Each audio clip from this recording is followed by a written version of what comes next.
beginning, he used to do that, and I like that because I'm gonna put a compilation video together of me shouting out everybody on the planet. So today, look, shout out. We're gonna start by saying shout out Ian, shout out Ian Schwartzman, shout out Danny from the Stop, shout out Kobe, shout out T Mac, shout out Tim Duncan, shout out AI, shout out the plumbers, definitely shout out the plumbers, and of course shout out all the beautiful women out there. All right, we love you so much, and shout out the I guess the 304s. We love you too, for a different reason, but we do love you. Okay, God loves all of His children. Is there anybody you want to shout out, Tyson, before we get started? Oh, anybody in particular? No. Nobody gets extra love from me this week. Fuck Okay, that. okay. Yeah, Hey, they need to shout me out. How about no? Actually, funny enough, I want to shout out Pharrell because maybe I didn't know this. I was, Tokyo Drift, the song by the Teriyaki Boys, the most yeah. racist fucking. They named. I'm Name. hoping they named their group Oh, themselves. thank you, God. But Go ahead. anyways, My bad. I didn't know Pharrell, and maybe you know this. Pharrell produced Tokyo Drift, produced that beat. I did not know that, but Yeah, I like the vibe you're on with racist names because I have a good one for you. Keep going though. I just want to shout Pharrell out because I started to think. For one, the song itself doesn't sound like anything I've ever heard Pharrell make. I couldn't point to one song in his catalog that has that bop or vibe, and maybe I need to do some deeper digging. But it's a beautiful song. It's very it's an iconic moment in history. The first time you saw that scene and heard that beat come on, you're like, what the fuck am I hearing right now? The movie slows down and it felt like time slowed down itself. Like I couldn't even. That's one of those times in life that's gonna stick to my brain for Yeah, no, eternity. it's definitely our, at least in our generation, introduction to the actual culture in Tokyo, for real. And I think that song embodies it. It embodies the entire movie. Obviously, just the fast-paced nature of the song. You know what I mean, with racing and all that. But of course, we had always speculated that Tokyo was just great, grand city that was, you know, maybe even better than America, better than some cities in America. And that song, I think, and that scene captured it. Where everybody was like, "I'm trying to go to Japan and smack on something." But bro, have you ever heard this before? Have you ever heard of the reason why the owner of Lululemon named it that? Um, I think I know where you're going with this, but I can't remember off the top of my head, and I don't want to misquote it. Okay, so just type that sentence in Google and let's see what it comes up with. Why did the owner of Lululemon name it that? And I'm gonna tell you what I heard. Okay, I heard that the owner of Lululemon named it that so that way he could laugh watching Asian people trying to pronounce it. It's on Snopes, so apparently it's yeah. Is that what it says? Yeah. So that way he could laugh because Asian people can't pronounce Lulu. How is this a thing? How is this actually a thing in life? The founder's name is Chip Wilson. Isn't the that whitest name ever. I'm Chip. pretty sure that's the character that fucking Norton plays. He looks like Norton too. I'm sorry, I just thought that was hilarious. You know what I mean? Like I don't know. When you brought up racist names, it's like anyways. Yeah, no, it's been an interesting week, man. We've had a lot of goofy things happen this week. Funny enough, and did you tune into the JRE debate with Dave Smith? Oh Lord! Of course I did. Yeah. You know I did, bro. You know there's nothing that I love to hate watch more than a pompous, British asshole. I mean, like I had to settle for for their lowers for the time being, but there's nothing I want more than to have a show where I get to do what I do with Vince or what Skip and Shannon do with each other to a pompous Brit. Because it's like I'm just anyway. We talked about this back exactly what we talked about back. I'm like that's like that's my next that's the crown. That's gonna be the jewel in my crown right there. So I'm it tired was it of was it these. was. Go Oh, ahead. go ahead. I'm just I tired was of it. these fucks pretending like Oxford and these places are just you're just inherently better by gracing the presence of this established like the the place where you do the most cocaine doesn't make you more valid than any other place. Or like it's just like an insane idea where like we're still holding people in some kind of hierarchy based upon what institution they went to. Yeah. Well, I can tell you like this. This is what sums up the entire debate. Okay. Whatever that dude's name is, Donald Duck. I don't know. Scrooge McDuck. Yeah. Um, he is either an absolute moron or he thinks you are. Point blank. Period. So when you listen to people talk and they contradict themselves one sentence after another, they're either not intelligent enough to know that they did that, or they think you're not intelligent enough to catch it. What are the other two options?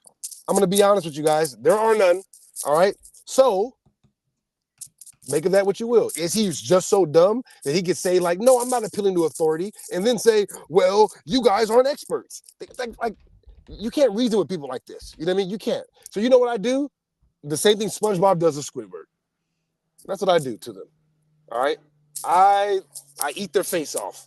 Yeah, that's right. I just matter of fact, if anybody has watched Ocean's 11, the twins on Ocean's 11, you know what I mean? Like you know what I mean? You know how they're just like at each other's neck. Like I'm just trying to annoy you more than you can annoy me. That's the game. That's what I do to those type of people. So I look forward to one day being able to, but I'm sure they won't. Because anyway. But it was honestly like nails on a chalkboard listening to it. After hearing him, no bullshit. After hearing him give two responses, matter of fact, after the first, because it wasn't even a response, he started off like, if I could just literally, Yeah. literally, this is what they sound like. These type of British accents. Like, dude, like Joe Rogan, dude, after hearing that for 5 minutes, every time he spoke, I just fast forwarded it. Literally, that's how I watched the whole interview. And my YouTube analytics will reflect this. Yeah, go hack my back office. You'll see. I watched Dave speak, and when he started talking, fast forward, boop, boop, boop, boop, boop, and I heard Dave. He started talking again, boop, boop, boop, boop, boop. Yeah, no way I can sit through that.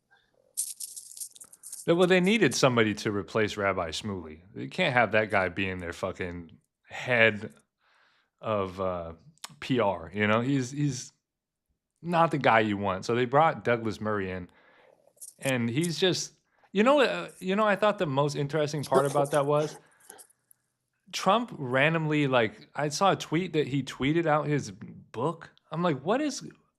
I guess what Douglas I'm saying Murray's is book. like what is the pipeline when you're chosen, right?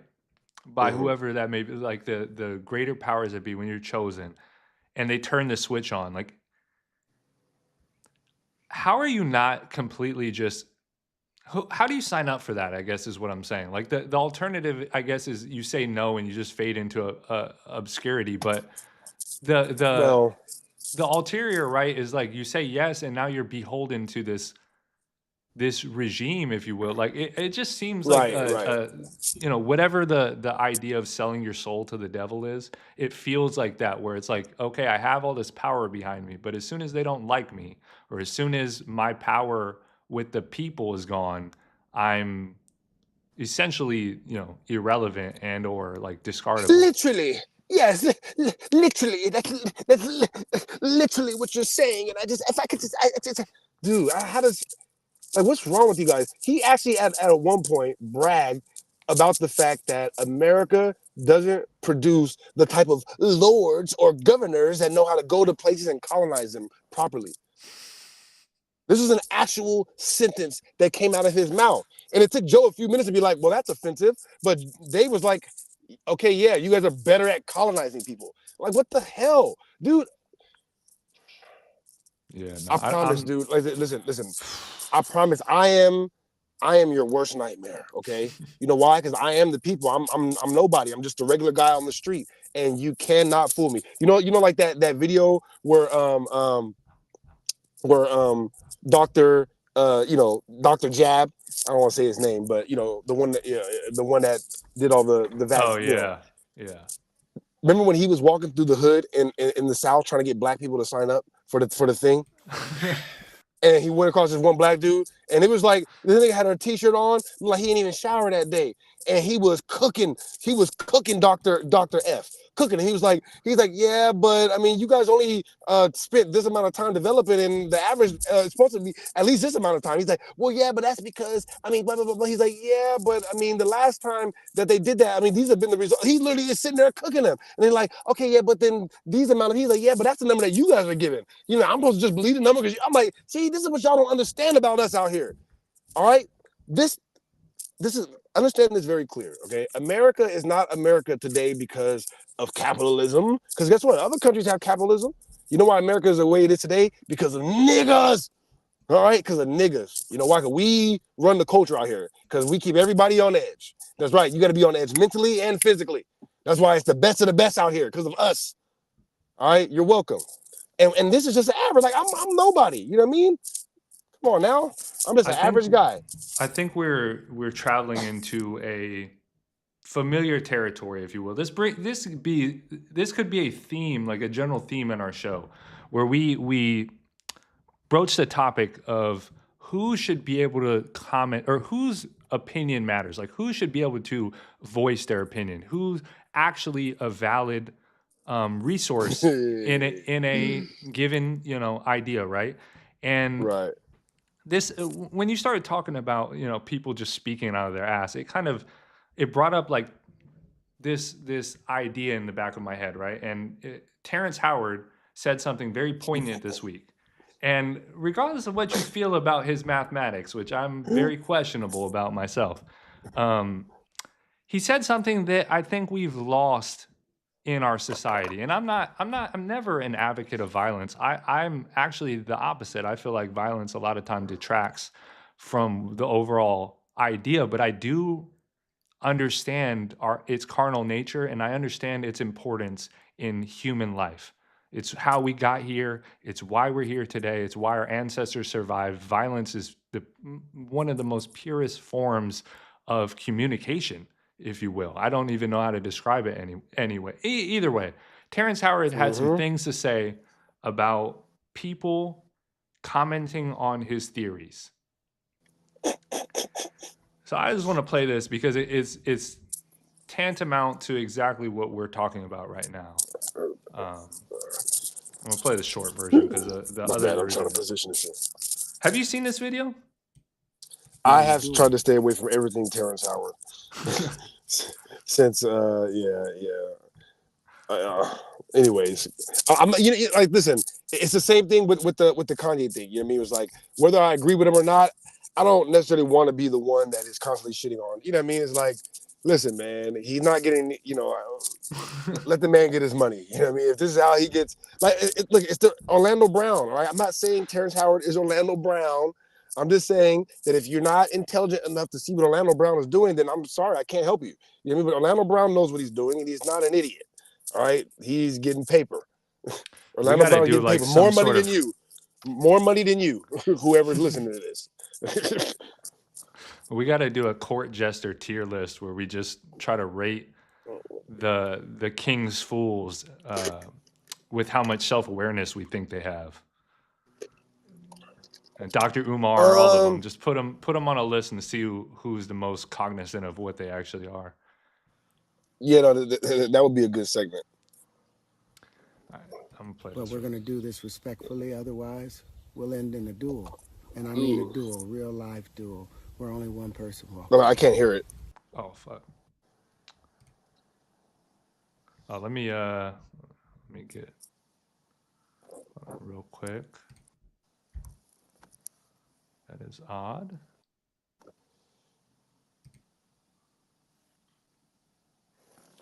Oh, I'm a little bit. Shout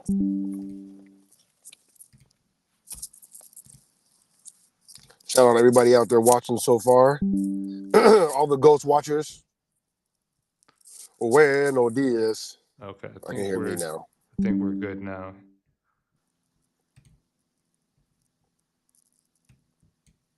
But we're going to do this respectfully, otherwise, we'll end in a duel. And I mean a duel, real life duel, where only one person walks away. We can meet with guns, bottles, knives, or books and equations. But we're going to do this like men.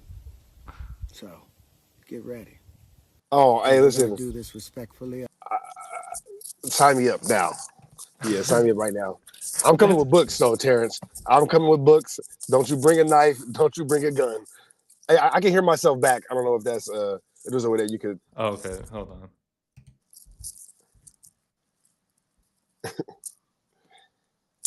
Um, I'm gonna meet you at dawn. All right. As soon as the sun gets right overhead. All right, man. Bring a gun, man. Bring a knife, man. I can break a bottle on you. I break a bottle right up on you, Jack. you can hear yourself back? Yeah. I can hear you now too. What the fuck? I've been running the audio the same way this You whole want me? You want time. me to go out and come back in? Hold on just a second.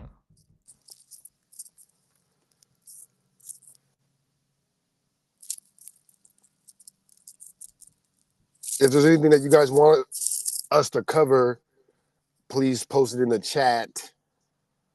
Other than that, I'm gonna try to steer away from the clickbaity stuff and maybe deal with things that I believe are relevant but have long-term value.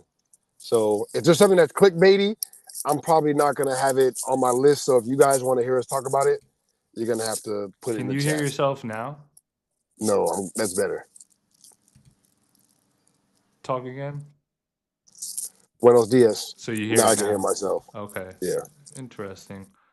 If there's something that's clickbaity, I'm probably not gonna. Yeah, I don't know. It's something to do with how I shared the screen, but your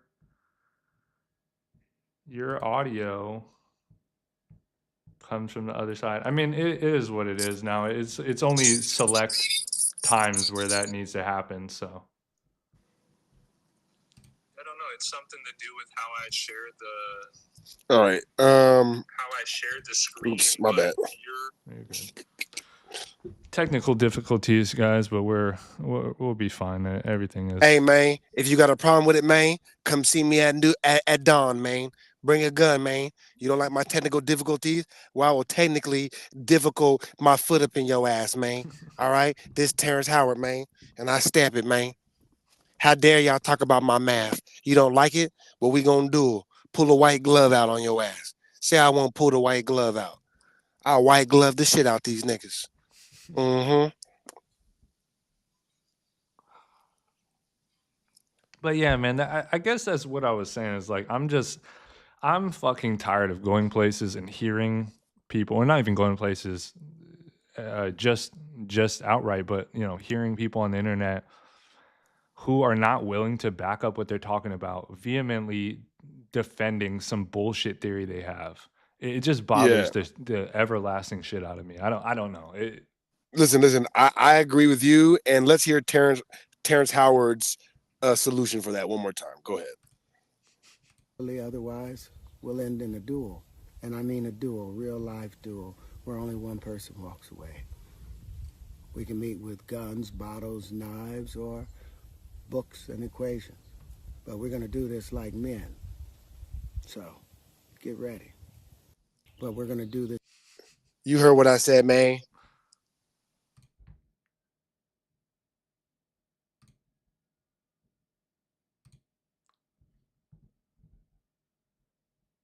All right, my bad. I wanted to make sure that it was working properly. Okay, so yeah, listen, I disagree with Terrence Howard on almost everything except for that. I agree. And I say this all the time. If this was back in the day, and we weren't in a civilized nation, yeah, there wouldn't be all this arguing and carrying on. All right, wouldn't be all this carrying on. But we're in a civilized nation, and so I don't mind that. Just show me the rules of the game and let me learn how to play so I can become the best at it. So Terrence Howard, I accept your challenge. All right, I accept your challenge. Bring the books. All right, you're not gonna be talking me in circles. All right, I'm not Brett Weinstein either. All right. No, I'm actually fucking tired of Terrence Howard, man. At first, Me too. Yeah, look, I really wanted to believe. I want to believe in everybody. Honestly, I'm the biggest fool. I want to believe in Terrence Howard and the bullshit he's saying, but you can only play with mathematics for long enough to where you're like, okay, where the fuck is your tangential flight systems? I don't give a shit. Stop telling me that people don't regard your papers. Watch fucking Iron Man. You were in the movie. Figure it out. Build it yourself, man. Even on the smallest level. Stop showing me Blender. Fucking, oh my God. Stop showing me 3D renderings of nonsense. Build something. Go get wood. Go to Home Depot. There's fucking computer fans. You could figure this out. I think Terrence Howard thinks that the AI rendering means that he can do it in real life. I think that's what he's mistaking. I think that's what everybody's missing. All right. He figured out how to render things in AI, and because he can do that, he thinks that that's the same thing that he was doing in Iron Man. All right. So everybody cut him some slack. All right. He knows not what he does. Right. I'm still 100% on my theory of why this all started. It literally, he was trying to circumvent the payment system so he could double his money. There's no fucking way, because like he started to play with, what the funniest clip, and we don't have to bring it up, but he's on Patrick Bet David, and Patrick Bet David asked him a pretty simple question, right? And nobody's ever asked him this. This is why it was so fascinating. He goes, okay, so you say 1 times 1 is 2. But what is 1.1 times 1.1? Shouldn't it be more than 2 then? And Terrence goes, I don't know. And I'm like, wait, what? You don't fucking know? You don't have You know what? Thank you. Listen, this is flowing perfectly because this leads, Tyson. This actually leads me into something that I want to talk to you about specifically, you personally. All right. And by the way, I want to say this again, okay? Just for the people in the back, math for dummies. All right. And then we're gonna get on to some more complicated stuff because Tyson was taking calculus in high school and shit. All right. I never took calculus. All right. So I'm not a math genius, but I am a genius at theoretical math and applied math. I understand how things work when you start applying into the real world. All right. You show me enough numbers on a piece of paper, you can confuse me. Okay. That's the facts. But when we start talking about real life, hell no. All right. Let me tell you why Terry Howard is wrong real quick before I ask Tyson an important question. All right. Okay. Multiplication, addition, these are all concepts. All right. They don't mean anything on the paper. They don't. It's just numbers. Okay. Can you grasp that? They don't mean anything until you start doing stuff in real life. Okay. So the reason why 1 times 1 is not 2 is because when you're describing multiplications of things, you're describing groups. Okay. So one set of 1 is 1. You know what I mean? If you're adding 1 to 1, then yes, that gives you 2. But if you're describing one set that has one thing in it, how many things do you have? You just have one thing. You understand conceptually how that doesn't make sense? If you're trying to say that 1 times 1 is supposed to be 2, all right, maybe on paper, you're like, well, I see 2 1s, and so 2 1s has to equal a 2 at the end. Yes, on paper, maybe that works, but when you're describing real life, it doesn't make sense. All right. Now, Tyson, I want to ask you a question, okay? Because I heard them say this on Joe's stream. Is there such thing as new math? Why does everybody keep saying that, Tyson? Why? I want to punch somebody. Stream? But he's not the only one that said it. A lot of like parents are saying that, like, these kids come home that day and they got new math. No, it's new math. Okay, so I'm like, nigga, the only thing I've seen that changed was the way they were taught to multiply, which is China was doing something with, we don't have to go too deep into it, but China had this box method where they box it out and then they add. It's multiplication. It's just a different way of viewing it. Yeah, I think what's happening is people were dumb in high school, so then they lost 20 years of they got even stupider, and then they had to refresh it, and it looks like hieroglyphics to them. It's the same shit. It's just it might be worded differently, but it's like your peers are writing this content. It's they haven't transformed Right. I'm the like, knowledge. listen, I think that's the fundamental problem that other people have, is that they start off with the baseline that other people are smarter than them. I do not start off with that baseline. I start off with the baseline that tons of people know more than me, right? Tons. But if they explain it to me, I have the capacity to understand everything. There's nothing that I don't have the capacity to understand. If you can understand it, the hell, if you can get it, then I can get it. It's that simple. Walk me through it, and I could probably get it faster than you. Anyways, but I just that Terrence, okay, that's crazy that he never even thought about that. What's 1.1 times 1.1? He had no system. Oh, you're cooked already. I'm like, think about it, you got cooked by PBD, and I guess Patrick PBD is fucking not a Bet smut. David. Insane, because like his moniker online is like the ultimate scammer. And I have a mixed view of him because I was in insurance. I know it's a scam, but I'm not like every business is a scam inherently if you're not at the top. If you're at the bottom of anybody's pyramid, you're getting fucking scammed 100%. So there's no question, right?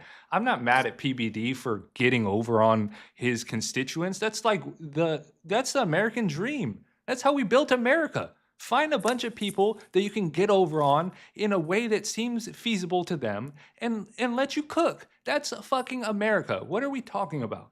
So I don't consider him a scammer. He's a entrepreneur. Like the highest potato. Yeah. But no, it is funny that he exposed out of everybody, he was the one to be like, wait, hold on. And this is our headline. Patrick Bet David is smarter than Brett Weinstein. There you go, Brett Weinstein. You're supposed to be a mathematician. And I was on there borderline taking Terrence's side when Brett was trying to talk to him, because he was doing the same thing that the British guy was doing to Dave. Like, I mean, how could you even be talking about this? I mean, where do you like? They basically gave him the employee review that Michael Scott gave Toby on his way out. Where do you get off? Hey, where do you get the right? One day we're going to talk about how much of a perfect show The Office was accidentally.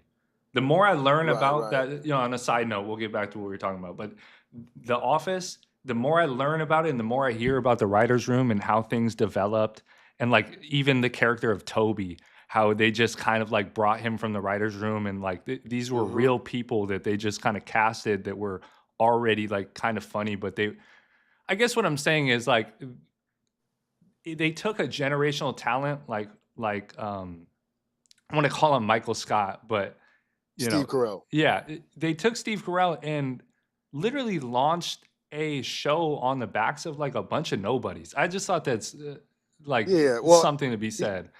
Absolutely. Well, and this is what we're going to say about it. This is our headline, all right? Our headline is American TV, The Office specifically, is better than British Office. All right. And this is why, guy, because I hear that all the time, especially from the Brits. Oh, the British version is better. Why? Because it came out first? No, nothing you guys do is better over there. All right. Nothing you guys do in Europe is better than what we do over here. All right. Good shows and good movies are made up of three things: good, fantastic writing, which you guys have. Right? Fantastic directing, which I'm assuming you have. I've never seen your dumb show. I've never seen anything from Britain except Doctor Who. And then the third thing you need is fantastic actors. And you don't have that. All your good actors are over here. Every single good actor that ever existed in British history is in America. All right. You don't have any good actors. That's why the American version is better. Steve Carell, BJ Novak. All right. Suck on that. You have to suck on that. And guess what? When it was dying off and they were bringing in new people, you know who they brought in? A Brit, Idris Elba. They brought in your. That's right. You guys couldn't cast Idris Elba in the British version. Think about it. You couldn't do that. Imagine if he got the British. Dude, I'm too good at this. All right, I need to relax. All right, we're gonna do this to you guys at another time. Right? I don't want to upset the entire. But it's like, listen. All right, I have your number. All right, you guys just chill out over there. If you could call it an empire, it's like if Maryland decided to take over the world. Like, you guys, they're barely like. and for that, you have to give them credit, though. All right, That's true. That's true. I talk about British people so much because I believe that out of all the Europeans, the British take jokes the best. So that's why I love, you know what I mean? And I like, my goal is to have a British guy one day that we could just, you know what I mean, go back and forth with all day, so I believe that British, they're tough guys, so they can take this, you know what I mean? But listen, it's admirable what they've been able to do. And like I've said in my U.S. American History series, which you can find right now on our page, yes, the Brits still run the world, all right? They do. All right, yes, you run America through banking. So I will give you that, and it's impressive what you guys have been able to do. But as a people, oh yeah, I mean, come on now. All your talent is over here now. America is made up of all the talented people around the world, all right? Mixed in with the talented people that are just naturally born here, like us, right? They all come over here to compete with what we just got going. America is so good that the Brits come over here and try to be American. Or they're not like they don't even try. They it's so good they just embody America so well that we don't even know they're British. Right? Nobody knew Idris was British, right? 21 Savage. Dude, listen. And we love you guys over there in England, all right? But you're gonna get these jokes, all right? The title is The British Office Sucks. That's a better title. Yeah, The British Office Sucks. But we love you because we know you can take a joke, real quick, while we're talking about Brits and accents, please God, tell me that you heard any of the new Drake album at all. I heard enough to want to turn it off immediately. Okay, so I haven't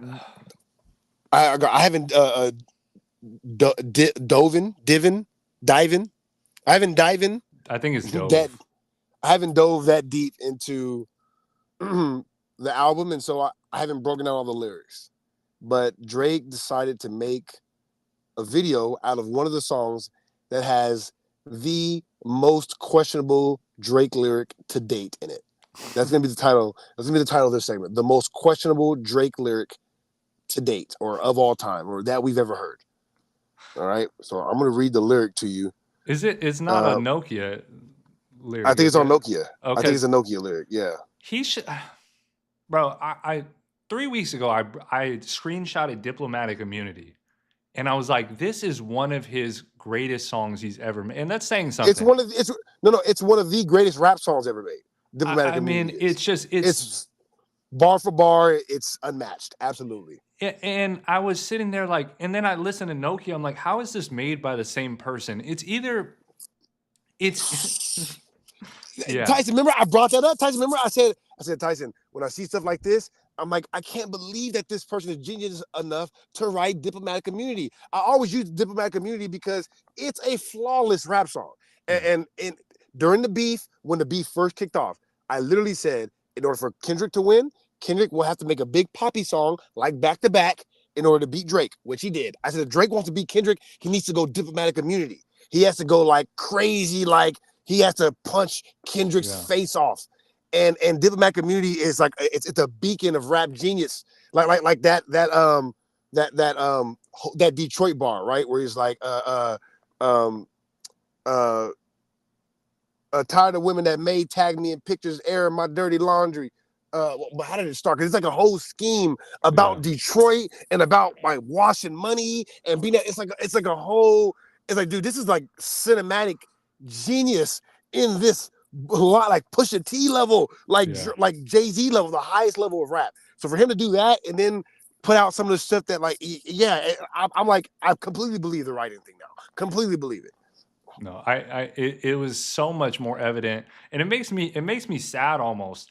I know we talked about it at length, but yeah, there's so many of those tracks where it's in total question now because the last couple albums feel like this is what Drake's idea of what we want is, or maybe there's a portion of the population that does want this. It's just not like for me and to the highest extent. So Nokia to me is almost a trash song. I don't even like I don't know how it gets played other than Drake just has such a behemoth of a catalog in order to propel it forward. But Although, and, I mean, and he has a huge fan base. Let's be yeah, real. Drake has a fan base, right? Whatever his millions are, like think about it, scrape away all the numbers down to the 10%, just like we do with Joe, right? I'm like, if he has 1 million people follow him, the 10% is his real fan base, 100,000, right? If he has 2 million, then that's 200,000. Okay, so yeah, he has a fan base and they're hungry. yeah, Anytime he puts anything out, and so they've just been waiting for him to call back. Matter of fact, they're crawling all out of the holes that we stomped them in during this Kendrick thing. Dude, if you go on Twitter right now, the Drake fans are out. And I'm like, where are all these guys? I'm like, where are all these guys coming from? Because it's been quiet on Twitter, but now they're like, oh, Drake is really better. It's like, they're all yeah. back out now. You know what I mean? And so, to get to the line, right? You know what? I don't have the line written down, and so I'm not going to say the line exactly, right? But I can pull it up. Yeah. Type in Drake and Cade Cunningham's Crocs. Yeah, so Drake has a line in the song where he is talking about, I guess, going through the Detroit locker. This is crazy that we were just talking about that Detroit line, right?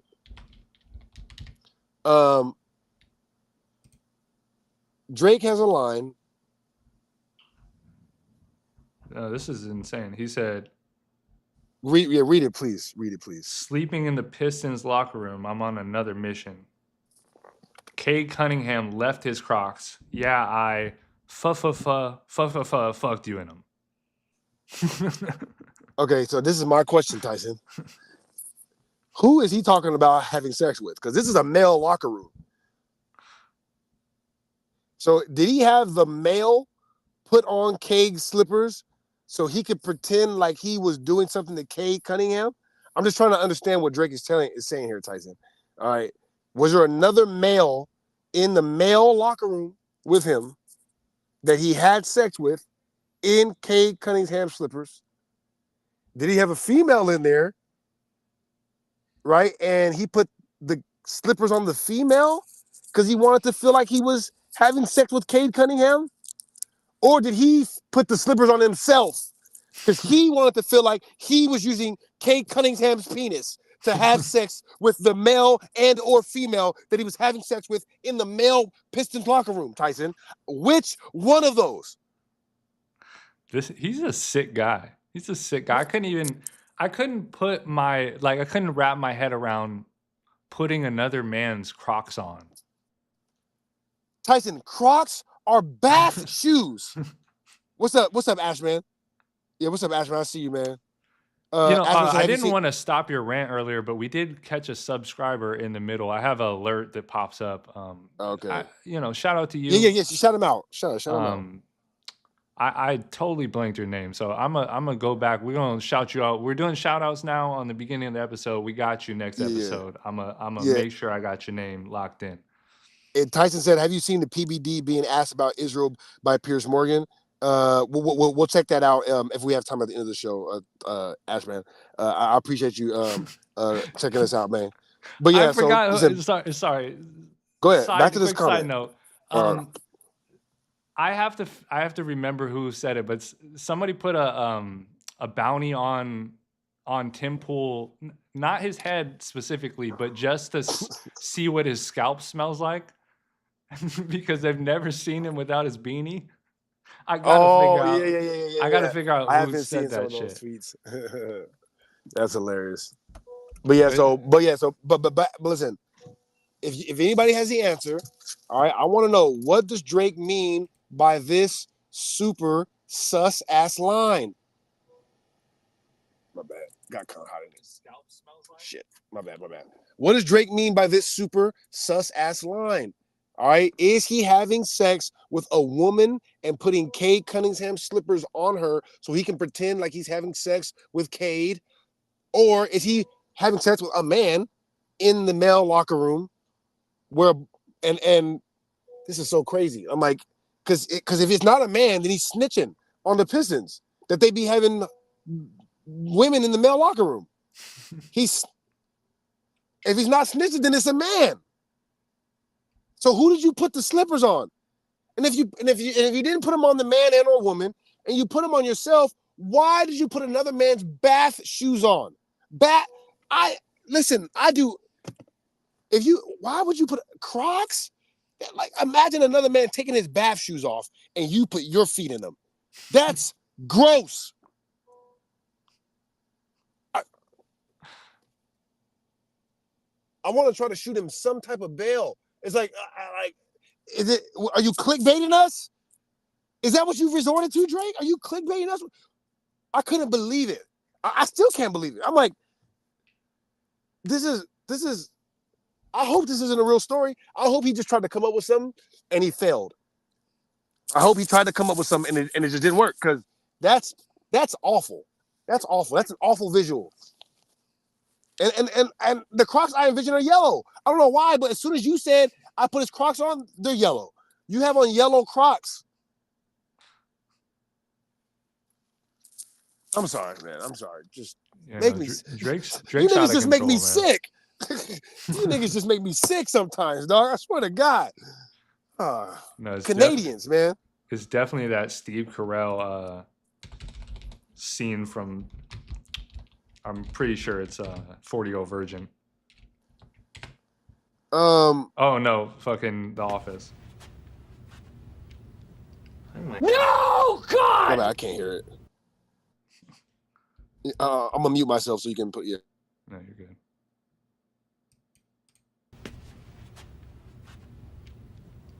No, God! No, God, please, no! No! Oh no, fucking. Yeah. But either way, so man, I really don't like talking about Drake at all. I'm gonna be totally honest. But that was just too egregious. Putting on another man's Crocs. If you're listening out there, I need your help right now. I need your help. Help me understand what the hell he's talking about. Who is wearing the Crocs? Is it the male and or female? Is it him? Just either way. I digress from that. He ended the song like that? Was that the end of the song? Yeah, that's the end of the song. I cannot hear this. I cannot hear this. I can't listen to this. It's called Shopping Spree. That's what I'm saying. This is not for us in any way, and it's fine. Like, but you would think, right? It's like his whole idea behind his music is like, I make music for guys that like get women, or I make music for men who are like ladies' man, and then like proceeds to make the cringiest compilation of like attempting, like, if you weren't a millionaire and Drake, and then you try to put this music out, how would it be received? I doubt it's like positive in any manner. Yeah, and you know what? And I'm gonna take that I make music for men to get women thing in question right now in a few minutes. Just give me a quick second. I gotta adjust myself. No, you're straight. We can pivot real quick. Anyways, because I wanted to real quick before we pivot. I just want to. Go ahead. I want to. Yeah, one second. Yeah, I gotta.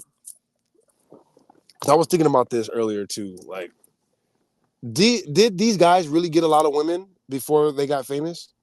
Did they? Because I don't really think they did. You know, dudes who really got women before they got money or whatever it may be.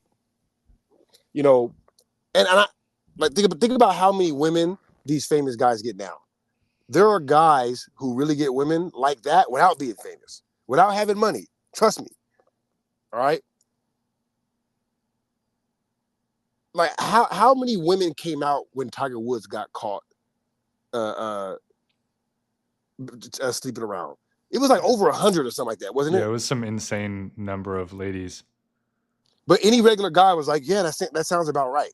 Yeah. Because any guy, that's what happens. And that's another thing that we're going to talk about at another time about paying your pussy bill. This is why if you're rich and successful, I listen, I don't care what all these other relationship gurus tell you. All right. pay for the vagina so that way it does not come and bite you in the ass. All right, think about it. Yeah, Kobe wish he would have paid for it, I bet, and Tiger Woods wish he would have paid for it. They wish they would have just got a hooker. You know what I mean? Paid it up, whatever, $100, and then move on with your life. And it's ruined his legacy. Tiger Woods, anyways. So, but when they came out, it was like over 100 women. I'm gonna tell you right now, if I was, not even like if I was, but it's like if I had gotten like famous at a point where I was like, you know what I mean? Like it would have been a ridiculous amount of situations that I would have had to clean up. You know what I mean? Like too many for me to even fathom right now. You know what I mean? And so that's why I'm like, Drake, were you really getting women like that? Because how many women come out and like, yeah, I'm like, if you were really like, I'm thinking about like, listen, listen, I have a good friend who has a following. All right, I ain't gonna say his name, but he's a family man now. But trust me, all right, if the day comes where it's beneficial, where if one chick finds a way to say that, you know what I mean, it's gonna be 1,000 of them coming out because this nigga done you know what I mean. So that's why I'm listen. I'm a good guy now, all right, and I've never done women wrong. But I'm gonna tell you right now, if a money grab tries to, you know what I mean, it's gonna be a whole bunch because I'm really out here getting it. I don't know. Maybe I got to find a better way to say that. But at a later date, we're going to bring that in question. Did these dudes really, is he really making music for dudes who used to get women? Or is he making music for dudes who didn't get women? I don't know.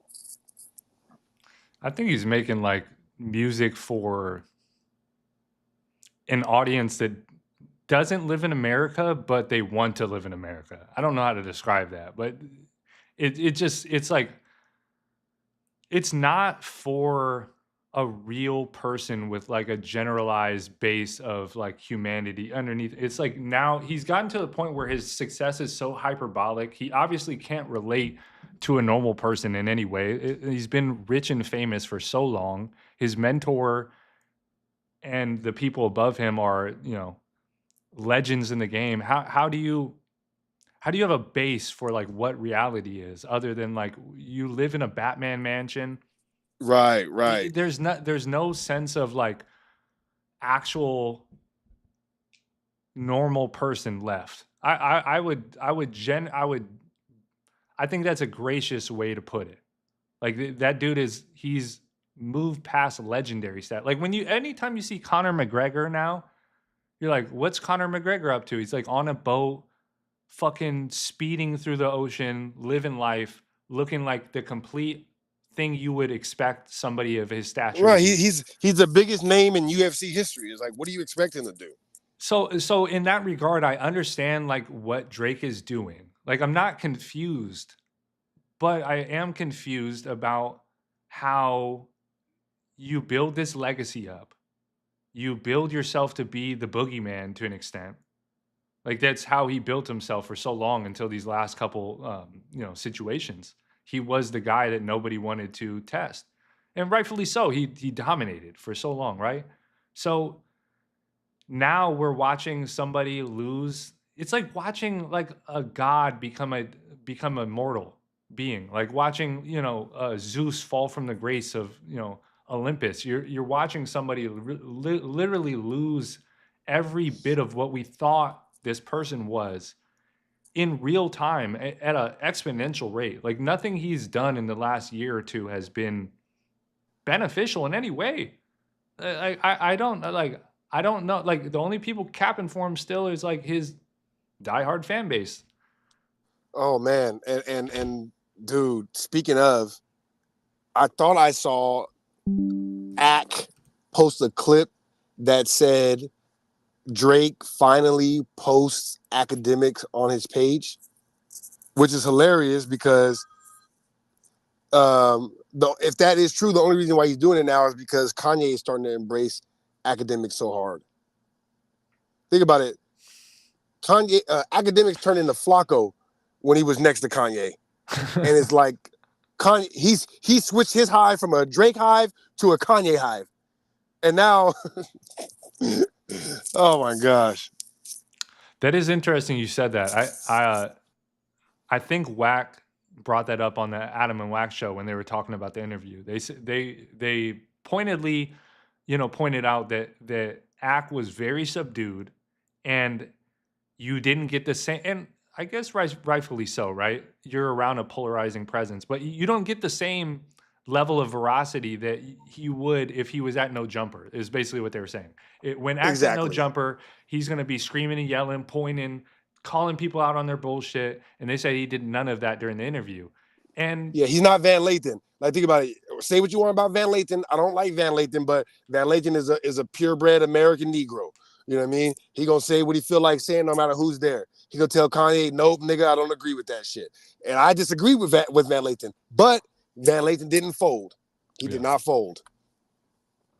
Yeah, so I guess that's what it is. Is like you're going to change you're going to have to acquiesce like your a little bit. I don't know how to describe it. Like in a conversation or in any type of exchange of energy, somebody's going to lead to an extent. Like there's going to be somebody who carries, and it might interchange over time, but I don't feel like, and this is where I guess I'm cutting him some bail. I'm like, I don't feel like his job necessarily was to be contrarian. Like he has enough of that in his life. Everybody is contrarian to what he has to say. So like giving him an outlet to at least express what he's trying to say, let him falter, let him say things that are wrong, maybe let him say things you disagree with, just let him get the thoughts out because everybody else is trying to stop that. So I think in that instance, he did the job that was needed, which is just let the dude talk. If it's wrong or it needs to be corrected, we can do that on the back end. That's not an issue. Right. Yeah, well, and you know, while we're talking about it, you know, I have this on my list as well. Might as well get it out now. I wanted to wait till later in the show, but now's as good a time as any. The title of this is either going to be Kanye Explain or reacting to Aiden Ross Kanye take, destroying Aiden Ross's Kanye take. I don't know. Something related to Aiden Ross being an idiot and Kanye and explaining himself. All right. I'm going to try to make this as calm and as concise as possible. All right. Real calm. Right. Real calm. All right. I don't agree with what Kanye is doing necessarily, but I do not come on my show to talk about that because that's his business. All right. This is what you guys have to understand. This is what Steve Stout tried to get Charlemagne to understand about people like Kanye, people who are the leaders of what we are looking at and reacting to, and the people who make everybody else money at the end of the day. People make so much money off talking about Kanye, off listening to his music, reacting to it, whatever, talking about his clothes, wearing his clothes. And so when there's somebody that polarizing, the reality is that they got where they are by you not understanding what they're doing. If you could understand everything that they were doing, then they would be you. Then you would be as genius as they are. But you're not. So they have to do things that people don't understand sometimes, okay? And then eventually the world catches up with them, and then you end up calling them a genius. That's what happens with Kanye time and time again. Now, I'm not saying that what he's doing right now is correct. I have no opinion on it. I don't agree with it. I'm not going to speak negatively just because I don't understand it, because he's Kanye. He does things that I don't understand all the time. That's why he is worth $1 billion and I'm on my way. So of course I'm not going to understand everything that he does. That's why his response to people speaking negatively on him is so harsh, because if you're going to enjoy the benefits of what I do, you don't get to now like put your foot on me and say that, you know, oh, you don't like it when, you know, like Wayne say, disrespect the caterpillar, appreciate the butterfly. If you disrespect the caterpillar, you do not get to appreciate the butterfly. So that's where Kanye's at. Now, Aiden Ross specifically, and I guess the other people who he's directing this message at, but I don't have a problem with any of you guys. I'm being honest with you. I do not blame my situation, anybody's situation on another person. All right. That's weak. All right. I don't believe that a man should do that. But this is what Kanye is trying to tell you guys. All right. And this is why he's not going to stop with the swastika stuff. He's not going to stop with the black hood. He's not going to stop with the KKK stuff until you guys stop with the drill rap music.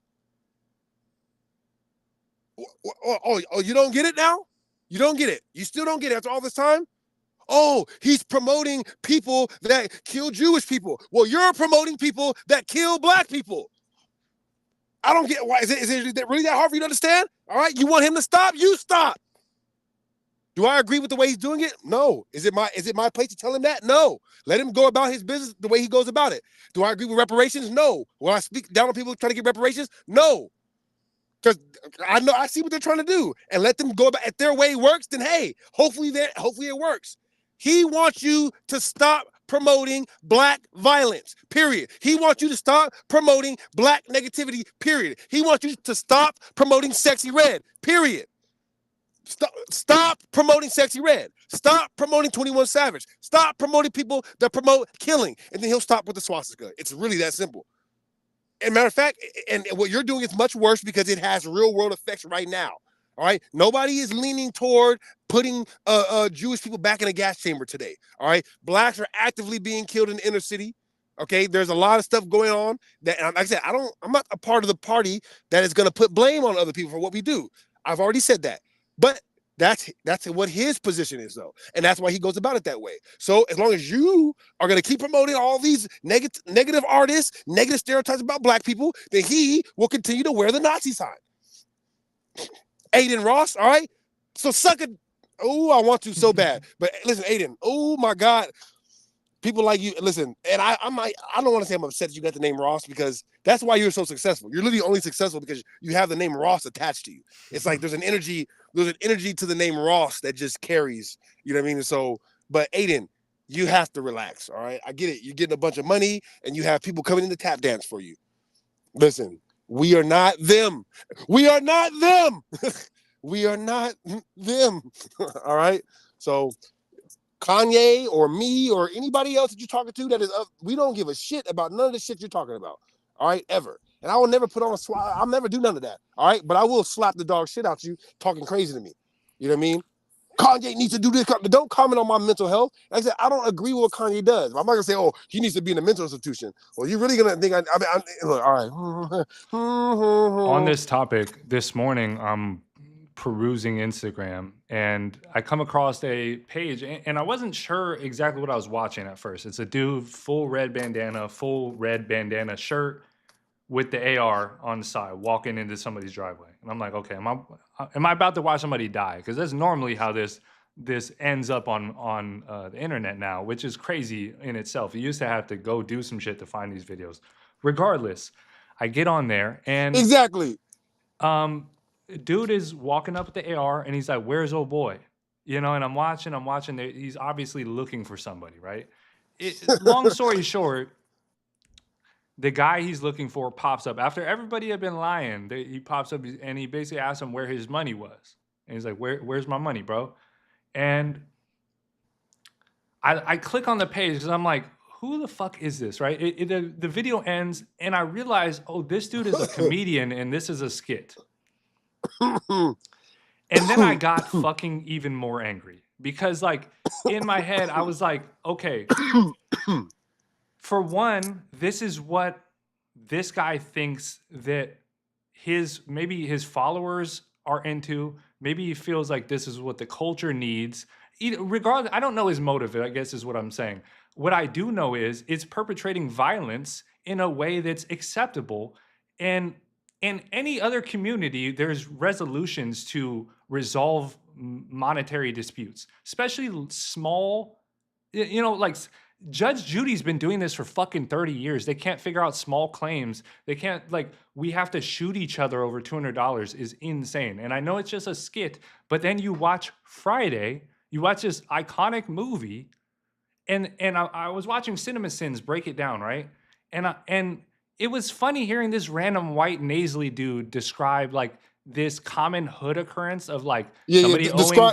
Exactly. Describe the actual plot of Friday, right? Somebody owes somebody some money for some weed. That's the whole story. He said, he's like, look, Smokey had $100 when they started. He only needed $200. So he only needed to make $100 difference, right? And I started to think about it. I'm like, Big Worm spent enough money looking for these motherfuckers and shooting across the neighborhood. I guess what I'm saying is this has been a theme in our community. And I use our lightly because people can think about what my complexion, it doesn't matter to me. What I'm saying is Well, Tyson, let's be specific. It's a theme. Listen, you know where I'm going with it, dog. It's a theme in the community of the entire world. Yes. All right. Yeah. It's listen. There are ways to solve financial disputes, right?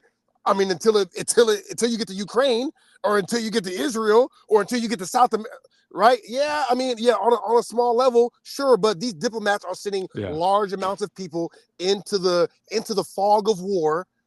It's just the fog. I can't believe. Ooh, I hate British people sometimes. I'm just saying, like, dude, that dude, Donald Duck or Douglas, whatever that dude, he is. Thank God for Piers Morgan. I'm saying, like, I love Piers Morgan. Everybody knows that. When I come on here, I say Piers Morgan is the best of the best. So, British, like, I'm not saying all. I just Douglas though. I'm sorry. It's just I got sidetracked. But look, all across the world, people are engaging in violence. And you know why they're engaging in violence, guys? All right, I'm done playing with you this year. All right, I'm done playing with everybody this year. You know why people engage in violence? Because they want to. Because they want to. That's it.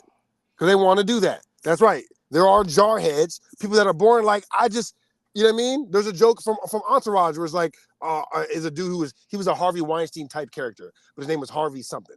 So he even looked like him, right? And so he's like, you know, he was born as a middle-aged Jew, but he enlisted into the military because he said, and I quote, he wanted to know what it felt like to kill someone. So yeah, he can legally kill somebody if you go to the military. That's what people want to do. All right? So you think all these wars are going on for financial disputes? No, they're not. They're going on because secretly these people want to do this and they're trying to find a reason. So they come up with all these diplomatic tripwires, right? That's what it is, a tripwire. You put somebody here and, oh, no, they hit me here, so now I have to fight back.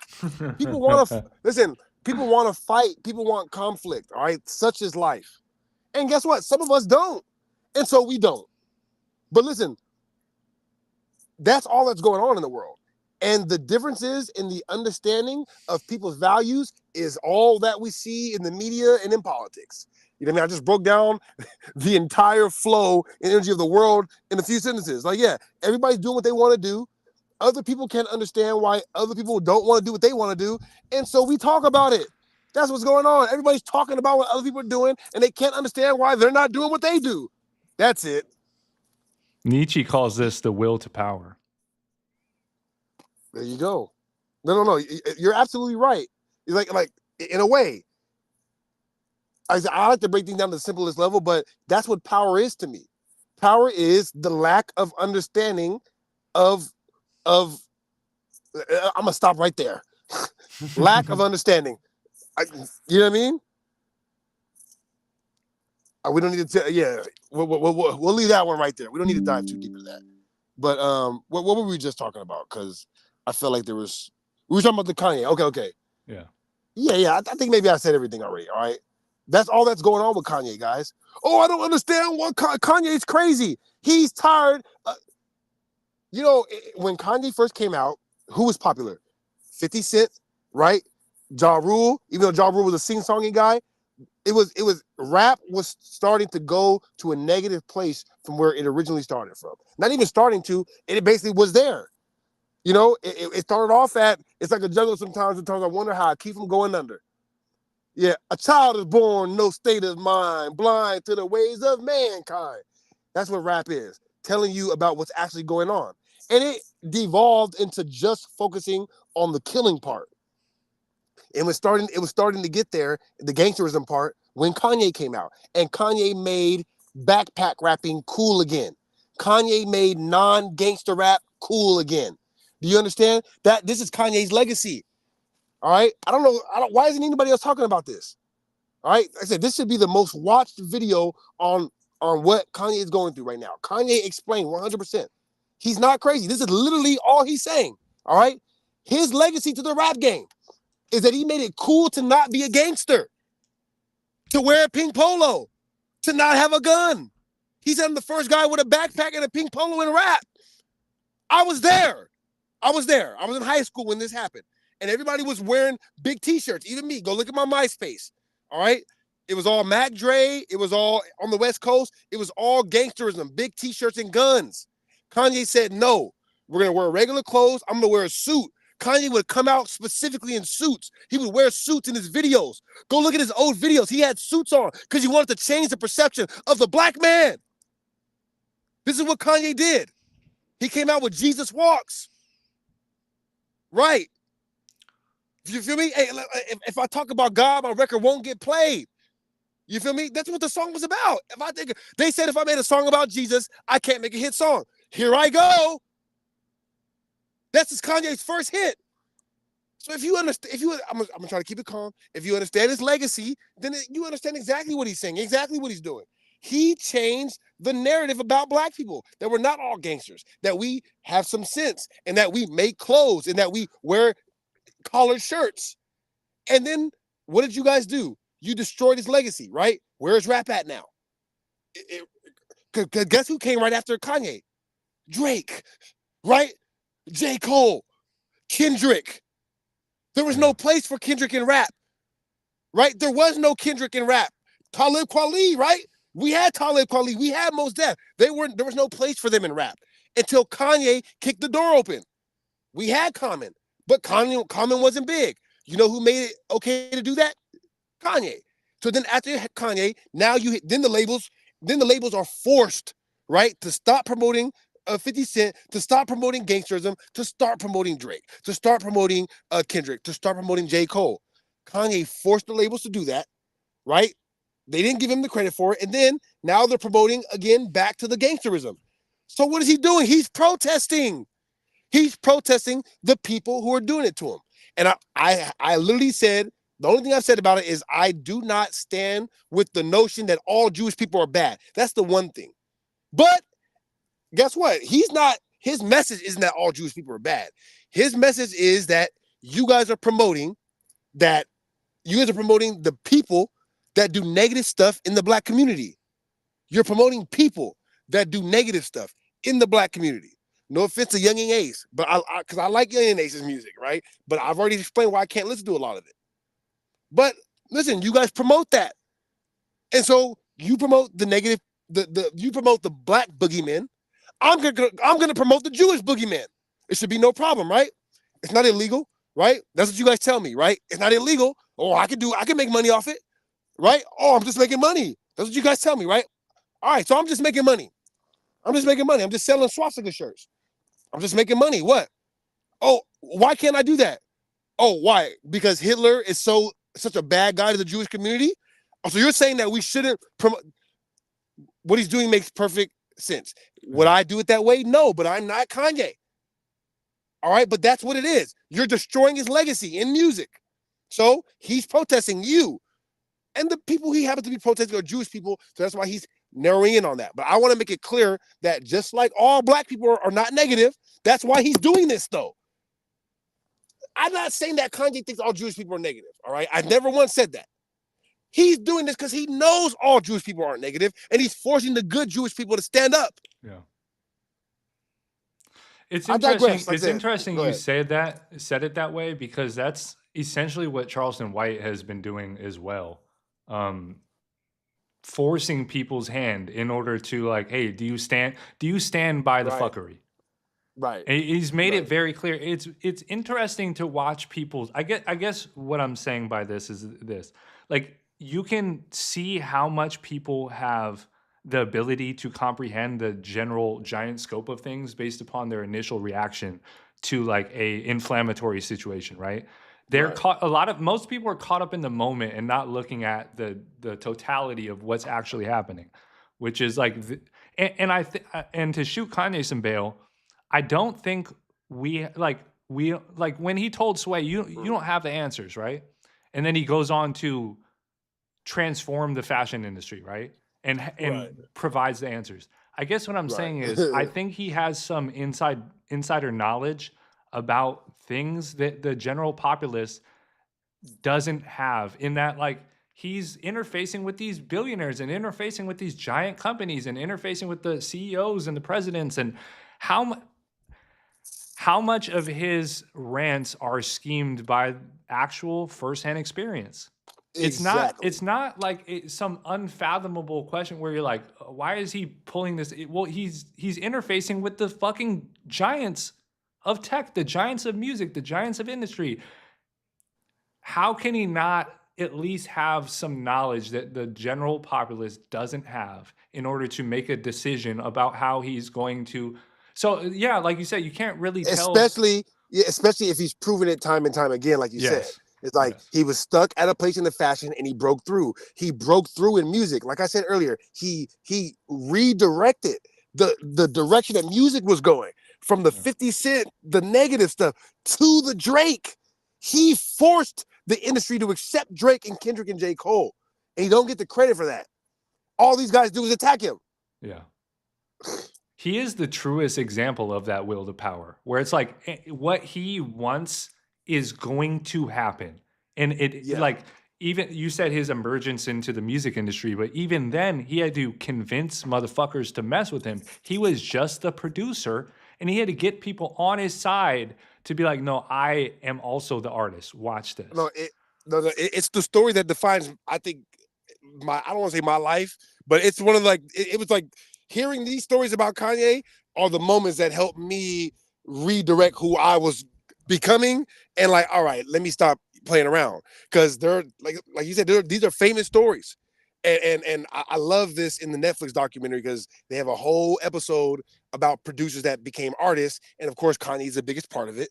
And, you know, like you have story after story of nobody believes him as an artist. Nobody thought of him as a rapper. Every person, no ID, even Dame, like, yeah, I didn't think he was, you know what I mean? And Cam is in there. Shout out Cam, because we're going to go to Cam after this, because I think this is a good segue to the next. Because you know, I got to revisit this, you know. But Cam is in there saying that I remember a time when I was in the studio and Jay-Z was in there and Kanye was rapping to Jay-Z for like a whole hour, and Jay-Z would do anything but listen to him. He was filing his nail. He was filing his nails. You know, he was typing this. He was going to the bathroom. Kanye would wait for him to come out the bath and just like keep rapping. And Jay-Z would not mess with him. And I would be sitting there like, this nigga's weird, but he's obviously all right. You know what I mean? It's like look at him. Like, this nigga's obviously talented, but he's a weirdo. You know, and you know, Kanye was making beats for them at the time, so you know they had that relationship. Yeah. For Dipset specifically. And so and then cut to the end of that whole segment where Kanye is up there winning his awards and all you see is Jay-Z in the crowd laughing. I'm just like, chills in my, you know what I mean? You know what I mean? I'm just like chills where I'm just like, whoo, these niggas. You know what I mean? Where it's like, you have like, listen, you can't think about them. You know what I mean? You cannot, it don't matter if it's Jay-Z. I don't give a fuck I don't care what Jay-Z thinks, nigga. You think Jay-Z could tell me what's going to happen in my life? Never, never, never. Barack Obama, nobody can tell me what's, you know what I mean? It's like, nobody can tell me. I tell you. I decide what it's going to be. And if you don't like it, get away from me. That's all I can tell you. Get away, because this is what's going to happen. So you're going to either have to find a way to be involved in that and be okay, or don't look at it. Don't look at it, because this is what it's going to be. Listen, Kanye is not alone in that. That's why there's so many people feel him, whether they disagree with him or not, because he represents us in that way. And this is why America is America, because you don't tell us what it's going to be. We tell you. Yeah. And I'm not talking to other countries. I'm talking to our government. You understand? Think about how we have the most laws out of any other population, period. The most people in jail. You know why? Because we don't listen. We don't listen. We don't comply. No, we do what we want to do. So they have to lock everybody up. It is funny watching, like, you'll watch a police video and like you essentially got three Batmans staring one person down. And they're like, hey man, just calm down. Just go sit over there. Put your hands behind your back. He's like, fuck that, dog. Y'all got me fucked up. And you watch this guy just get dominated. And you're like, what was born into him? What his ancestors were a part? What fuckery did they? How what many is villages? in him that? Yeah, it's the white and the black people alike. I'm saying, like, you know, it really is only the foreigners that come and try to create this huge divide between black and white people out here. I'm like, it's not a black and white race out here. There's the American race. I'm trying to tell you. You know what I mean? Like, people like Wade. Like, we went to school with a guy named Wade Kilmer, who is like the embodiment of what I'm telling you right now. He's a white dude who is like, you're not gonna tell him nothing. Period. At all. You know what I mean? He's as nigga as it gets. You know, so anyway. Oh, go ahead. If you had something you want to transition to before we get to the cam, because I gotta address We can go into that. What I was going to talk about was just more of the same, anyways. We can just transition. Yeah. If you want to put a bow on it, yeah, go ahead. Last words on that. I guess all I was saying was, man, I totally forgot once I stopped myself. It doesn't matter. Like I said, let's go out. Let's talk about Cam. That's not bad. Okay, so number one, right? I want to address some of Cam's fans who were in our comments about me being in the car. All right. See, listen. This is what you guys have to understand. I already addressed this though. You know what? Shout out Sin. I addressed this to Sin in Sin's comments because Sin basically said, you look like a hater. That was, I don't know what he said.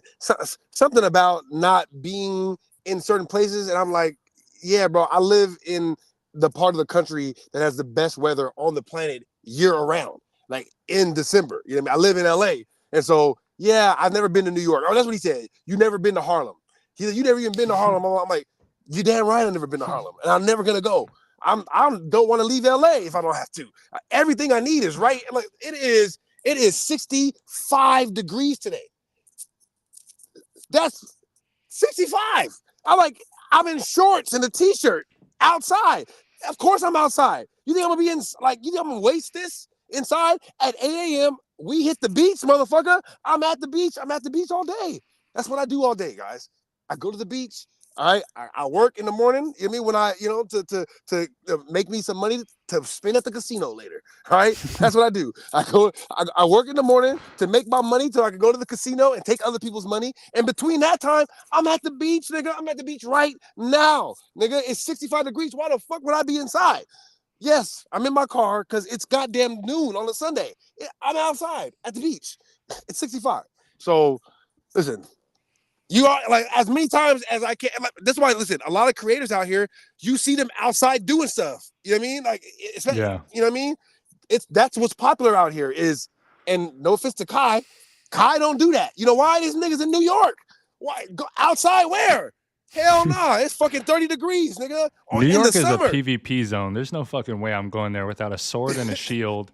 Some sort of magical potion. Dog, we need an entire army to rest through the jungles that is New York. And I respect to y'all. Yeah, if you grew up there, then sure, you can grow up anywhere. But nigga, I'm not going out there without. I need a whole army of people, and we're gonna be moving like Game of Thrones in that motherfucker with a dragon on top of us, just ready at any moment to call it in to stop you motherfuckers. All right, because nigga, y'all got it. Y'all got it, all right?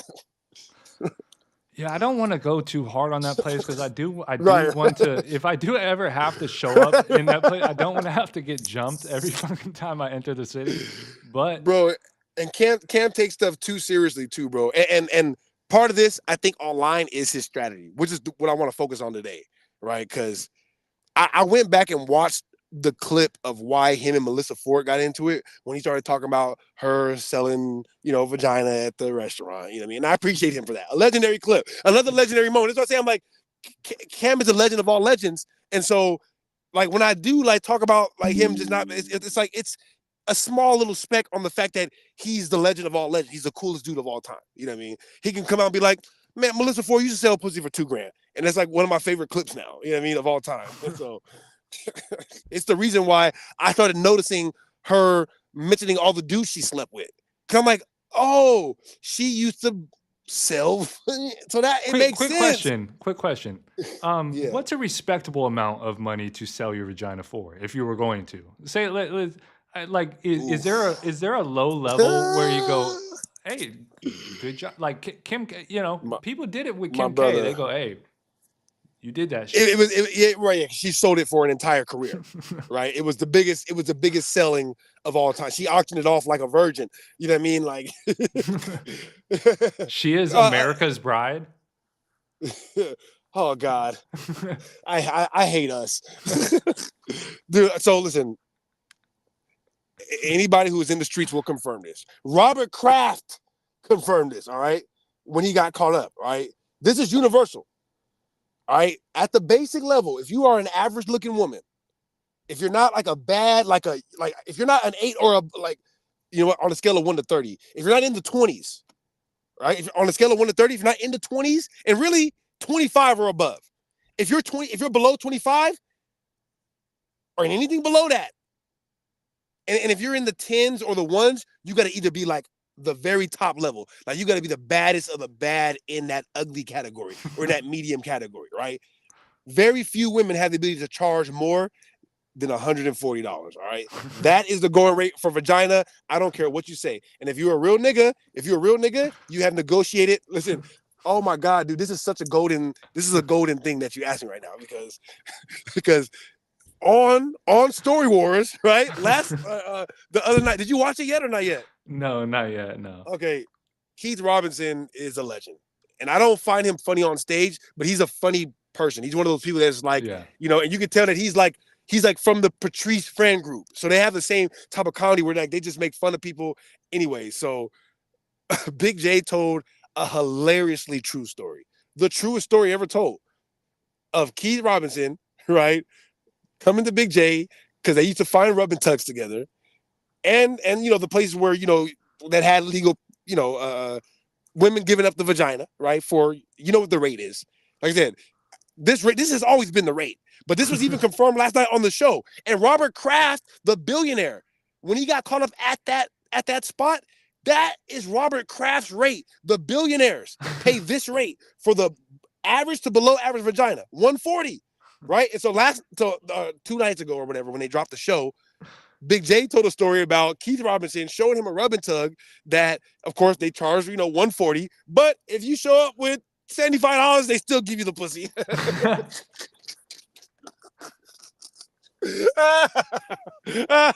Which is the truest story ever told to man. All right. The rate is $140, but are we paying $140? No. Okay. Of course not. Of course not. All right. If you look like me, you could borderline get it for free. I'm gonna be honest with you. I'm not paying more than $40. Me personally, I'm not paying more than $40. This is facts. All right. And think about it. At that rate, I have to take it. You know what I mean? It's like, come on. Like, I'm a fool if I don't take it at that. I'm gonna tip her $40 anyways. My tip is already $40. So she gives me the pussy for the $40. Think about it. I promote paying for the pussy. So you could call me whatever. I don't give a fuck. I would pay more. I would, because I want her to never call me again. I want her to never call me, never see me. When she sees me out in public, I want her to not even speak to me. Don't even look at me. Pretend you've never seen me ever. You don't know me. You know how much money that's worth? How much do you think Tiger Woods would have paid for it? How much would Tiger Woods have paid for that? Right? Yeah. His entire marriage. How much would Kobe have paid for that? A rape case. He would have paid a rape case worth, right? Exactly. Pay these women. Pay your pussy bill. That's why I wanted to wait till later in the show to get to it, because that's the headline. Listen, this is straight from Corey Holcomb, so he's been telling y'all. Oh yeah, when Corey's like, I met these young chicks, right? They don't even ask me for the money. I leave the $200 on the dresser. I leave it there because that's my pussy bill. Listen, because I know why they calling me over. It's not because I look good. You feel me? They call me over because I'm an old nigga that got some money. I'm not finna be over there like, well, she didn't ask for the money, so let me hustle the bitch. See, all right, niggas, go ahead, hustle away, and look at you. That's an even funnier conversation, like a time where you got hit with the bill. It wasn't direct, but you still got billed. You still got the invoice. The invoice came. Tiger's invoice came in the form of voicemails. He didn't answer the invoice, so he got the voicemail, nigga. Period. Over 100. And now this is what happens when you try to have relationships with regular women. All right, like one day we're gonna start a whole series called Revenge of the Mids. You guys have Revenge of the Nerds for us, for men. Revenge of the Mids. That's what we're living in right now when it comes to women. Oh my God, women put on makeup and they want to be a bad chick so bad, and the reality hits them. So you know what they do? They hit niggas with the invoice. The invoice get hit. That's for a later time, though. I'm sorry. We love all women on this show. Shout out all the women and the mids. All right, because I personally love you to death. But, we're having fun. All right. We're talking about Cam and Mace. look, just Cam this time, right? I think that Cam is strategically trying to start a beef with Joe because he thinks that the way he does with other people, like in rap and stuff. Because if we beef, then it's good content, then it gets us both press. But Joe does not need your press, Cam. This is why I tell you need to go watch Joe. But I think that Cam, like, I'm quite sure Cam does not like Joe. For whatever, a lot of people just don't like him. But probably over women or whatever. But when I went back and watched that Melissa Ford video, this is literally what Cam said, bro. Literally. He said, I can't do voices for a long amount of time. So it's like, anyways. He basically said that the thing that made him, he had a beef with Melissa Ford because she said some weird comment about him, which is fair. She says weird stuff all the time and deserves to be flamed. Flame Melissa up, right? But in the midst of that, he's like, see, I was never even going to talk about this. But the first time, I had really thought about this was because he explained how when he first started his sports podcast, his mom passed away shortly after. And so he had to put it on hold for a month or so. And so right when he put it on hold, he was watching Joe and Nori, and Joe and Nori were talking about how they like seeing people fail. And he thought there's no way in hell they could be talking about anybody but him, period. In his mind, they're talking about me, for sure, 100%. Literally, he's like, so when I had heard that, I'm like, I mean, who else could they be? It gotta be me. So I'm like, okay, I seen that. You know what I mean? Put that in the back of my head. I'm like, nigga, there are a million podcasts in the world, Cam. Literally, I don't know if you know that, bro. I'm like, Joe has a million enemies, tons of them that he talks about on the show actively. He never said anything about you one time. He never said anything but love for you and them. And even when he said that, Joe still hasn't said, because I think Joe's smart, like, no, nigga. Joe knows that I'm up here now. And so me doing that to you is just only helping you.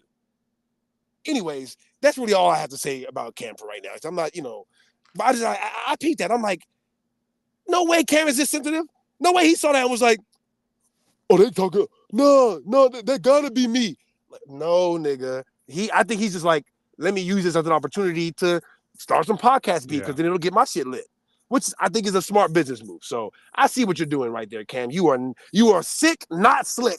All right, that's my statement for the whole year. I've been saying that shit. Y'all niggas is sick, not slick. You know who was on a sick run this week, and this will tie back into the Cam thing slightly. Go ahead. Adam 22. Have you seen his last 10 days now, because he dropped his video, the infamous video declaring No Jumper being broke on April 2nd. So everybody thought it was a April Fool's Day joke, like late April Fools to the feds. No, for sure. He's definitely reminding me of the press run that Lil Baby was doing during COVID, trying to it might not have been COVID, but it's the same kind of, like, it was around that time when Thug got picked up and Lil Baby started panicking, and you could visibly see it. He's at every charity, and they were pushing any person he could give a backpack or a turkey to. He was fucking there immediately. Middle of July, turkeys. And that's facts.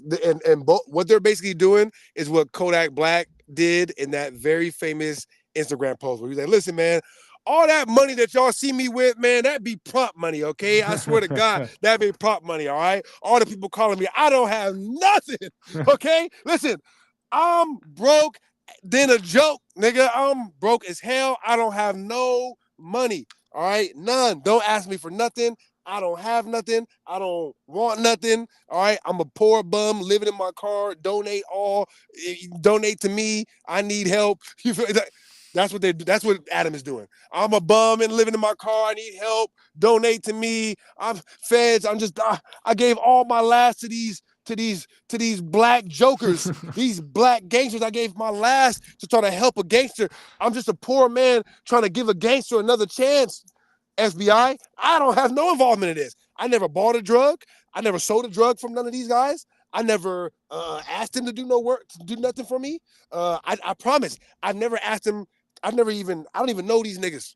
All right. I saw some young men coming out of prison, all right, trying to get their life together. I offered them a way to do it because some of my fans like their music. So I thought, hey, why don't me as the nice white man help the young black youth, gangbanger youth, get out of the streets. And in the midst of doing that, I went broke, Judge. I went broke trying to help them. Lock them away. All right? Just don't come for me, please. All right? Because I went broke doing this. All right? I did not make any money off this. I did not make any money off any gang activity. You hear me, Tyson? I did not profit at all from gang activity. Tyson, I'm Adam 22 right now. I haven't made any money from anybody doing gang activity and talking about it. Nope. That wouldn't legally involve me in a RICO by definition. I think Making if we money were in directly a off gang room activity. with him, I guarantee we'd get him to tell on himself. They He like already watching their Right. interviews back. Sometimes it's fucking baffling to me the things they say out of their mouth and just like keep it pushing like nobody. And of course, we watched the ramifications of all this play out in the last couple of weeks, right? But I was watching the Adam and Wax show, and something really stood out to me that was just like, it was mind blowing. So, like, 45 minutes in, Wax starts doing his usual. Wax could be like if we were smart, we would start a new Sesame Street and make Wax like the count. Right. Of our Sesame Street, because he starts Yeah. every single time. Count Prescula. Bro, Count Prescula. he knows math from like 100 down, like any 3-digit number down. This guy is a wizard. He starts doing jail math, and he can add and subtract years from your life in an instant. It's crazy. He's like, okay, so he did 35. He did 6 months on probation. He got triple time here. That would have made him.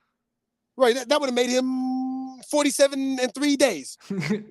No, he's doing that. They're talking about 4 extra, and he's like, well, he actually only has 2 months left of probation. So if he does do it, it's like, bro, how could you not be fighting the police, like the police accusations, while doing perfect jail math at all times? Like every single time, he's like prosecutor's assistant to the highest extent. And I just thought that was funny.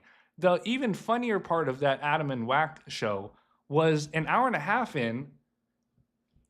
Adam and Wack are starting to delve into what the Klan, because they're reacting to Kanye and the Axe interview, and they're trying to figure out like what the Klan is, and Adam comes in and has an expert level breakdown of actually what the Klan entails and how it works actually. And I just thought that was funny. I wanted to point that out because for all the bullshit he tries to say he's for the community, he has a lot of information on the Klan that I would like to, and his last name just happens to be Grandmaster or Grand Mason. Yes, Grand Mason. Grand Mason Adam has figured out the code to the Klan, but he's not one of them. I just want to point that out there. He's not one of the Klan, but he does know a lot about it.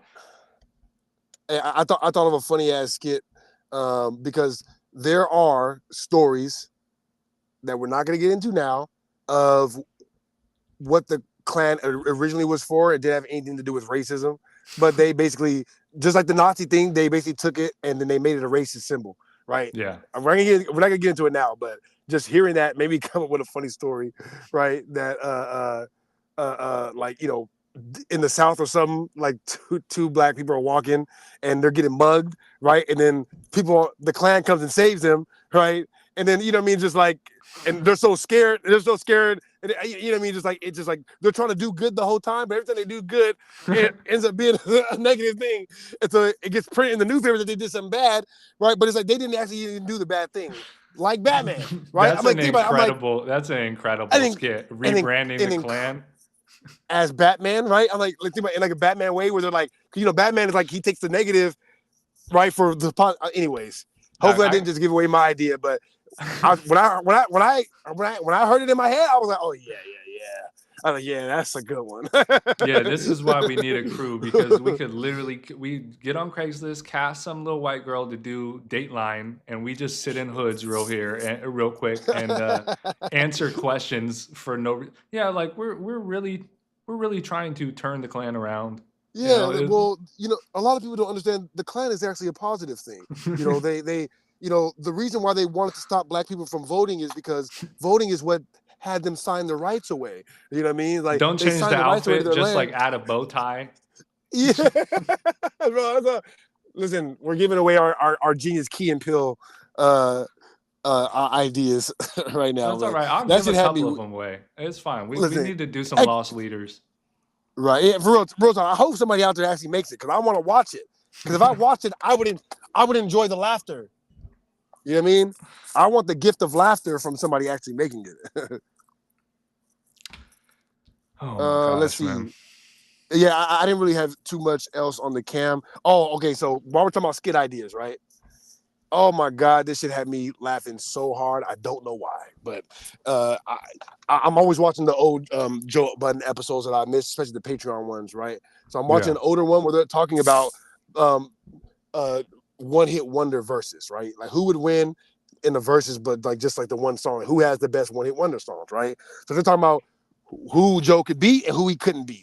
And so, for a while, I'm like, nah, Joe could beat a lot of people, right? And then they start bringing up some songs, though, that I was like, dude, I'm like, can some of these songs actually beat people in a 20 verse one verses, right? Like, I think some songs are so good that you could play your whole catalog, and as long as I keep playing this one over, right? So the first one is Return of the Mac. I'm like, nigga, right? Imagine we do a verses, right? Somebody got 20 songs. I play Return of the Mac after every one of their songs. and each time that shit keeps going up, nigga. Every time. So you finish the song, whoa, you feel me? And then next song, whoa. All right, so that shit had me weak. So that's one, right? Another one that could go is Who Let the Dogs Out. And I want to controversial, but for me, I want to make a Who Let the Dogs Out so bad because it's the perfect pop song. You know what I mean? It's just like it's Rugrats. It's like I don't know. It's like so I think Who Let the Dogs Out is one of those, but this last one is the one that really got me, dog. Because I hadn't even considered that this was a one-hit wonder, right? Until he said it. Then when you hear it played, you're like, oh yeah, this shit. The song "Hoop There It Is," nigga. Bro, when he played that shit, who there it is, who there it is. I'm like, imagine a 20 verse one with just Hoop There It Is. I'm like, Hoop There It Is wins every time. I'm like, who there it is, who there. I'm like, that shit is so fire. That shit is so fire. You lose every time. I'm sorry. A DJ that only plays like cliche music hits. Oh my word, dude. When that shit came on, Joe was like, yeah, no way in hell I could beat this. Yeah, I'm like, no. Hoop There It Is beating. I'm like, it's such a good. I'm like, songs like that make you understand how people became a one-hit wonder. Because you make a song like Hoop There It Is, I can't make another song. And dude, how do you follow Hoop There It Is? What do you follow that with? You can't follow that. Yeah, because if your sound is not that's really what happened to Tommy Richmond. He put out something so iconically different and so like strange that if he didn't follow it up, everybody just started calling him a culture vulture. And then when he did follow it up, they're like, this isn't as good as your last. It's the same thing. Yeah. But it can never be the same thing, so it won't be as good, anyways. Just sick, man. Just sick. Yeah. Well, that should have me weak. Go ahead. No, I was going to say, did you we don't have to spend a lot of time on this because it's not that important. And Fresh and Fit, in all reality, are not like that big on the scale of things anymore. They don't really. Myron moves the I have needle. it on my list. Did you watch Fresh and Fit go on Matan's show? I didn't watch it. I just heard you break it down. But go ahead and give us a quick analysis. This shit, I'm almost certain we have to watch it. I don't even want to analyze it. It's like 3 minutes or whatever. Pull it up. But I will give the context is because it doesn't need it, but Fresh and Fit go on Matan show. And if you don't know who Matan Evans is, his little guy is the Bill Clinton kid. I'm weak. Totally I'm different. weak. The Bill Cosby of kid streamers. That's right. Hide your drinks, hide your wives. around Matan, all right, because he is gonna spike a drink. Hello, everybody. So, Welcome.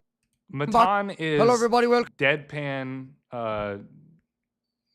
His shtick is kind of like being in your face, but like nonchalantly, like not giving a shit, but also like gonna press you. It's very convoluted, and a lot of people can't really understand what he's doing, to the point of like it's in the realm of an Eric Andre or any of those type of like humor. I agree. Yeah, that's a good comparison. He's doing it in a more cerebral sense, less physical humor. Of course, right? You even look at the set; it's very minimalist. It's poking fun at what podcasting is, really. Yeah, right. Would you say he's the Israeli Bobby Altoff?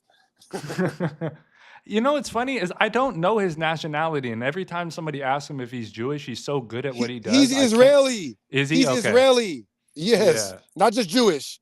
Israeli. Interesting. That's funny. So we're watching the controlled opposition. I like him though. I like him.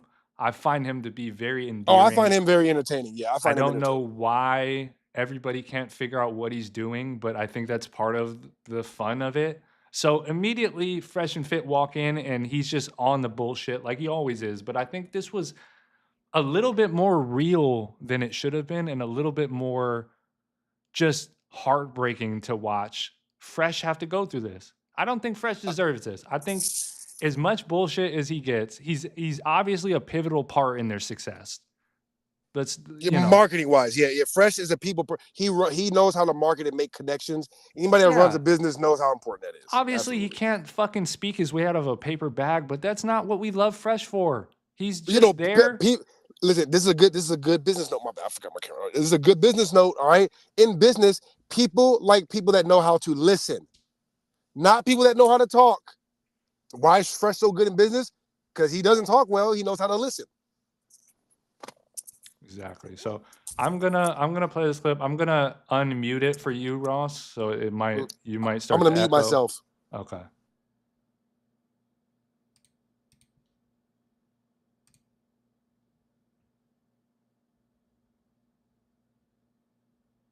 Welcome back to the podcast. For today's guest, we have Fresh and Fit, otherwise known as Myron in Coconuts. For today's co-host, please welcome in my manager, Vara Florin. You guys can all come in.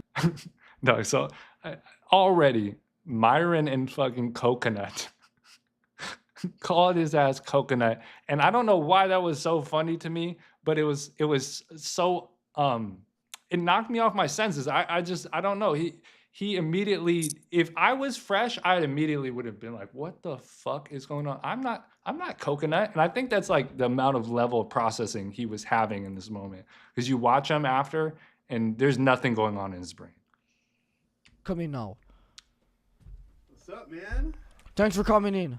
What's up? How you doing, bro? Thanks for coming. Oh my god.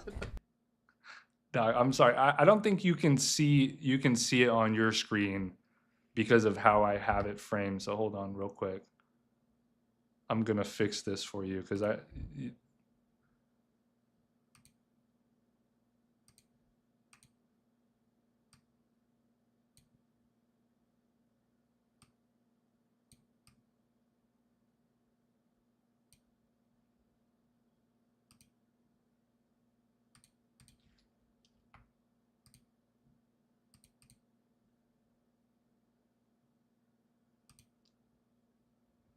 all right. Well, shit. I'm watching it on the phone okay, as well. You can see it. Okay, yeah. All right. Yeah.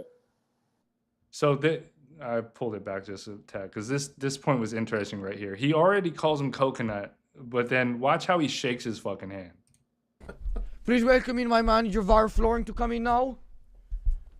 Sunflower seeds, I like it. Please welcome in. Florin, you guys can all come in now. What's up, man? Thanks for coming in. What's up? How you doing, bro? Thanks for coming. Oh my god. Please welcome in my manager, Vara. He yoinks his ass. From a sitting position, he's able to pull Fresh off of his feet. This little boy. So he starts to show off. He goes, Myron and Coconut walks in. Within 5 seconds, he not only demoralized him, he's now manhandled Fresh and pulled him across the table.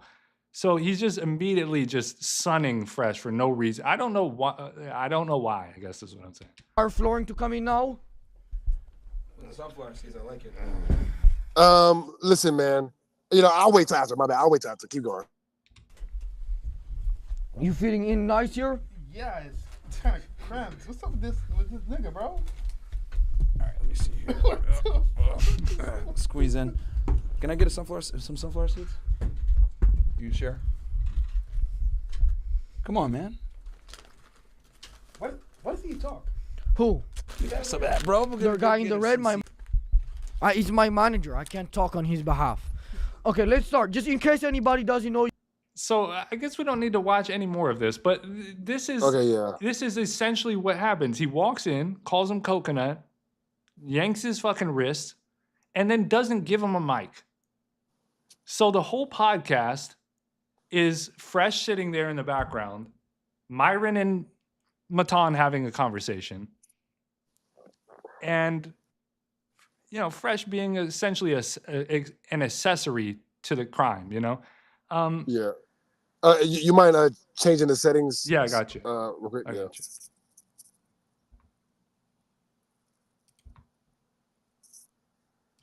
Oh, yep. There you go. Yeah. Hopefully you guys can see me better now too. The sun had shifted. So number one, classic male hierarchy thing. When you are a weak person in a group, which Matan is a child, so he's obviously a weak person who wants to be seen on an equal level and has to find a way to establish dominance. Weak people do that by finding other weak people and standing on top of them. That's what they do. You know, so you put yourself up by trying to find the weakest link and attack them. Fresh is obviously the weakest link in this type of arena. And so that's what Matan is going to do. I don't want to take it to a racial place, but he's making it very easy to do that, obviously. You know what I mean? It's like, you know, so because he's a kid, I'll just chalk it up as him not understanding the insensitivity of having a group of people where one of them doesn't look like you, and you specifically single out the one that doesn't look like you. You know what I mean? He's a little kid, and so he doesn't understand that, right? He doesn't get it. But in reality, right, if there is one dark person and a bunch of light-skinned people, and you single out the dark person, somebody like me is going to smack you, you know? I guess he's under 18, though, so I couldn't smack you. I would just do what Myron did to that guy. That's the difference between Myron and Fresh and certain personalities and other. You see what Myron did? Right? Took his sunflower seeds. He's like, give me some sunflower seeds. No, give me them. So if I didn't have a mic, I'd be like, yank. I would grab his mic right from him. What are you going to do? He's a little ass fucking kid. Oh, thank you. So anyways, shout out everybody. Oh, I guess I'm running the show now, huh? Well, this is my show. Shout out everybody. Look, this is Fresh and Fit version. Blah, blah, blah, blah, blah, blah. Would have went just like that in 3 seconds. He's a little ass fucking kid. What is he going to do? I'll snatch the dog shit out of his mic. And now that we're talking about this, bro, because I have not been able to wrap my mind around what is it that has been rubbing me the wrong way about that one guy that you sent me, the one that has the glasses. You know what I'm telling you? I'm like, he did the TMZ thing. Oh my God. He was on Fresh and Fit. He has glasses. He has a network, and he did the TMZ spoof that you sent me. Oh, you're talking about Sam Hyde. Yeah, Sam Hyde. Okay, so yeah. Until you brought this clip up to me, I didn't realize what had rubbed me the wrong way about Sam Hyde when I first met him. I figured out what it is now, because when Matan did the episode with Legion of Skanks, Matan tried to basically do something like that to Dave. Yeah. Because he looks at Dave, he looks at Jay and Lewis and thinks Dave is the weak link, right? A lot of people do this. So they come on the show, and when they're trying to establish some weird dominance, they'll try to attack Dave. I'm trying to tell you, I see the body, you know what I mean? That's what I focus on. And so I see it happen all the time. And Matan did that to Dave, where it's like, he was like, I don't like these headphones. I want your headphones. He's trying to take Dave's headphones. Yeah. Matan, little ass. And Dave was like, get the fuck out of here. And Sam tried to do the exact same thing. He's like, I want your headphones. And I was like, why does everybody think that they can just pick up? And I get it, because he looks like a weakling. You know, so I think that's why automatically I'm just like, you know what I mean? I felt rubbed the wrong way, pause, by him. I didn't realize that though until, you know what I mean? I'm like, oh, That's why. Because I saw that shit and I was like, this fucking guy. Yeah. You know what I mean? So after that, it just like that has always been in the back of my brain. And so this Matan thing, anyways. But yeah, that's what Matan does. It's like he's gonna try to find a way to establish some weird hierarchy because it's good content for his customer base, the people that watch him. They want to watch a little kid embarrass an adult. That's what he does. He's a kid that tries to embarrass an adult. So who's gonna win? Is he gonna embarrass you? You're gonna embarrass him. You know what I mean? That's you. That's the risk you run when you come on his show. So Fresh obviously lost. Like what the fuck? I don't think many people have beat Matan. Honestly, the only person I could, ironically so, was Sam Hyde was probably the only person that out Matan'd him. I don't know if you saw that episode. No, I didn't. But like I said, I'm like they do something similar in principle, right? But Sam is a grown man. Okay. You know what's funny enough about Sam Hyde, because I don't even remember his Skanks episode. I don't. It was a terrible episode. It was the worst episode they had. I know him from being somewhat of a pseudo intellectual, and I use pseudo in a way because I'm not able to verify. I do feel like he's very intellectual, and when he speaks, I've listened to enough now where I'm like, I'm pretty sure there's a very intelligent person back there. And oh no, he's definitely very intelligent, and I find a lot of the stuff that he does good, right? And that to me, that Skanks episode was only bad because of that Dave thing. That's why I'm like, because I'm watching the episode. This is my laughs for the week. You know what I mean? So I'm like, this guy pisses me off now because you know what I mean. He's like the energy was a little bit weird after that because like I said, he's trying to find his way and like I said, sometimes it's just an automatic thing that people do. Where it's like you can't help it. You just like look at scrawny ass Dave and you're like, I gotta get on him. You know what I mean? And so I get it. But like I said, I find him to be very, very intelligent actually, and I think that may have been what held him back a little bit. And as most people know, and people love people that make them feel smart. So when you're smart, it's difficult sometimes for you to get a grasp because people don't want to elevate people that are clearly smarter than them. Which you can tell funny. Sam is a smart guy. One of my favorite channels right now, I think I've sent them to you, dude named Philion. But he was speaking the other day, and it was in the middle of one of his videos. He's like, look, I used to serve you guys steak. It's slop from here on out. And he was, he's talked about it at length numerous times, but he's basically saying like, look, I tried to intellectualize with people on the internet. It's not going the way I thought it was going to be. And like you watch that with so many different minds on the internet. You put an actual brilliant mind out there. It's just filled with ridicule and all the dumb motherfuckers that we went to high school with. Why would I try to intellectualize with 90% of the population that I was verifiably smarter than?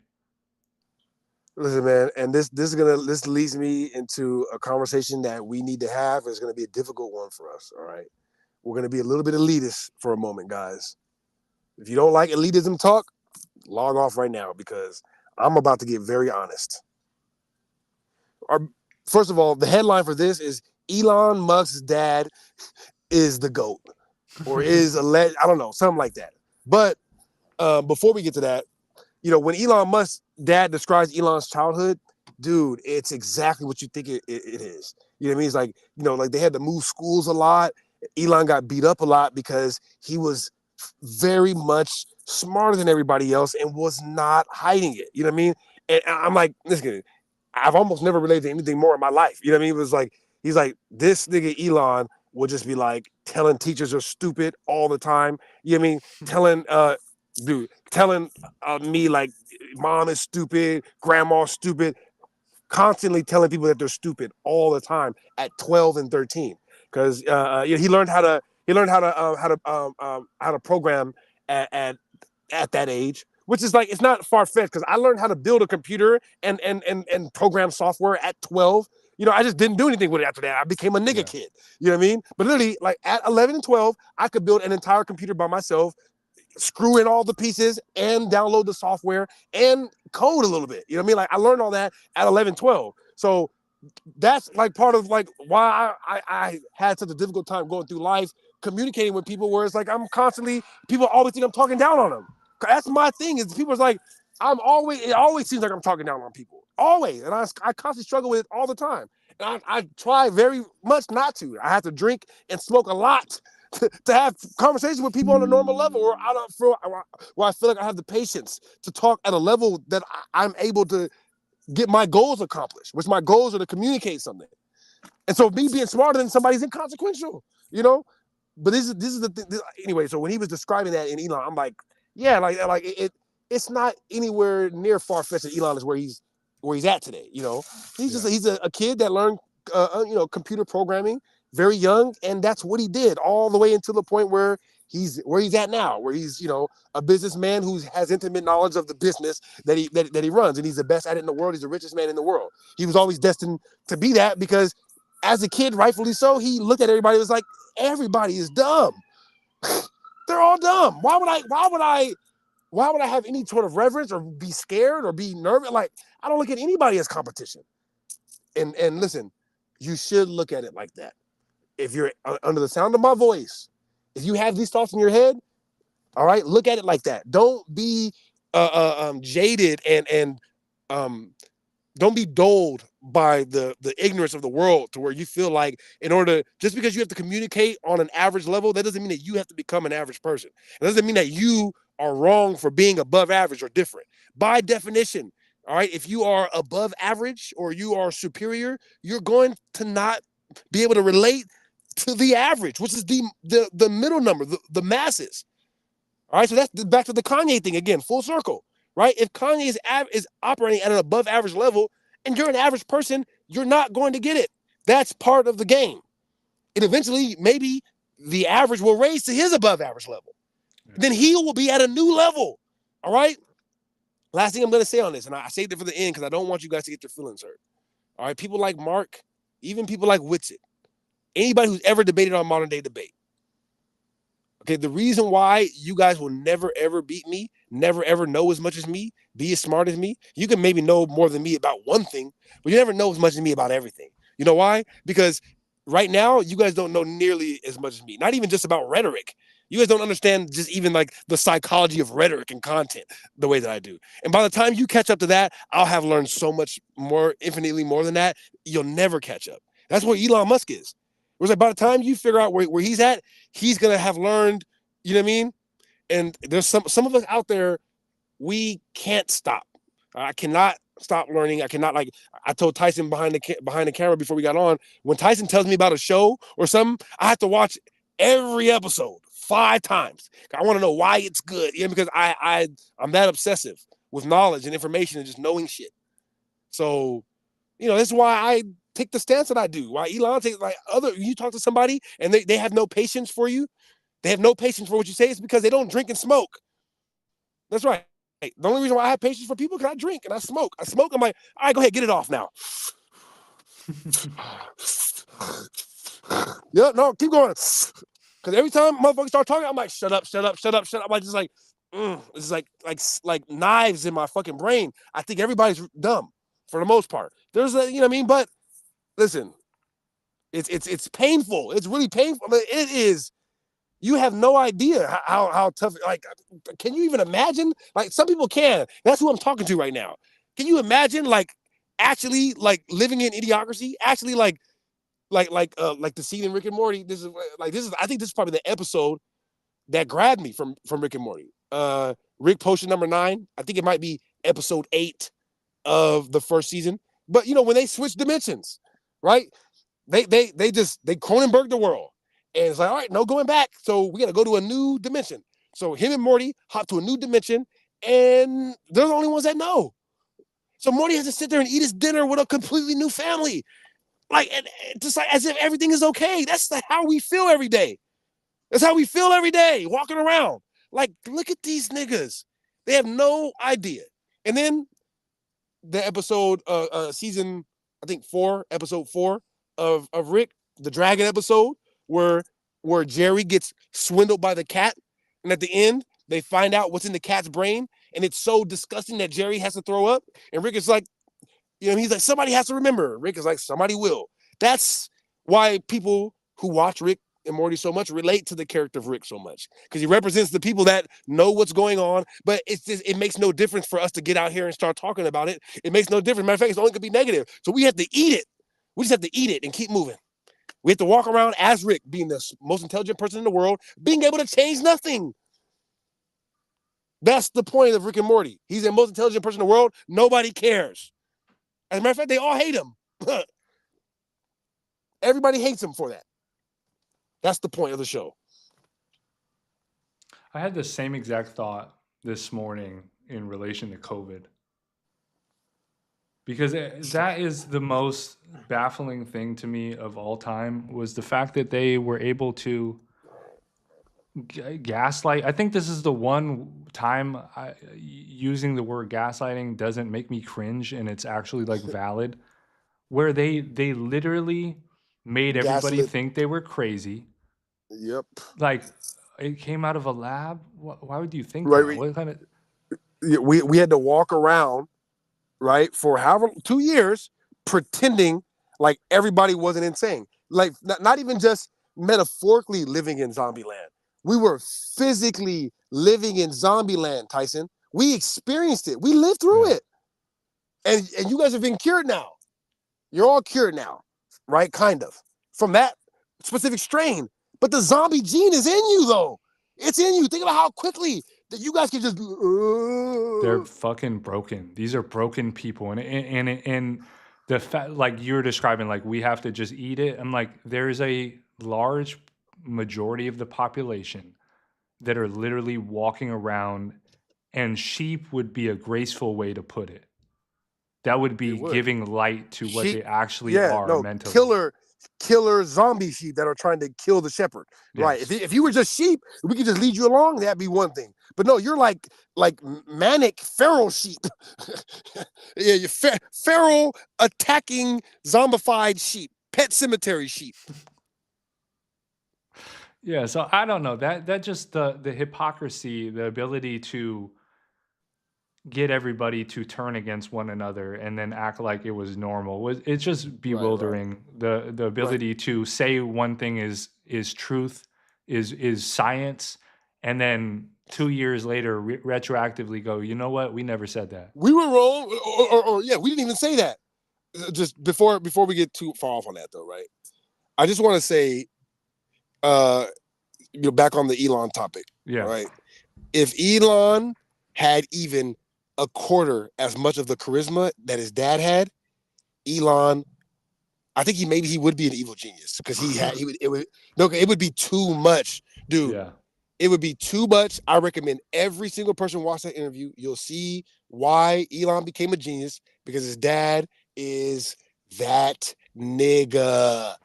Elon Musk's dad is that nigga in every way, shape, or form. When you hear him talk, dude, I mean, like Vlad will ask him a question, and Elon Musk's dad will answer the question. You know he's lying, right? You know he's lying, but the way he answers it is like perfect, though. And he'll even give you a little laugh after, like, you know what I mean? Like for example, and by the way, through this, I've realized that the Stewie accent in Family Guy is not a British accent; it's a South African accent, because he sounds exactly like Stewie. And then there's a famous South African geologist, Michael something, that I always reference. They have the exact same Africans, so the exact same accent. So the accent that Stewie has in Family Guy is a South African accent.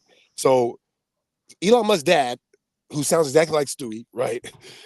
Vlad's dad asked him, Vlad asked Elon's dad, there are rumors out there that there are kids that are yours that you're not claiming.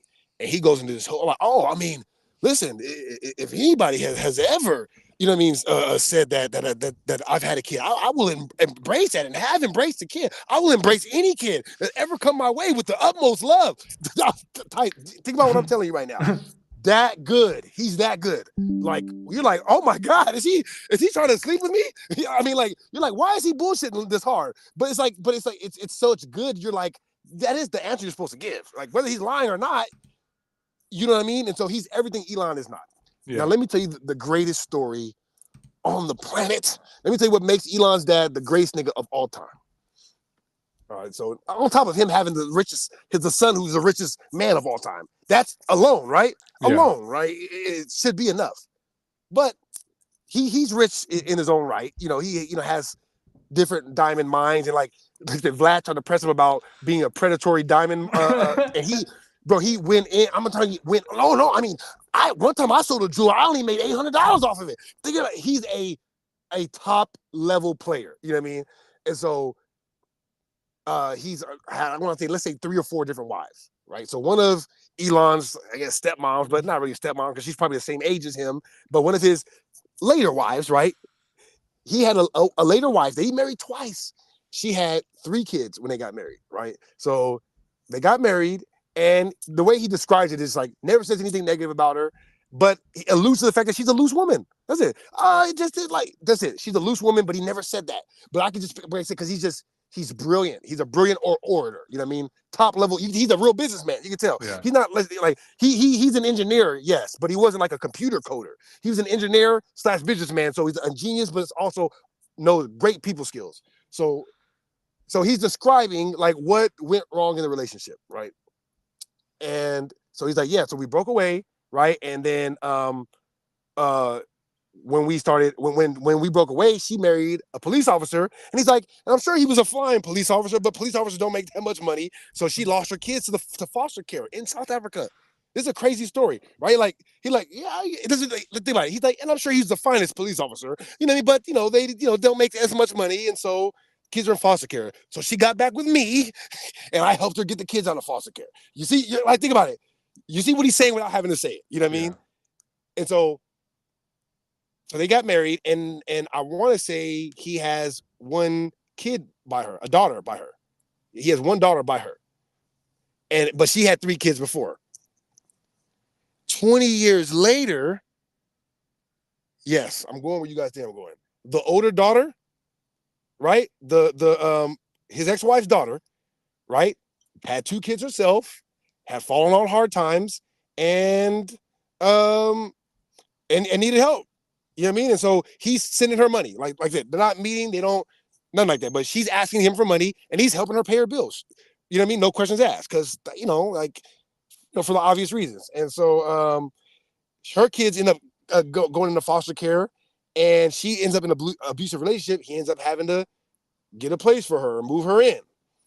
Right? He never even says what happens. Right? All you know is that, and then when she moved out, right, back with her guy, because she ended up getting back with the guy, and then she ends up pregnant. And she calls me and says, the baby's mine. Woo! He's like, it couldn't have been mine, right? And she's like, she assures me that, that she hadn't slept with anybody except me. And so, yeah, so we welcomed I think they had a son, right?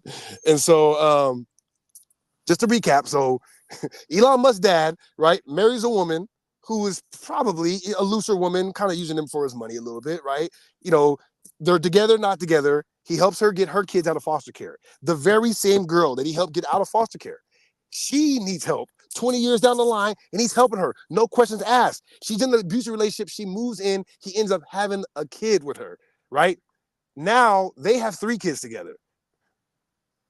Yes, and last Christmas, he had Christmas with his ex-wife's daughter, which is his current, child's mother, and his daughter, all in the same house, all no problems. This is the GOAT, all right? This is the greatest man that we've ever seen. Listen, I said this is a touchy subject, all right? But say what you want about him. It's not like he was like, hey, give me some pussy, I'll give you the money. No. He just helped her. You feel me? Yeah. And then listen, man, when you that nigga, the pussy is laid at the doorstep. What do you want from him? What do you want from him? And they're all happy. This is Elon Musk's dad. This nigga his son is the richest man on the planet. And this is what his home life. This nigga's the GOAT. I don't give a fuck what you say. Nobody is this good. Nobody is this good. All right? He's the GOAT. That shit is insane. Yeah. It's funny. When all the baby mama drama stuff with Elon popped up on Twitter, and everybody had their opinion on it. It was funny to see people try to quantify or qualify how they felt about the situation. And it's like, you don't know what type of person you would be with a billions and billions of dollars. And rightfully so, you're not that type of person. You're a fucking C-level, at best, personality I gave type. the disclaimer. I gave the disclaimer. I said there's going to be an elitist section. All right, guys. So, all right, keep going, though. Keep going, because I got some more stuff to say on this. Go ahead. So, I mean, in all reality, who are you to try to figure out why somebody like Elon has 14 kids, how he takes care of them, how he spends his time? You guys better be so happy that Elon likes average-looking nerd women. You better be so happy. Because if he was his dad, think about it. If Elon was his dad, he would be running the fucking world. He would have to be an evil dictator with that much power. Think about it. If he was cool like that too, this nigga dad is the smoothest nigga on the planet. Has to be. I just told you. I'm talking about his speech, but then to have a personal. He's like, no. Yeah, my ex-wife is fine with me. We had one kid, now we got 3, and he never. Think about it. He never says we're married. He never says that's my. He says that they have their own house for them, but they spend most of their time over here at my house. That's his actual response. I was watching Kill Bill last night, and I almost had a heart attack telling that story just now. I'm just like, nigga, I'm so inspired, but keep going, please. This is crazy. I was watching Kill Bill, and he what you're describing to me, kind of the same demeanor, was Bill in that movie. Like they kind of look very similar too. They have the same demeanor. They have the same kind of like physiognomy. I don't know. Interesting parallel. Either way, there's kind of a. I do want to say something about Kill Bill because it's fresh on my mind, and I know we had a discussion years ago about the replayability of a Tarantino film, and I want to stand by how I felt about it then as I do now. I believe Tarantino does not have a lot of. You pointed this out, and you were right.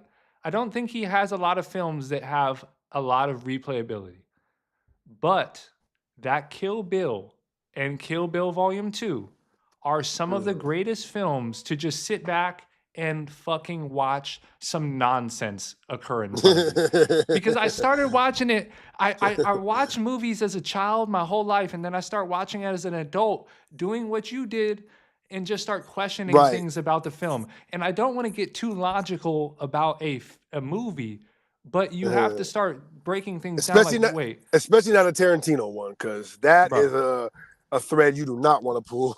So Kill Bill pulls off, right? And it has a little bit of an intro, but she's in the hospital. She's in a coma. And the 2 dudes, the trucker and the nurse, walk in, and he's doing weird kind of crimes with her while she's asleep, right? And we get an intro into what kind of predicament she's in. Right. And she proceeds to, unalive both of these dudes viciously, and then, okay, whatever. I think Family Guy got it right. Yeah, she has no lower extremities, but she's still overpowering these people. I'm fine with that. Whatever. She was smarter than them. She sliced the Achilles. I'm into it. I can get to it. But then they get to the part where she takes the guy's truck keys, and mind you, she still has no feeling in her fucking feet. She takes her truck keys. She wheels her ass out to the car. She's just been in 2 murders, and she hops her ass in the back.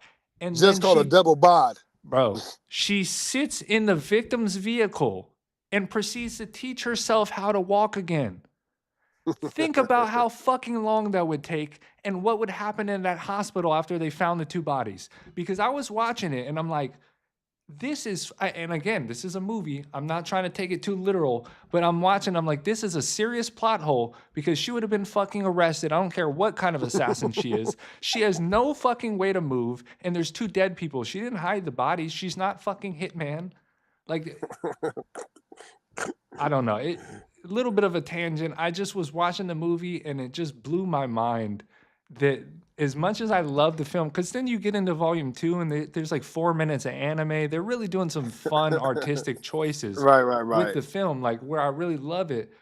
But then like the plot, the actual story of it is just like, it's Tarantino, like I'm gonna be so weak if on Tarantino's deathbed he comes out and finally says it.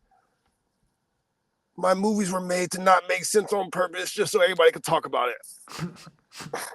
I can't wait till he says it. I can't wait. Yeah, I've been trolling you guys all this time. I literally want to see how bad can I make a movie? All right, fine. You guys don't like good movies? He's doing the Kanye thing. It was like, all right, fine. You guys don't want the good stuff? How bad can I make something? Well, Then because let me the make end the of worst Kill thing. Bill Volume 1 is just Lucy Liu and Uma Thurman having a sword fight. Just the most insane. On paper, it's just, it doesn't even fucking quantify. And right before that, she kills about 80 men. It's basically the Carl's Jr. commercial of movies. Remember the Carl's Jr. commercials where they always start off with the titties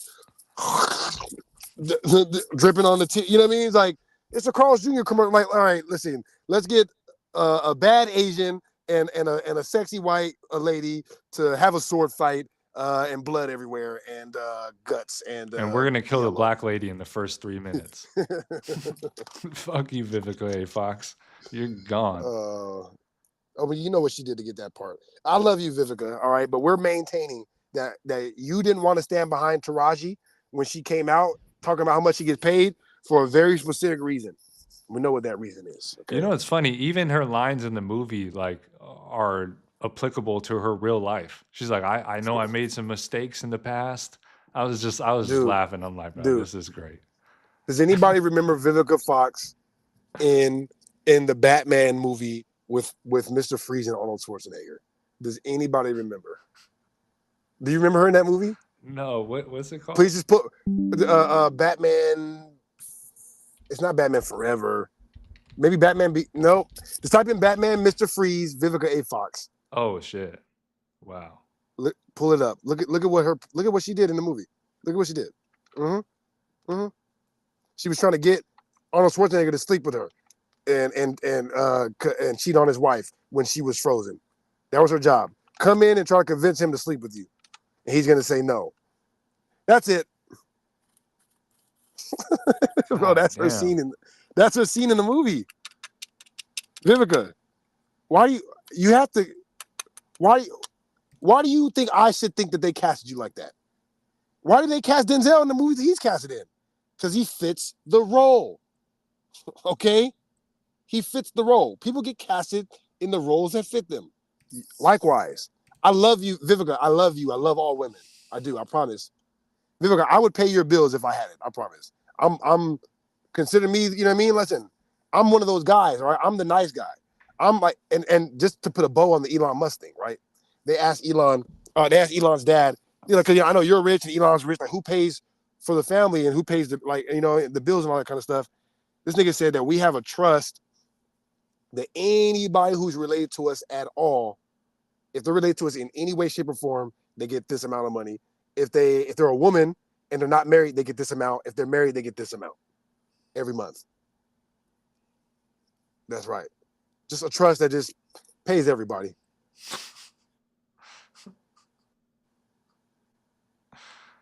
I mean, how can you sleep? How can you guys sleep knowing shit like that? You mean, like, listen, like some people know this about me. Most people don't know this. I don't sleep that often. I don't sleep that well. I mean, well, I sleep often, but I don't sleep like 3 hours at a time, 2 hours at a time. I can't sleep more than 3 hours when shit like this is going on.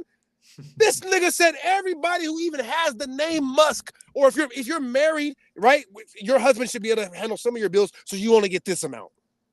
Do you understand? This is what I'm working for. This is my beacon. All right? I don't give a fuck what you niggas is talking about. I don't care. My goal is that. Make no mistake about it. That's my goal. And it always has been. Listen, always has been. Ask anybody that's known me forever. My brother Keith, he reminds me of this. He's like, I never even met anybody that talked about the possibility of being a billionaire until I met you. Because since I've been 4, I've been reading books and shit. That's where I got it from. Think about it. How did I hear about it? I don't know any billionaires. How did I hear about that? I read books as a kid. I read every book that my dad had by the time I was 11. You know what I mean? And I knew how to build a computer by the time I was 11. And so I'm like, well, it seems like the way to win is to be that. So my goal is to be that. I don't know, but I bet if I could be that, I could set up some way to where everybody could just make money and not have to worry about that. And sure enough, it's true. Yeah. Anyways, I'm not going to put this clip out, you know what I mean? But, for those of you that, look, I don't like giving my plans away, but that's light work. You should all want to reach that. You should all want to strive for that. Because it's not that difficult. Money is fake. It's not real. It's paper. It's a game. It's Monopoly. All right, learn how to win the game and win. I'm not saying you have to figure it out overnight, but figure it out. It's not that hard. Trust me, it's not that hard. All right, get a job if you got to. Feel me? Stack up some money here. Figure out a way you can do it. It's fake money. It's not real. You know what? And this leads us to the meat and bones of this whole thing. My bad. Do you have something else you wanted to say before we move into the next thing? No, I'm going right you're into good. tariffs. You're good. I'm going right into tariffs. All right, this is where I lose a lot of people. All right, I don't give a fuck. I don't give a fuck. All right, all you guys are so stupid. You're all stupid. Dave Smith, you too, nigga. I'm on your neck right now. You're all fucking stupid. I don't want to hear anything. I can curse now because we've been in the broadcast for a little bit. All right, I'm finna, nigga. All you niggas out there complaining about tariffs. All right, you guys are so dumb. None of you guys know anything about politics. I stop every podcast I'm listening to on the internet as soon as you guys start talking about politics. Nobody on the planet knows anything about politics except for me. And if you do know anything about politics, then you would never spend time talking about the president or this or economics or none of that. All right? It's all fake. I don't want to hear none of the shit you guys are talking about in a serious conversation. If you want to make jokes, make jokes. None of you guys know anything about tariffs. None of you. You don't know you don't even know what a dollar is. So how are you going to tell me about tariffs? This is what you dumb niggas sound like. This is what y'all sound like. Oh my God. Oh my God. The worst thing ever has happened. Donald Trump is charging tariffs. So now I got to pay more for a PlayStation. I got to pay more to buy a TV, Tyson. Oh my God. Tyson, it's going to cost me more to buy a TV. No. I'm going to have to buy less video games, Tyson. No. I can't buy it. You guys are fucking stupid. And this is you see like the Elon thing where it's like, I'm looking at you niggas like, I could never. All right, I could never. You niggas are so stupid. I can't even begin to explain how stupid you are. I said, you don't know nothing about politics. You don't know anything about the economy, how it works, what tariffs are, where our resources come from, how we could create them, how that actually affects our long-term economy. You don't know shit. Shut the fuck up. Everybody talk about tariffs. Everybody, Dave Smith, Myron, all you dumb niggas. You're all stupid. You don't know shit about politics. Because if you did, you know what you would say? This is all dumb. That would be, you would be like, oh, this is pointless. But again, guess what? Maybe you're doing it to make money, so I'm okay with that. But nigga, if we're talking about serious shit, you guys don't know shit about our economy's gonna crash because of tariffs. You don't even know if the economy crashing is a good or a bad thing to be weighing in on the conversation about whether or not tariffs is a good or bad thing. You dumb idiot. That's how come tariffs are bad? Oh, I have to pay more to get a PlayStation, Tyson. I mean, what do we get from China? Name all the things we get from China right now. Name them all. All electronic based, right? What? Cars? Oh my God, I have to buy a Ford now. Oh, it's gonna cost me more to buy a Subaru. I won't be able to afford a Subaru anymore. That's what they're complaining. That's what you guys' conversation is about. I'm trying not to yell. I really am. But this is why I don't talk about politics, because this is so dumb.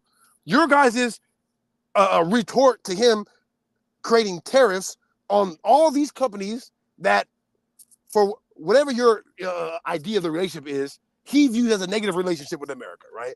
I'm not on Trump's side, all right? The president does nothing. It's all pointless. All you guys are pointless. All of you on both sides. You're all pointless, okay?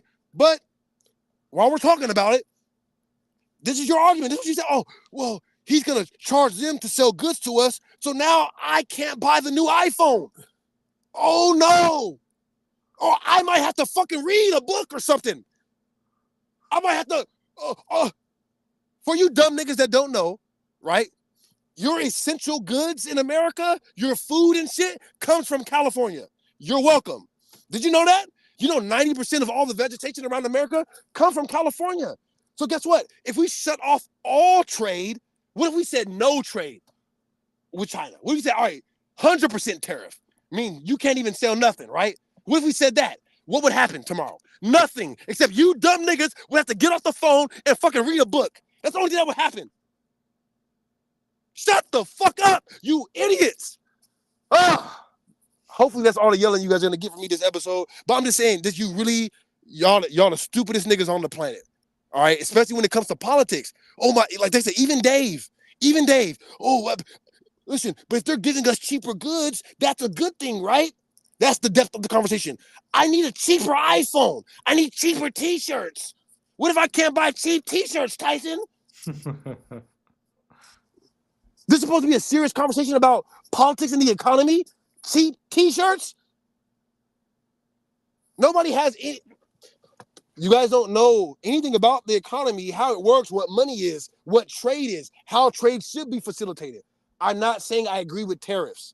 I'm saying I hear you guys talk about it. You're like, I mean, the new iPhone, PlayStation just said, this is what Ice said.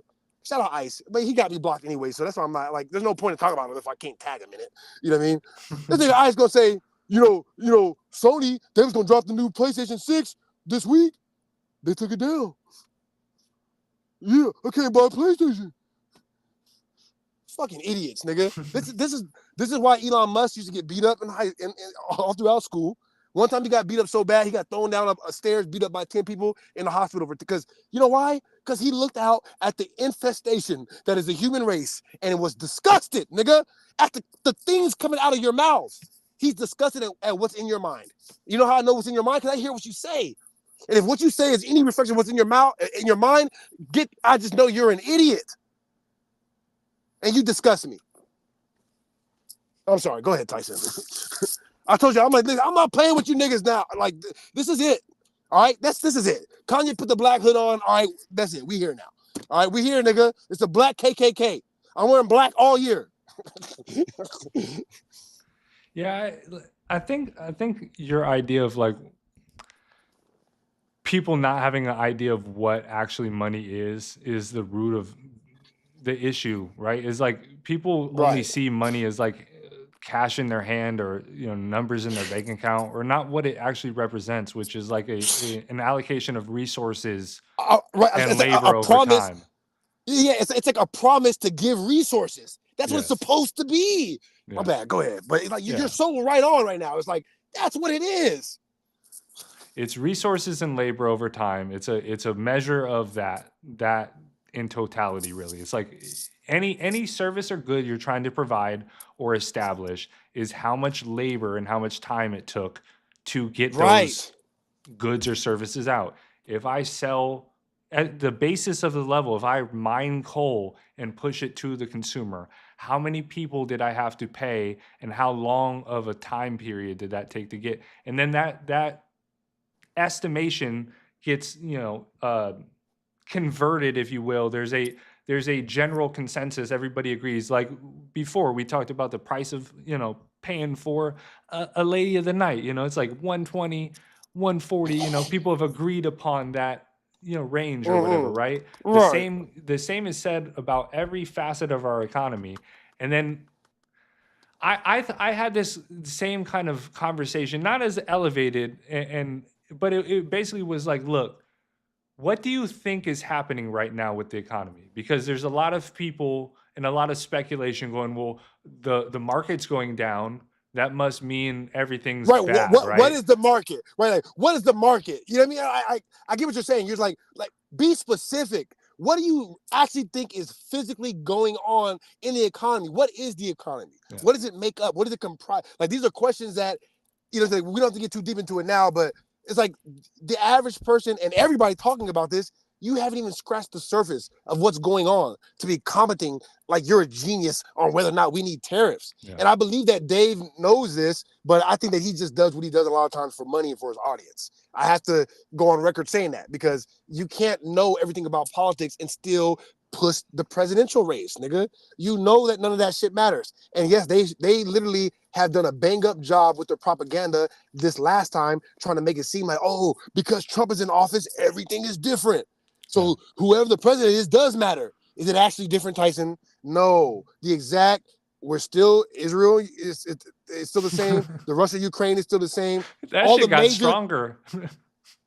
All the major things that I told you, the businesses that run the government, the ones that I always say that these are their benefactors, those businesses are business as usual. So no. So they may have taken some inconsequential things and made it seem like they were going to do something. Think about how genius. It's the pimp thing. I already described this. Remember, like the pimp makes the hooker think that she did a murder, so that way she'll get scared and stay with him. We were starting to realize that the president doesn't do anything. Then it's like, oh no. See, Donald Trump is just. I figured it out, but the game is to be sold, not told. All right, listen, nothing is different. All right, they use Donald Trump at the very least, so that way people start believing in the office of the president again. Oh, that's insane. And I'm not upset at Dave for feeding into the propaganda, but that he's part of the propaganda, though. You've never heard me get on here one time as an honest journalist, whatever, human being, and say, yeah, the president is going to determine what goes on in our fucking life. Never. I would never lie to you like that. The people rely on me to be honest, all right? Nothing that happens in Washington, D.C. has any effect on what goes on in California, period. They only make you think it does. Because when you think it does, then it might have an effect. Because you think it does. Because what you think matters.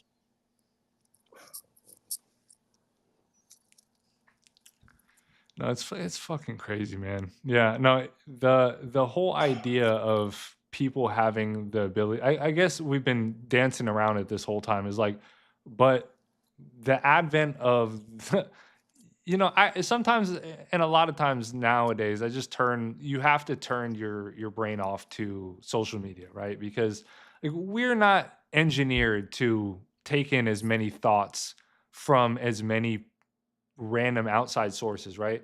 We could get into a deep philosophy of like what is thought and where does thought come from, right? But fuck all that. It's like the thought as we perceive it is from the individual, and it's coming, and people are just projecting whatever they feel like at any moment's time.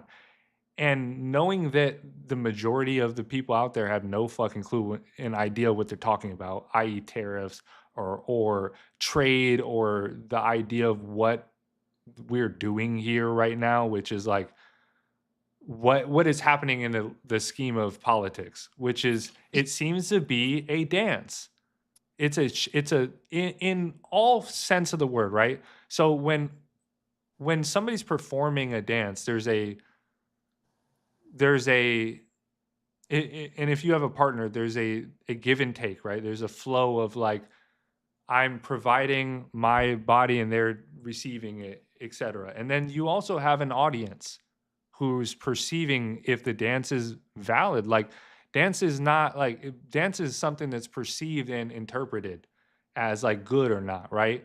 And in that token, I guess what I'm saying is they're all doing a show, and whether or not you want to partake in it is up to you. Yeah, 100%. 100%. And I made a joke when we did the Ku Klux Klan skit idea, but yeah, like, this is how they got people right in the South, getting them to vote or sign up for this or do that in the third, and really, it's like they can't do anything to you except get you to volunteer. That's all they can do. So once you join the dance, you're dancing now. And if your feet get stepped on, we can digress from that. I don't like to do the politics thing too much, because that's how I'm gonna get every time. I'm like, I don't have the patience to even entertain all. Like, I'm not gonna do all that. Like, oh yeah, the president. I mean, well, Donald Trump. I think. Listen. You guys know who runs the office of the president. The people who have been in power the entire time. All right, whatever they were doing is going to go on regardless. So if they bring up an issue like transgenderism and then strike it down, think, are you being played? Is somebody running game on you? All right. Do you ever stop to think that? I don't know if anybody ever stops to think. When people are talking to you, do you think, is he bullshitting me? Like, everybody knows that that's my main thought in my head when people start talking. I'm like, is this nigga lying? So you should always be considering that. Are they running game on me right now? Were they ever going to really make transgenderism or all this stuff a real thing? Or did they just do it so that way you guys desperately cling back to the office of the president to remedy that, while they get to keep doing what they're doing overseas and keep and ramp it up? Actually, take it to the next level. The same thing that happened with Obama happened with Trump. Blah blah blah blah. I'm a broken record at this point. I said this before and years ago, and in 2010 when I went to school to get my political science degree, and I decided to stop going to school because I realized that oh, these niggas just running game on me. No facts. Okay, yeah, we can. Let's see what else do I got on here. Ooh, Jesus. The first thing I read on here: Black Air Forces are officially done. I see way too many surfer dudes walking around with Black Air Forces now. I was like, these niggas. Interesting. I've only seen like dirty, dusty Black Air Forces in my life. So In our generation, yeah, that's the only thing. yeah. You know, but you know, Aaron the plumber, Black Air Forces is his uniform. You know, if you saw the little Aaron the plumber doll that they made, it came with the Black Forces. You know. Oh, that's interesting. Yeah. I do want to talk about Ian being the reason for Joe's success, but we can say that for a few minutes till my energy gets back up because I want more energy for that, and I need to relax for a few minutes because goddamn, these niggas still got me a little upset thinking about it. I'm still a little perturbed. We've done a lot. We did the Flacco. Okay, so here's something maybe to cleanse the palate. I like that term that you said, like a palate cleanser. So here's maybe a palate cleanser question for you. First of all, do you use lotion or no? No. You don't use lotion? No. Okay, so they asked this. Oh, do you use any kind of stuff for your skin or nothing for your skin at all? No, I don't. I'm definitely on my white side with that. Okay, so this is the question that I don't remember which episode it was, on the Joe, because I'm watching old episodes a lot. But one of the questions they asked, because they're trying to get on Ish about not being black, because Ish doesn't use lotion either. It's like, yeah. is that the borderline between whether or not somebody's white or black? I'm not saying it is. I'm just asking the question. I'm like, because I actually don't use lotion. I use oil and shit. You know, I use cocoa butter. To answer your question slightly, I would say I think it would be like a list of 100, maybe not 100. Let's say 25 to 30 items, and each of them had a sliding scale of points. I.e., like, would Dr. Umar let you into his show, or do you use lotion? Yeah. So it's like, so you get 5 points for the lotion if you don't use I gave it to Yeah, and then like if there's a certain threshold to where like if you don't hit like 35 points, you're just white. You know? Do you put mayo on your sandwiches? Right. Because I put more mayo than I'm sure white people. So I would lose the mayo. You know what I mean? Yeah. So I would lose the mayo. Yeah, I get what you're saying. I get it. Yeah. Like how so you can have a dark chocolate guy that does not use lotion, eats mayo, and he could be completely white. Like I have said, listen, we're going to talk about this at another time when we get bigger because this conversation is too important to just say right now. But white is not a race. It never was. In America, documented. It's a status. It's always been a status. White status, black status. Like teams. You know what I mean? So I said this is documented. So legislatively, that's always what it was. So they try to trick people into thinking it's a race so that way people don't know what game they're really playing. They don't want you to know what game you're playing, so you lose the game. All right? That's the game. The game is to trick you into thinking that you're not playing a game. So you lose the game. And that's how they win the game. We're having fun. All right, so I think I agree with you. It's not that if you don't use lotion, you're white, but it's like it's like a point off. Yeah. Or like you don't get the black points if we're looking at the sliding scale, you know. So yeah, because I mean I've dealt with this my whole life, right? It's like I'm definitely on the very lighter side of the spectrum. I always tried to be black until I was like 15. And I mean that like in the most literal sense. I'm just gonna do whatever I think is the blackest option every time. If life was Skyrim and it was all dialogue options, one time I still cringe about this growing up. One time it was my birthday, and my cousin and everybody got invited over, and they show up. The doorbell rings, and the first thing out of my fucking mouth to this day, man, it just hurts my soul. I go, "Nice kicks." I don't know why the fuck I said that. I never said the word kicks before in my life. But they're just like, everybody, like, I just immediately just like took the breath out of the room. I was just, shit. And like things like that, man, where you're like, damn, I didn't get the whole, I didn't get all the genes I was supposed to get, you know. But it's all right. But yeah, no, Listen. Go ahead. I grew up as that too, because in my family, like I said, my family is all dark chocolate gorilla niggas, and I'm the Mexican one, and so yeah, that was always me. Like just is a little bit less swag than everybody else. You know what I mean? Let's see. There was one thing that I wanted to talk about Felicia Rashad and also Brittany Griner in a funny way, but I want to say that to the very end because that one's going to be vulgar. There's a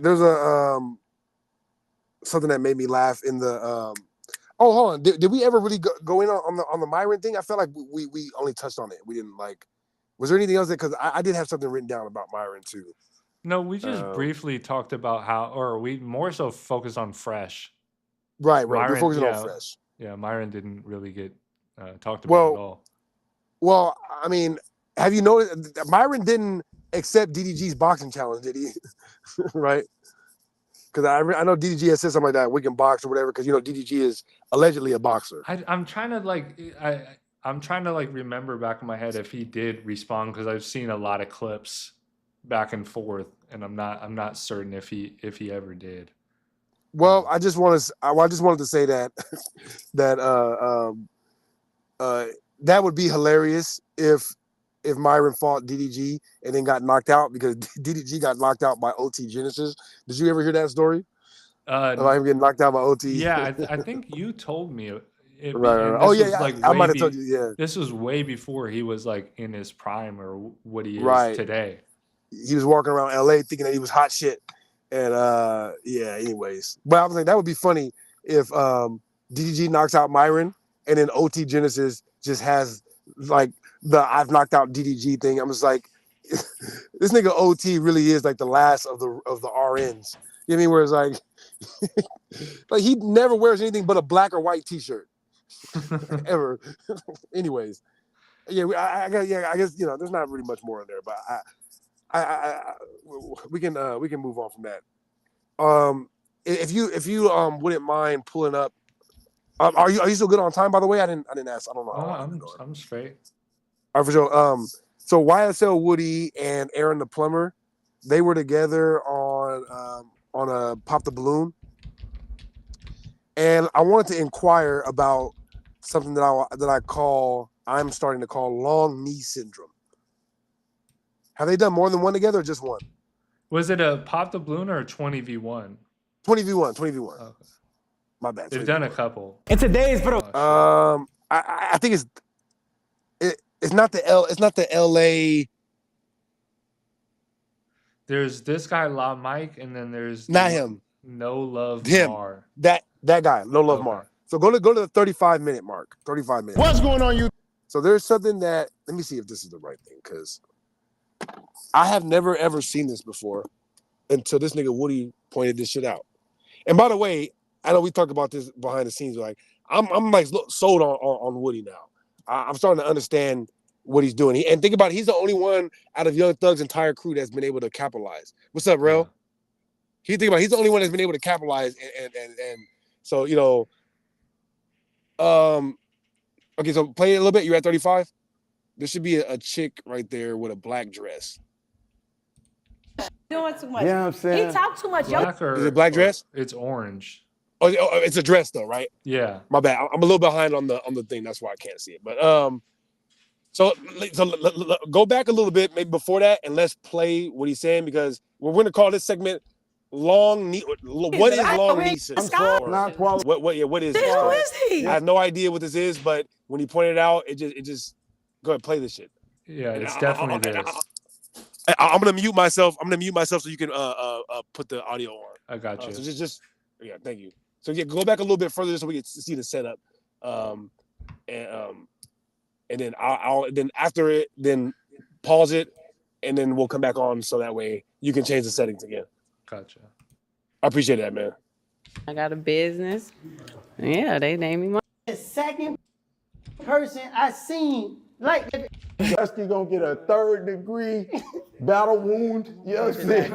But Dusty gonna be hurt. He gonna be severely wounded. You gonna strike an artery.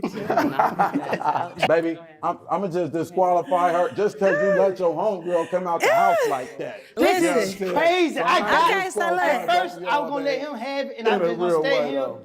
But you is the second person I seen like this. What we like? The knees way down there. Huh? Oh, your knees. What that mean? What that mean? That mean your knees too damn low. Like what that mean? I don't know. Like what that mean? That's crazy. No, you. So what that? No, I'm saying so like what that mean? I don't like, know what it mean. Like you trying to say my legs long? Like I don't know what I'm trying to say. I'm confused. Okay. We all want to know what it means. We all want to know what it means. Somebody help me. How do y'all be getting them long ass knees like that? What happened? I don't know. Anyway, that shit made me laugh. I'm like, dog. He said that's the second person too. And then when she pulled the knee up, the knee looked regular, but then for some reason in the dress it was all right, man.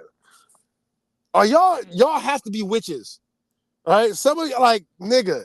Women are the most fascinating thing on the planet. I swear to God, you guys know are what's so crazy is the girl next to her is very courageous, and I don't want to body shame, whatever. We're all imperfect, but god damn, just like belly button all kinds of out for no reason. Oh yeah, that was trash. And I gotta correct this nigga real. All right, hold on, my brother. Hold on. All right, they did not jump DDG. All right, but he did get Dope Fiend. I will give you that. He got Dope Fiend. He was in OT Genesis told the story.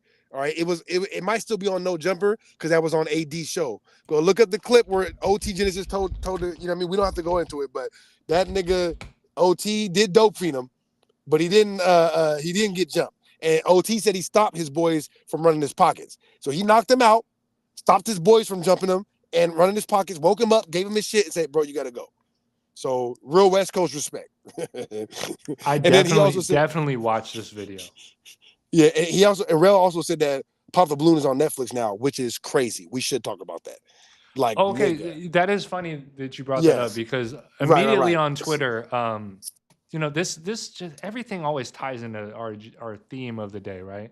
Right. People just talking about shit they don't know about, right? Like they don't even care to research. But basically, the original host, the person who started the Arlette, show, the black lady. Yeah, I wasn't even gonna try to say her name. But Remember anyways, her name, right. She's an executive producer on the Netflix show, right? Right. And she's a very good host, by the way. You can tell that she has a lot of TV background. I initially said that when I reacted to the Pop Balloon. I said, whoever came up with this is genius. And when she speaks, you can tell that she's very good. So, you know what I mean? So it's not like she's some schmuck or anything. And like Tyson says, like, yeah, they chose to make the show more marketable. It's on Netflix now, so it needs to be a white show. Yeah. All right. Like, let's just like nobody wants to see British people do The Office. All right. White people on Netflix don't want to see Arlette. As good as she is, I think she's fantastic. Yeah, so people were just complaining immediately, like, how could you take her show? This was her show. And they didn't do like 3 seconds of research about how she was actually producing on the show. And it's, she's running it. And everybody has taken her show. Like, what do you mean? Every person on the planet has taken her show. They got people doing the bum Pop the Balloon. They got crackhead Pop the Balloon. Did you see that in shit? the gas station? Yeah, and then they got a nigga. They got one of my favorite little fat Mexican comedian. That, like, he got a thing where his wife walk in, the nigga just pop a balloon on it, like pop. He's like, so the reason why I popped the balloon on you is, bro, this shit's everywhere. She came up with. Everybody took her idea. Are all these people paying her? I don't think so. So if she getting paid from Netflix, like, more power to her. At least, thank God somebody big did it that she can sue if they did try to take it. Because if they weren't giving her credit, best believe she could come get some credit. But she can't sue all these fucking, useless internet people that are, now making it basically a corn show. and weird world star hip hop spinoff. It's basically, I've been trying to develop this idea. Like, the Pop the Balloon has become basically the new Bad Girls Club. That's what think about it. That's what I said about Drewski. And one of the Pop the Balloon guys had all the girls from Drewski thing on his thing. That is interesting. The Pop the Balloons are like You know, remember in dodgeball when they had the local dodgeball tournaments so they could figure out who wins and then you get to go to Vegas. That's what all these other pop the balloons are. They're like casting for like bigger pop the balloons down the road. Exactly. Aaron the plumber did the pop the balloon, so that was his audition tape for Zeus. So then him do, you know what I mean, showing up as Zeus, you know what I mean, taking the beat down and doing his thing, he was able to move into to the next level. So yeah, it's like graduate, it's like the proving grounds, the feeding grounds for the next Bad Girls Club reality stars. And if you're smart, then you can make it a business. It's funny. On a similar tangent, all these young guys in the amp house. They're okay. Yeah. I guess they're on a. They're on their come up as well, right? And everybody's. Are these the guys that Kai has taken under his wing? Oh yeah. So Kai basically said, "Hey, I'm gonna buy a house and put all the young guys in it," and then he did that. Okay. So he exactly. brought Right. He brought Reggie, Rakai, Tyleel. I haven't paid attention to it at all, but of course I heard about what he was doing. Yeah. So I did hear about it. Go ahead. Of course, I'm old, first of all, and I'm not watching all these motherfuckers on stream, but I am interested in the clips that I do get to come across my timeline, right? And for so many reasons, right. My bad, I got it all close to my face. No, you're good. The last little group of clips really caught my eye for so many different reasons, man. And some of this stuff is for show. Who knows, like how much of it is scripted or how intelligent they are on the forefront or how talented they are in just being themselves naturally. We'll never know, right? And that's all speculation, but it is interesting to watch the inner dynamics of like we're watching real life situations that like it's why streaming is so much more powerful than any other form of content creation right now. You're watching like inner dynamics of relationships in real time happen. The way The Office was so pivotal in like mimicking like these personal conversations that you might have like in your day-to-day and resonating with people so well. The same thing is happening with streaming where you're like watching people form friendships and you might yourself feel inclined to feel like part of this relationship, even how crazy that sounds, right? To some people, that's a reality.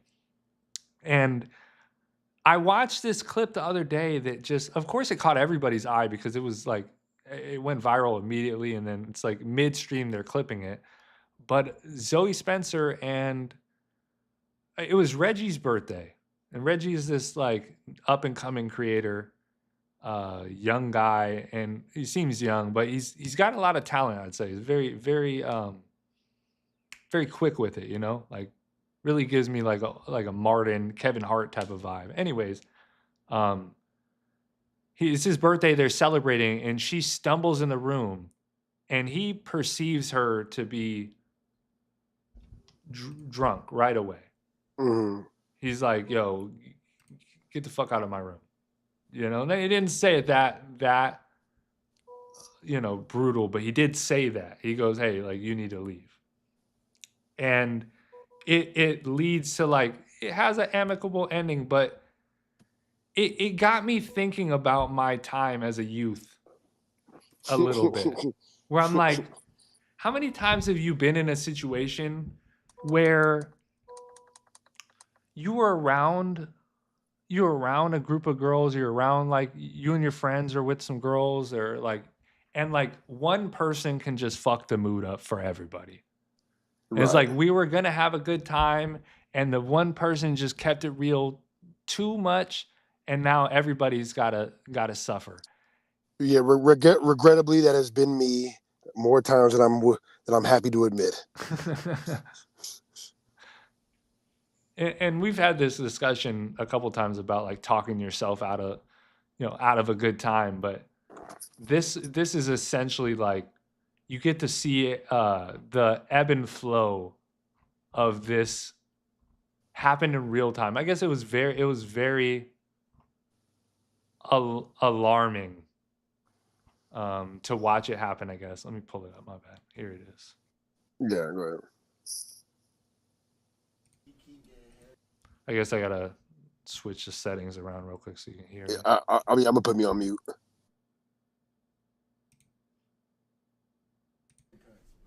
Fuck you, man.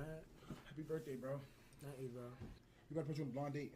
Cool, nah, bro? I'm cool. I'm cool. Chill, Brody. Why not? Chill, Brody. Chill, Brody. I ain't on that. Not that. Chill. We don't give a fuck. Chill, Brody. Come on. She geeking already. Happy birthday. Get out. Get out. Get out. She's geeking, doing too much. She with me. She with me. She good. Pull up. Pull up.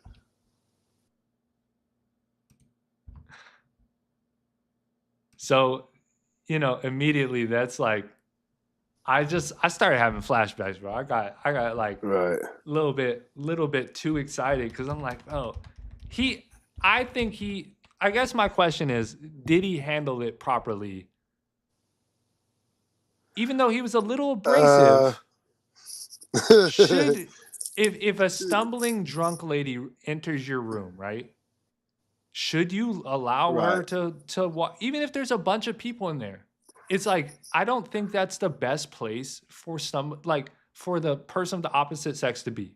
It's like, you want me to? I'm gonna let you get the serious part off first, and then I'm gonna say what everybody's thinking afterwards. Go ahead. Yeah, I don't know, man. I feel like he was very poised in his, even though his demeanor was of course standoffish, and they resolved it at the end. I do feel like it was what needed to happen in the moment. Like, no, you got to leave. And that, like, she had to prove her non-drunkenness later, whatever. Listen, I'm going to just say what we're all thinking, all right? You know, of course, yeah, responsibility and all that. You don't want, you know, drunk women in your room that you don't know because it might be a liability, right? Of course, unless she's bad, all right? Unless she's bad. That's all I care about. If she's bad, bring her in, all right? We're on camera. Don't worry, I'll get that consent. I'll get it. and because I'm gonna ask directly. I'm one of those. Yeah, I play by the rules. Hard. Pause. And when they say, "Oh, I'm not sure," then get out. After that, then yes, get out. All right. Go check my pedigree. Ask about me. But yeah, when she's stumbling in drunk, if she's bad, let her come in. If she's ugly, get out. Get out now. Anyway, so she gave him a hug, and immediately you could see his demeanor change. She gave him a hug, smacked him on the shoulder, and he started running after her like a lost puppy dog. Yeah, because she's not ugly. You know, it's kind of hard for me to see on the playback because the quality is low in front of her. Yeah. So I'm gonna put my thing on off, turn the camera off so I can bring the phone close to my face. I want to see it closer. I want to see his face. I'm gonna mute myself too if you want to put the sound on. I gotcha.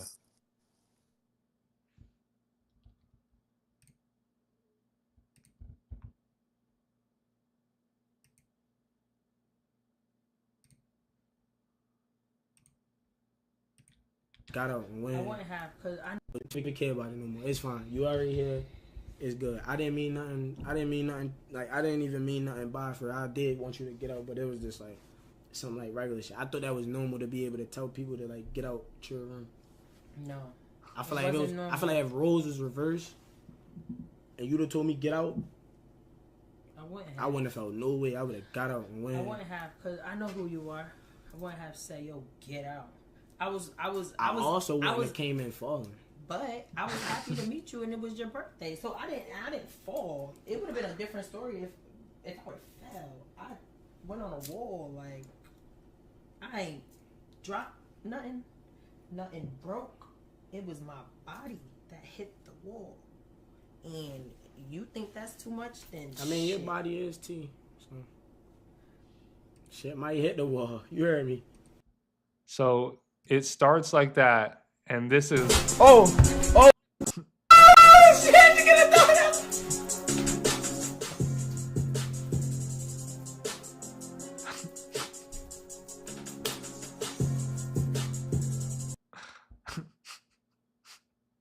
Shaking my head, shaking my head at this. Look at it. You see what happens to niggas, man? You see how vulnerable we are as a species? As a species, all right? We're vulnerable, okay? We are in danger. We are being hunted right now, all right? You just saw a nigga watch a predator come into his room, and rightfully so, he said, no, hell no, get out now. You're not going to make a fool out of me, even if you give me some pussy. I don't want those problems. I don't want 18 years. Nope, get out. He saw his whole life flash before his eyes. And then, you know what I mean? Like the slick, finagling witch that she is, the beautiful one, I might add, I'm like, listen, this is what I can't even think sometimes straight when a woman touches me. You know, I know myself. That's why I live the life that I do. You know, and like you said, you know, no, get out. And then she gets in like, well, it wasn't even that. You know, it's just, you know, I would have got out. You know, I would have been falling, trying to still keep it on a little bit. Cause the next thing, this nigga, the fuck are you doing? What are you doing? You folded like that? This nigga folded like laundry. You supposed to keep it, nigga. You supposed to keep, nigga. God dang it, man. But I can't fault him though. Like I said, I remember. this is gonna be funny to say, but listen, all right, content. All right, this was the day that I knew for sure that I wasn't gay. Because growing up, my brother used to call me gay dude a lot. Every time I did something that was even a little bit weird, I'd be like, shut up, gay dude. So, you know, as a kid, I'm like, I don't know what to think. I'll be honest with you. This is the day I knew for sure, right? I was in math class in 7th grade, and I actually did need help, right? And so I asked the girl in front of me to help. She got up, came, stood next to me, and started talking on my ear. Every word she said just rippled over my body. I think somebody out there can relate to what I'm saying. Every word she said in my ear, for the first time ever as a 7th grader, I was like rock hard. I was bricked up, nigga. I mean, like, she was like, so first year was just my whole body just started vibrating. I was just like, for real. And every day after that, I asked for help when I didn't need it. I asked for help every day. I just wanted her to come and stand next to me and whisper in my ear because it just felt so fucking good. I was just like, so I understand it. All right, I get it. But when you go through the rigmarole, you develop that shell where eventually you will become like me, where you be like, look, yeah, do all that if you want to. This is how I listen. For all the ladies who are out there listening, all right, this is how I prevent myself from succumbing to this. All right, I'm in rare form right now. All right? I'm gonna give away some game, which I usually don't do because the game is to be sold, not told. This is how I give away. This is how I weed through all the BS, and I keep myself from faltering to the inevitability of what's gonna happen if I let these type of women around me. As soon as they come around me, right away, I'll turn the asshole on all the way to 1,000. Right away. I'm like, oh, you like me? Or what? You trying to let me fuck? Now, what is that going to do, right? For most of them, they're going to be like, ew, no, he's a pig. Problem solved, right? I don't have to do what I don't want to do and turn down some pussy. I can, in my heart of hearts, feel good walking away knowing that I didn't turn it down. Do you have any idea what happens to a man when he has to turn down pussy that's right there for him? This is what we call a male period, all right? This is universal. It's called a male period. I've talked about this many times. All the women out there who are listening to this, if you have a man and he every now and then you're like, oh, he's on his period right now. Why is he so upset for no reason? He's acting like me when I'm on my period. That's because he's being faithful. He's being faithful to you. And he doesn't like it. Okay? He doesn't like it, but he's doing it for you. And so when he comes home and he's already mad he's being faithful and you say anything, he's gonna flash on you. That's a male period. Because somebody was gonna give him some pussy and he didn't do it. Because of you. That's the only reason he didn't do it. Because of you. And you have the nerve to be yelling at him when he comes home. That's a male period. All right. So as I'm saying, I don't have the ability to say no to pussy that's being thrown at me. I can't physically do it. So what I have to do, I have to make them not like me. All right, it's high level game right here. High level. All right. If you're a man and you're in my position where you don't, because trust me, there are guys out there, I can't, this is the only drug I've ever dealt with in the world. Women. You know how I get rid of it? I ask them right away if they're going to suck my dick. Right away. First minute we meet. Are you going to suck my dick? Oh, no? All right, cool. If they say yes, then all right. All right. Then that's a win. Okay. I didn't have to waste any time. All right. And every now and then I do get some wins. Those are the women who are in my life today. Shout out to the survivors. Anyways, listen, I get it as a man, but that was crazy. That nigga was like, "No, get out, get out, get out." Next, you're like, "Oh, yeah, no," trying to play it cool. Then this nigga is, what is this? Play that again. Play that again. Look at this nigga. Play that shit again. Look at this nigga. I will say he has a future, you know what I mean? But oh my God, what are you doing? I wish he would have. Y'all wildin'. I'm like, but the moment went viral though, right? So I'm like, he has a future. So, but I'm just saying, as a real player in the game, when you get some, if she would have tried to grab me while I'm sitting down, she would have got pulled to the bed. Oh, that would have went viral too, wouldn't it have? Exactly. Don't try to grab me. What you mean grabbing me? Oh, we on the bed. Oh, my bad. Oh, shit. Get off me. Why are you trying to rape me, girl? Get off me. Oh, she's trying to violate me. Oh. Anyway, that's what I would have did. You feel me? Instead of going out. I don't want to say you went out sad. It's not sad, but you allowed her to win. She won for sure, because like she won. That I guess that's the theme of how I felt too. Is like he had an iron defense, and then the moment he felt any whiff of like, damn, I might have a chance, that motherfucker crumbled. Crumbled, like nigga, crumbled like a piece of cornbread, nigga. Because realistically, dog, she's around like DDG. She just did a stream with DDG. Like, if she wanted to like be with any of these dudes, she could, right? It's like she's obviously like needs viewers. Yeah, of course, right? Like needs attention, like everybody. There's obviously content. You see the content coming. Yeah. You know what I mean? But it's like he just folded though. He folded because all they have to do is make it seem like you're gonna get some pussy. And if you are not a veteran like me, you're gonna fold. Because as soon as I get that, like you know what? One of my favorite artists, favorite new up and coming artists, Hakeem Ali. So he does like pimp rap, right? So I saw an interview with him where the girl who was interviewing him obviously likes his music. He does a pimp rap shit, so she's obviously likes it. You know what I mean? And so the very first thing when the interview started, she like, "Oh, how you doing? I see you got the fresh hair." She like, you know what I mean? All over him. So he like, "Hey, all right now." You know what I mean? Like that's that. Like, hey, look, if you don't give me the pussy, give me the pussy. If not, be professional. You know what I mean? That's what you have to be at the top level player. He could see that. Like, look, that's he gave her that. Like, hey, all right now, look, if you want the dick, then I'll just say it. You got to be able to like right through that and force them to say no. Because then they say no, then you can snap out of it. Yeah. All right, I'm trying to help you niggas right now. All right, because it happens. I'm trying to help you, nigga. She gonna touch you on the arm, and then you gonna 2 weeks later, you're gonna come back to consciousness 2 weeks later. Has that ever happened to you, T? Where you was like laid up for 2 weeks? Facts, nigga. Come on. You like, what have I been doing with my life for 2 weeks? Like Avatar. Remember the very first Avatar when he gets married to the chick and he's like, what the fuck am I doing? He's like, I've been lost for months. I'm married and shit. Nigga, that's literally how it happens. Yeah, Invincible. Like, how did I get married? That is the start to Invincible. I've been watching it. Oh wow. And the whole idea is so you haven't finished it yet? You haven't got to the end of it? I'm at like I'm not gonna No, my fault. I did finish it. What the fuck am I talking about? I'm through season 3. I didn't. I started the special episode, and then I hadn't watched it yet because I just. But you're right. It did start like that, but of course it tragically. It ends. But yeah, happens. That's how it started though. But he tried. Is the gist of it. Is he was like, tried. I'm laid up for 18 years because that is his 2 weeks to his lifespan. Yeah, exactly. And he realizes, like, wait, what the fuck was I doing? I had a mission. Yeah, I'm doing something here. Literally. And you see this throughout all these. This is why I love connecting, you know what I mean, these shows to reality, because it makes me feel like my time wasted watching all these shows is not useless. You know what I mean? Like, I want to feel validated that I didn't watch all these shows for no reason. So that's why I have to always make a metaphor to real life. No, but it is dog.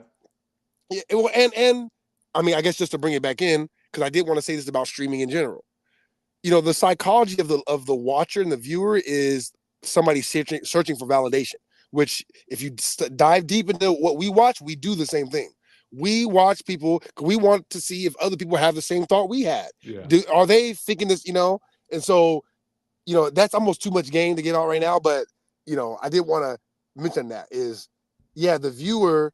The reason why these people are getting big or whatever it might be is because there's a validation, validation corn or whatever. You know what I mean? Yeah. That people are searching for, that they're getting with. That's why I said they like to listen to dumb people, because somebody might say something dumb and it's like, oh well, I thought that too.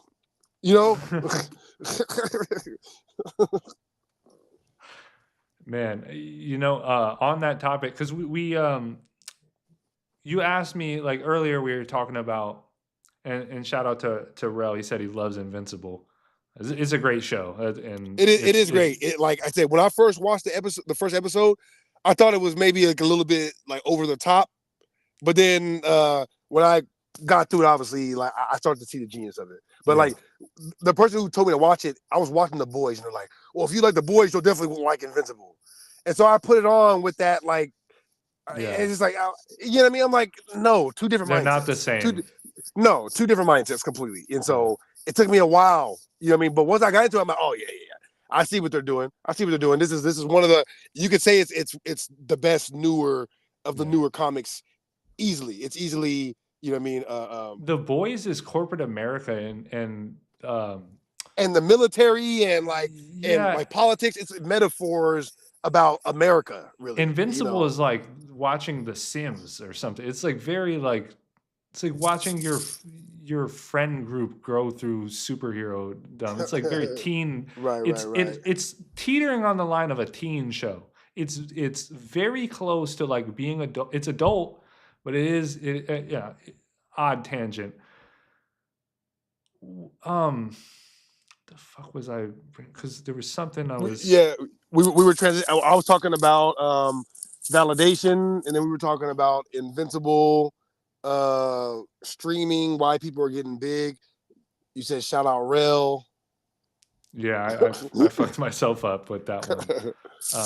It was I was also saying that I come up with metaphors so that way I don't feel like my time is wasted. I don't know. That's pretty much everything that we said in that last segment. No, it's all good. It'll come to me if it like it always. If it doesn't, then it wasn't meant to be. But there's on that point of like watching things in order, like feeling validated for having like spent your time that way. I do feel like inevitably it's like we are caught up in the zeitgeist of like creating art and consuming it. And like, there's not many other things. I always ask this question, like, what else are we supposed to do with our fucking time on this earth? There's like 4 things to do. And realistically, one of them happens to be TV at this moment or consuming, visual art in some form or fashion. I don't know. I love, I don't know who told this joke, but I love the joke when people are always like, oh, I can't believe you watch a TV, the book or the movie. The book was so much better. It's like, are you serious? Like, have you ever even seen a picture of people before TV came out? They were all staring at the radio like, I can't wait for a TV. That's Jim Gaffigan. He's like, they're all staring at the radio like, oh my God, when does the TV come out? He's like, why are they staring at the radio anyway? Like, you can't see anything. You know what I mean? But like, he's like, the movie is always better than the book. Always. What's wrong with you? But I like the way you said it, that there's like 3 things to do in life. So when people create other stuff for us to do, you can't be like, well, you're wasting your time now. It's like, what were we doing before this? We weren't doing anything before we were watching TV. We were sitting there. You know what I mean? All day. Everybody was just like they were having dying sex at 28 because they're like just doing whatever. Right. Yeah. People would die at 28 because they're so of boredom. People were dying at 28 because there's nothing to do. I've seen everything already. But now video games give us something to live for. All right. What's wrong with you? Yeah, man. That's why I never get into the semantic debate about whether or not I'm spending my time properly. I go, all right, bro. Like whatever you think this is, whatever we're doing here right now, if you have the answers, please explain it to me. It's the same thing. It's like the same thing I was saying about Terrence Howard. Like, if you have the answers, dog, show us. Stop fucking complaining about how we won't listen. Start flying, motherfucker. And that's the same thing, like, everybody has that, and it's like, do you want people to believe you? Then do what you're talking about. Listen, without going back into the tariff conversation, but this is really the underlying point that I'm getting at with the tariffs and what he's saying about Terrence Howard right now. All right. Enough of the days of, I have to export everything because I can't do it myself, or I have to do things this way because I can't find another way. I'm not even just talking. I don't agree with tariffs. All right. But listen, just like they did it, you can do it too. I don't want to hear anything that you have to say. Just show me. Right? Show me. Do it. Make the cheap this. Make the do that. Whatever resource they have over there, we have over here. Virtually every single one. All right? And none of you guys are importing mass rocks and emeralds and shit like that on a you know what I mean, on a global scale. So shut up. You're not making deals about exporting minerals. Like, if somebody like that came out and said these tariffs are bugging me, then that's a serious conversation for somebody to have. You buying a goddamn iPhone, you don't do anything. All right, to be complaining about what's going on. All right, live your life. All right, live your life, because like the people who are really behind the scenes making things happen, like they're. Anyways, I digress. Like I said, I don't want to go back to that thing, but dude, you know what? Let's before we move, I do want to talk about Joe and Melissa and Ian, right? But just like, again, with the Terrence Howard thing or anybody else, wherever you're at, yes, in America, it's difficult because of regulations to just create a car company or whatever, do this, blah, blah, blah, blah, blah. But crazier things have happened, all right? At one point, America was nothing. You think people who created this country have more ingenuity than you? You're ignorant. I don't want to call you the S word, but you're very ignorant. They didn't have the technology that you have. All right. You know infinitely more than the smartest person that lived when they were creating the world that is today. Infinitely more. But like Tyson said earlier, so some of our brains aren't set up to take in. Nobody's brain is set up to have all that knowledge in. The thing that we struggle with is learning which knowledge to get rid of and which knowledge to keep. This is something I have to walk a process. I have to walk myself through. All right, I don't need to remember that. You know what I mean? I don't need to, because I can remember everything. But that's also my biggest downfall, is that I remember too much shit. I'm thinking about. So a lot of us, we have too much shit going on in our mind. If you weed through all the BS, you'll realize that you have more capability and ingenuity than anybody on the planet. I mean, as much as anybody on the planet and anybody that's ever existed on the planet, ever, of all time. You have more capability right now. I'm done preaching. No, you're fine, man. I'd be feeling the same way, man. That's why I don't never, like, I just watch people cry on the internet all day and kind of note it and keep it pushing. But go ahead. Oh no, you good. Shout out Rel. I know Tyson already said you gave you the shout out. I do want to say that I'm happy that DDG is getting bigger, because although I even still to this day I don't watch any of DDG's content. I've only watched him with NLE Choppa, because I like NLE Choppa so much. So that's the only time I've watched him for more than 20 minutes. Yeah. But I've always said from the very beginning, I told Brian this when I first heard about DDG, that he should be the rubric for everybody. He should be the rubric. He is the proof that the times have changed. He's not the gangster. He's not this. He is just a guy that does what he wants. He decided he wanted to do music. He did music. Decided he wants to do streaming. He's doing streaming now. So he's proof that you can do whatever you want. You think DDG is smarter than you? That's what you guys think? All right, you can think that if you want. That's on you. You think he's smarter, better looking, more capable? I don't know. Whatever you think he has more than you think that you can't do what he's doing? That's insane. Well, maybe, to me, it feels that way. So, but shout out him though. I think that he's, like I said, I think he's a good example for the kids. Maybe like minus like some antics, but he don't promote violence. Yeah. You know, So he's speak. Oh, go ahead. No, my bad. I'm just, I was gonna transition. You can put a bow on it. Oh no, he's I was just saying he's doing something. You know, it's funny. He said something on Twitter the other day that was kind of inflammatory, and I almost caught myself kind of reacting to it in a way. But then I realized like this is what the That's internet what he's is doing. now. Is like Yes. it rage baiting and clickbaiting and thumbnailing and getting people to engage. It has to be somewhat inflammatory and emotional, and it has to pull the heartstrings because you're not even going to respond to the things that just make you feel so.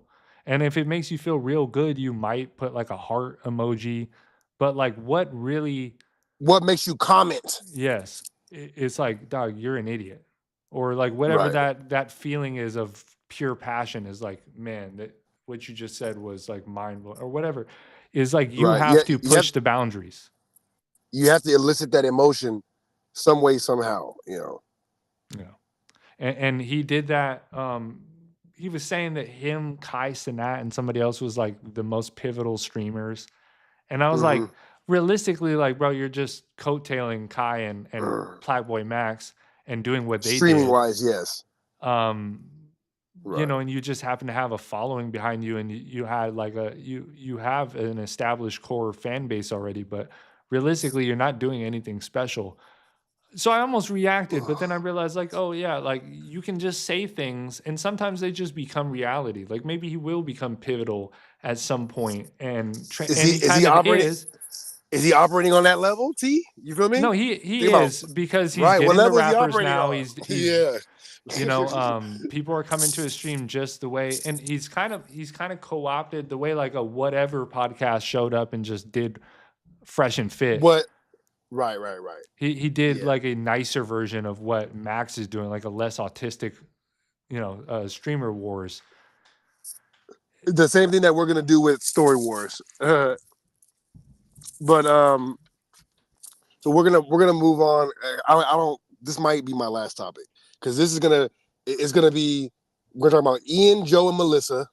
All right, and how Ian is a genius, and not necessarily the entire reason for Joe's success, but a large part of it. And Joe admits this, and just how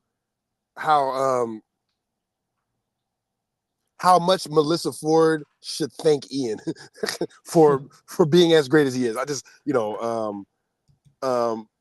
is there anything else that you want to get before we do that? Because that is, I think, is going to lead us right into the last topic about women, Felicia Rashad and Brittany Griner, which I think that'll take us right out of here. So anything you want to get in before we go to Ian? Go ahead. There's nothing that I need to talk about, but I did remember what I was going to lead into earlier, and I just wanted to make a note of it, maybe for later. But I do, because we were talking about the beginning of the stream, watching John Bravo or reacting to stuff of that that's right. nature. We forgot to do that. Yeah. I brought it up because that's one thing we got to do. So that was something, but in that I wanted to bring up Too Lazy to Try, and I think we need to do the same thing with his content, only because I want to get this guy to show his face. I feel like that would be interesting. That would be a trophy on the wall, if you will, an Xbox 360 achievement. Is like have the gusto to say the things you're saying about the people you're saying them about. Right. But stand behind it as a human. Stand behind what you got. Because I'm not necessarily disagreeing with how you feel. And and this being the theme, ironically, will lead us into the Melissa. Well, not the Melissa, but talking about the dude from the stop, Danny, a little bit, which is kind of in that same vein. But he commented like you pointed out. He commented on our video, and he said that we were funny up until the 4-minute mark, right? Tyson, what did we start talking about at the 4-minute mark? Him? No, we were talking about him the whole time.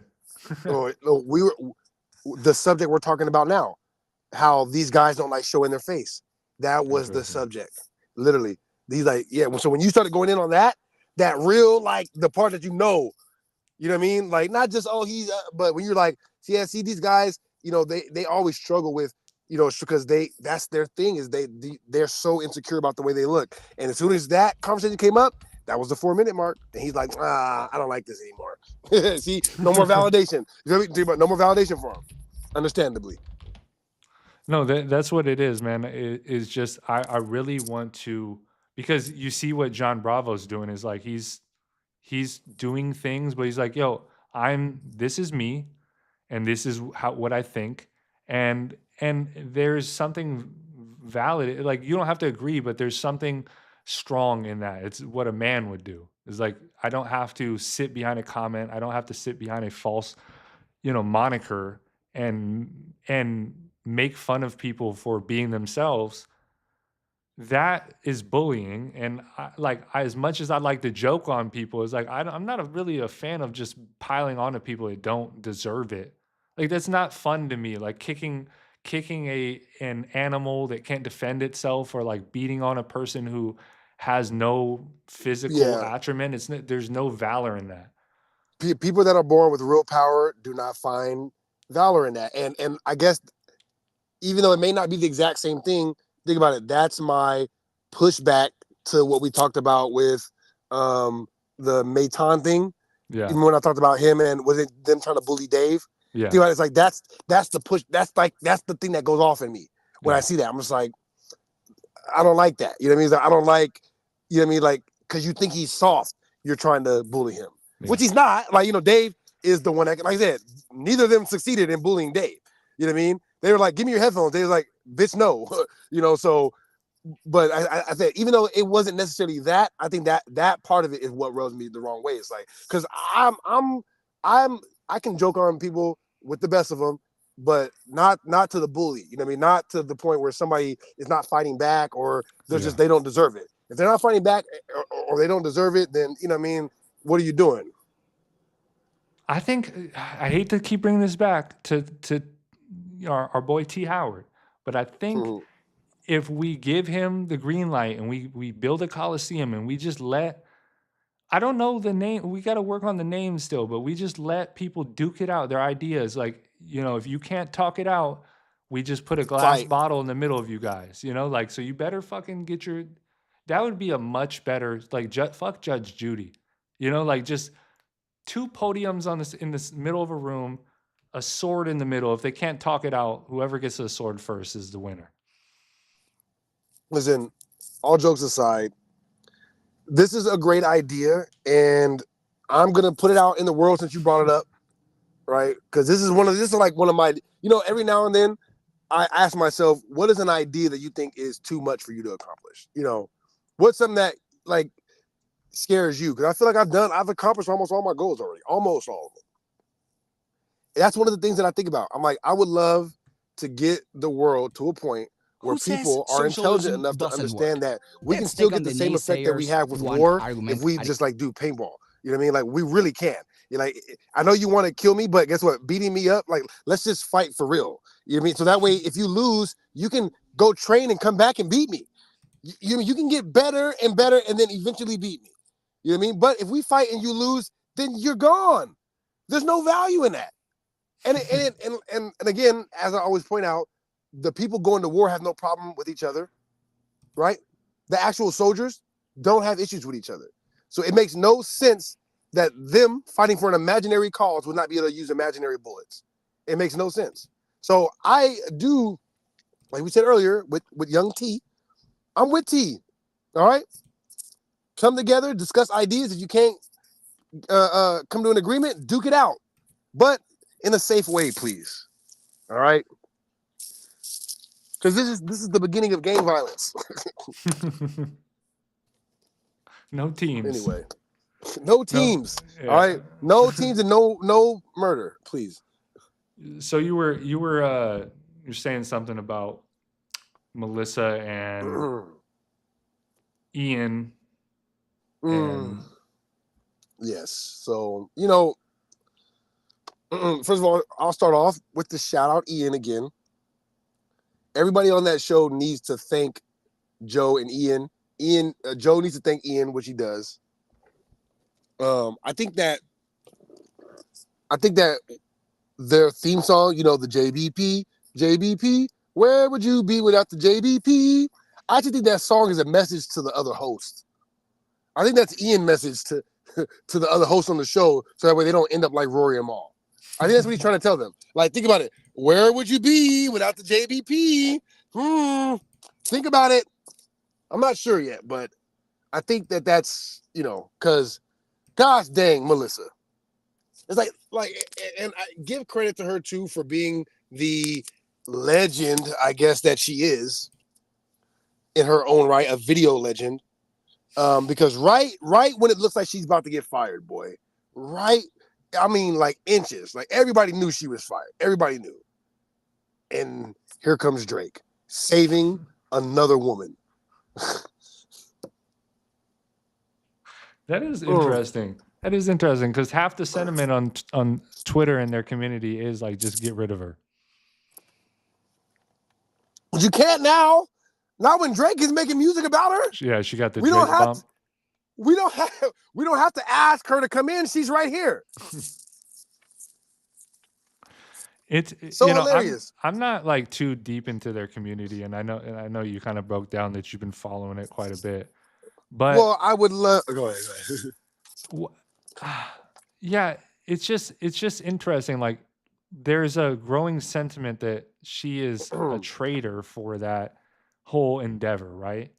And I guess like what is the appropriate response from her during that? Is like should she have just ignored it all? Because she played into it, obviously. Oh yeah, this is about to get juicy. I mean, like, you know me. This is why I said this leads right into the conversation about women in general, just in general, and just their need to pretend like they're stupid. And I admire it. I know you guys aren't stupid. I know you're not, but it benefits them so much that they get to be like, huh? I don't know. Huh? That's Melissa's main thing. Huh? What? Huh? So, first of all, Drake has been trying to use Melissa, obviously, to attack Joe since he got there. You know, they have a thing, Drake and Joe. You know, they're butt buddies. You know what I mean? Like, yeah, they're the Joker and Batman. So Melissa acts like she doesn't. She literally, I have it videotaped on my phone right now, waiting to drop it on TikTok. She physically said, I did not know that you and Drake had issues with each other before I came on the show, Tyson. She actually got that off. Dude, I can't even fathom the level that you guys are legends. Women are so hilarious, dude. I'm like, they'll do, there's nothing you guys won't do, for real. It's like they are a trip. I mean, look, anyways, so I'm getting ahead of myself. So Drake does the song, right, where he puts Melissa Ford's name, says, Melissa Ford, you a legend from the 6, hate to see you with a dick sucker, right? Of course, they're making a joke like, hey, they're talking about it. Oh, dang, Flip, hey, Drake shooting that Flip, shooting that Ice. We know he's shooting at Joe. Everybody knows that, right? It's a joke going on the Patreon and obviously between the whole community. She physically tried to use that as a reason why it was okay for her to play in to bigging up the song on her Instagram. Actually played the song on her Instagram. But said, number one, she didn't play the dick sucker part, and who knows who he's talking about. This is her real response to Joe having an honest moment. Like, okay, let's be honest, because Melissa, because before this shit is so juicy. Like, I could talk about this all week. I really could. Like, y'all, women, you guys, you're just so entertaining, right? They cornered her, and she's so dumb she didn't see it happen. They asked her, like, okay, fine, because they're talking about the Drake thing, right? She's trying to defend herself. So they like, all right, let's change the subject, Melissa. Do you think that if you introduce us to somebody and you're not cool with them anymore, that we should stop being cool with them? She literally stands on it. It's like, yes, if I'm not cool with somebody, you can't be cool with them. That she didn't see that coming, Tyson. Yeah. So they're like, really, Melissa? Really? Okay. So then that's when she's trying to be like, well, I didn't know you and Drake had issues. I'm like, dude, I don't know how they're doing this. I don't know how they're sitting there letting her get, but whatever.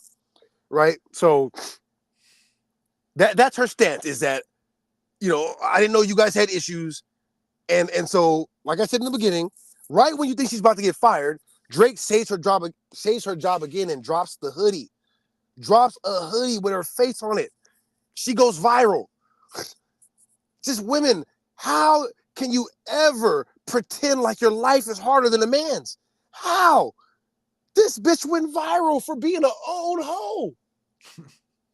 And I don't know you, Melissa, so I can't say I love you. I don't like you at all. Honest, I don't like you. If it wasn't for Ian, this is crazy. I found out that, let me get my notes out so I can say this correctly. I found out that because like I said, when the Drake thing happened and they were like kind of pressing her, she tried to like, and everybody was like, get her off the show. She went missing for a few episodes. So that's why I'm like, I'm like, Joe told her to take a few days off, just like he told Rory before Rory got fired. Yeah. Rory didn't take it well, though. Well, Rory took it well. Maul didn't take it well. So that's how that whole situation happened, for those of you that don't know. All Joe said was take a few days off. And then they did all that. And then it led to what it led to. That's literally what happened. So in my mind, same thing. Joe's like, Melissa, you are beside yourself right now. You're beside yourself. And you're ruining the content. Take some days off. Because she started tripping on Flip. Long story short, during those days that she was off, right, Melissa was off receiving an award, right, for being a woman in media, Tyson. A Gracie Award. Melissa Ford, a woman like JDP, where would you be without the that song is a song to Melissa, to Flip. Like, what would y'all be doing at this time this year if you were not working for me? This trick is winning awards just for being on the show and saying nothing, contributing nothing, winning awards. You should be doing unspeakable things to Ian and his wife. All right? I'm going to get to you in a second, Ian, but we're on Melissa right now. So like I said, right when she gets fired, the Drake thing, she come back, and this chick, she won an award. I'm like, for what? For Hot and Bothered. So Joe gives you a job, or Ian really, right? Joe gives you a job through Ian, and Joe has an idea for you to start a show through Ian again. We know Joe is not behind the scenes, right? Think about it, right? Ian is behind the scenes, fixing everybody's life. He's like Jimmy Iovining this whole podcast business, and it's brilliant, right? It's brilliant. So shout out Ian for putting not just helping Joe make money, right? Putting Melissa Ford on and helping her make money and win an award. Holy shit! Like, what is going on in the world? Like, anyways. So she wins that award. She comes back, and in another stroke of genius, right? Of course, everybody thought Joe, right away, I sent you the DM, like, if Joe is this genius, I'm going to faint. Because I can't imagine one person being this talented. Like I said, I'm not saying Joe made Ian, because Joe, as I always say, is the most talented A-Mike in the world. One of the most talented we've ever seen. Up there with the Howard Sterns, 100%. Ian helped Joe make money, and it's helped all these untalented people not just become talented, but also make money. And then in a stroke of genius, that's what I'm like, Joe can't be that talented on camera and then also be just this genius behind the scenes. Only I'm that genius. The website that Drake dropped his merch on, everybody should know about this by now, because Melissa Ford actually blew it up, which we're going to talk about again. Because this whole conversation that I sent to you, that happened on the Patreon, Tyson, right? They did not put that content out, right? The content we're talking about is the fact that the website Drake put out, thinking that he was making fun of Melissa Ford and at the same time throwing shots at Joe, Ian's business partners and him, whatever, were smart enough to go to domain.com and see that Drake is not even a good enough troll with all that money that he has to spend the $15 or however much it costs. $12. $12, right? $12 to pay for the domain that he's promoting with his merch. So they're like, click. Let's reroute that right to Joe's Patreon. So for a whole day, 24 hours of time, Drake was promoting merch that led right to Joe's Patreon. Drake, you lost forever, all right? You forever lost. You're forever Joe's son, not even in the rap form, because I won't get to how Joe, not even just Kanye pioneered what Drake became mainstream. The rap style of Drake is Joe. Remember I made that joke that if you take Bow Wow and mix it with Joe Budden, you have Drake. Think about it. It's pretty spot on, isn't it? When you think about it. So, yeah, Drake is Joe's son, not just in music, but now in every way because of Ian.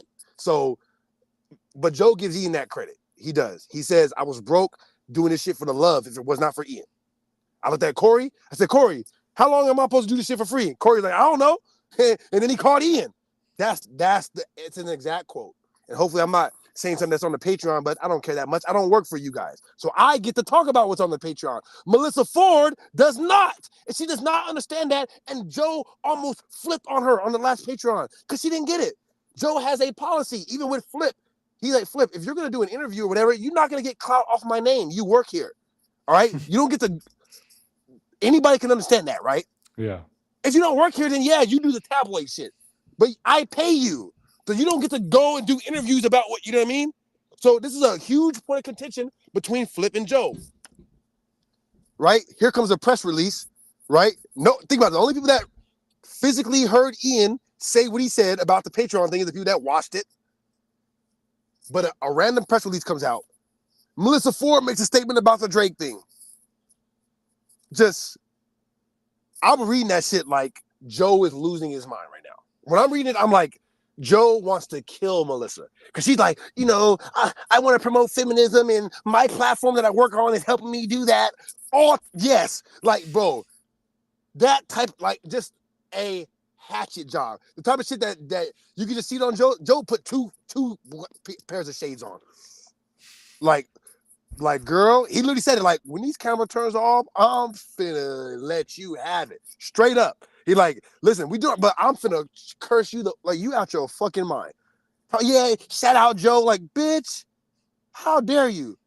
You know what I mean? How dare you? And then, my bad, I know I'm making this shit long, you feel me? But we're gonna get to the end. Melissa, sometimes women just make me sick, dude. Then Joe asked her straight up, so your publicist wrote that, right? No, I did it all complete by myself. A few moments later. Yeah, and then my producer helped me write some of it, and then I sent it to Ian. Joe like, oh, so you're trying to get Ian fired. Oh, so Ian fired. Literally, like, that's like, he's be like letting you know, like, no way you sent this to Ian, and Ian, what did you, Joe's like, and what did Ian say? Ian said, read the message. Joe probably would not appreciate you mentioning him or his business in the press release. And she's still getting it off. I didn't know. I'm like, my head's about to explode right now thinking about it. You know what I mean? Like, nigga, this is the same woman I tell you just won an award for women in media. Anyways, shout out Ian because Ian is the GOAT. More on the story, Ian is the GOAT. Ian is the Jimmy Iovine of podcasting. Period. All right. And he deserves all the praise that he gets from Joe. All you guys that are trying to figure out what Joe's doing, like I said, Cam, everybody who is trying to do what he's doing in any lane. I watch people that make anime channels that don't have an anime channel. I'm figuring out the things that they do that will work in any area. All right. Ian understands that to a T. And Joe understands that on camera. Period. All right. They are the Jimmy Iovine and Lady Gaga. The Jimmy Iovine and Dr. Dre. The Jimmy Iovine and whoever. Think about it. Jimmy Iovine and Gwen Stefani. Jimmy Iovine and will.i.am. Jimmy Iovine and Bruce Springsteen. You see? This is Ian. Like, hot and bothered. Flip is back. You know what I mean?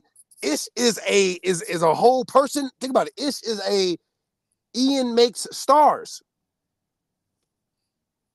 So if you guys want to figure out how to do podcasting the right way, I would beat down Ian's door if I were you. I'm not you, but if I were, I would be doing everything I can to get Ian's attention and get him to be my manager, figure out what he's doing. You really don't have to do that though, because you can watch them closely and see what works. But do you have that kind of dedication? Like I told Tyson behind the scenes, when he introduced me to Joe, I didn't like him because I disagree with a lot of Joe's rap takes. I disagree with his political takes. I disagree with his takes about women. I disagree with him on everything except for R&B and business. So I disagree with him so much it's hard to listen to, but I see what he's doing. Once I figured that out, I watched every single episode of Joe Budden. I mean, front to back. So I was watching the new ones as they came out and all the old ones backwards. And then when I got to episode 1, I watched it forward. I've seen every episode he's ever done up until a certain point, and I'm working my way through the ones I haven't seen. Now, that's how dedicated I am to the craft, because I want to figure out what he's doing that works. And so I see what he's doing that works, but that's because I'm in the weeds. I'm studying everything that Ian does. So I'm studying everything that Joe does. So if you're not willing to do that, then you might have to pay them so they can tell you. Shout out Ian, I think that's all I have to say on that before we spin-tail this into our final women in general Brittany Griner topic, because that's what, like I say, like think about Mel is a trip and a half. I can't even fathom, but it's only because she's so sexy. No way a man could say any of the things that she says on camera or off camera. No way. But because she's a beautiful woman who knows how to get her kicks, like Princess. She knows how to get her kicks. She's gonna always have a job. Just like who did we start off talking about at the top of the show? That was in the Mr. Freeze movie. Vivica A. Fox. Just like Vivica. Melissa Ford, Vivica A. Fox. Elegant queens, I love you. But I will tell the truth, okay? The people rely on me to be an honest voice in the community. I have to lay down my pride, lay down money in a lot of cases. Not in all cases, but in a lot of cases, to be an honest voice in the community. So I hope you'll forgive me. You want to comment on that before I go back in? There's not much that you didn't say. I mean, I'm not well versed enough on the topic, but it's been brewing. I will say the one thing I did have to say about the whole Joe Budden thing, because it tied back into what we were talking about earlier. Joe did not. I did watch a clip of him celebrating Adam 22's demise, and he was. I like to say Joe's a terrible actor, but in this sense, he did get me for the first 5 minutes of the clip, because I thought he was really sincerely feeling bad for him until he played what he ended up playing, which was a video of Adam shitting on Joe previously back in the day. So basically he's gloating, making him eat his own words, which rightfully so. Fuck off, you basically told me I was a peon, and now you're essentially are the thing you called, pot calling the kettle black, right? So 100%.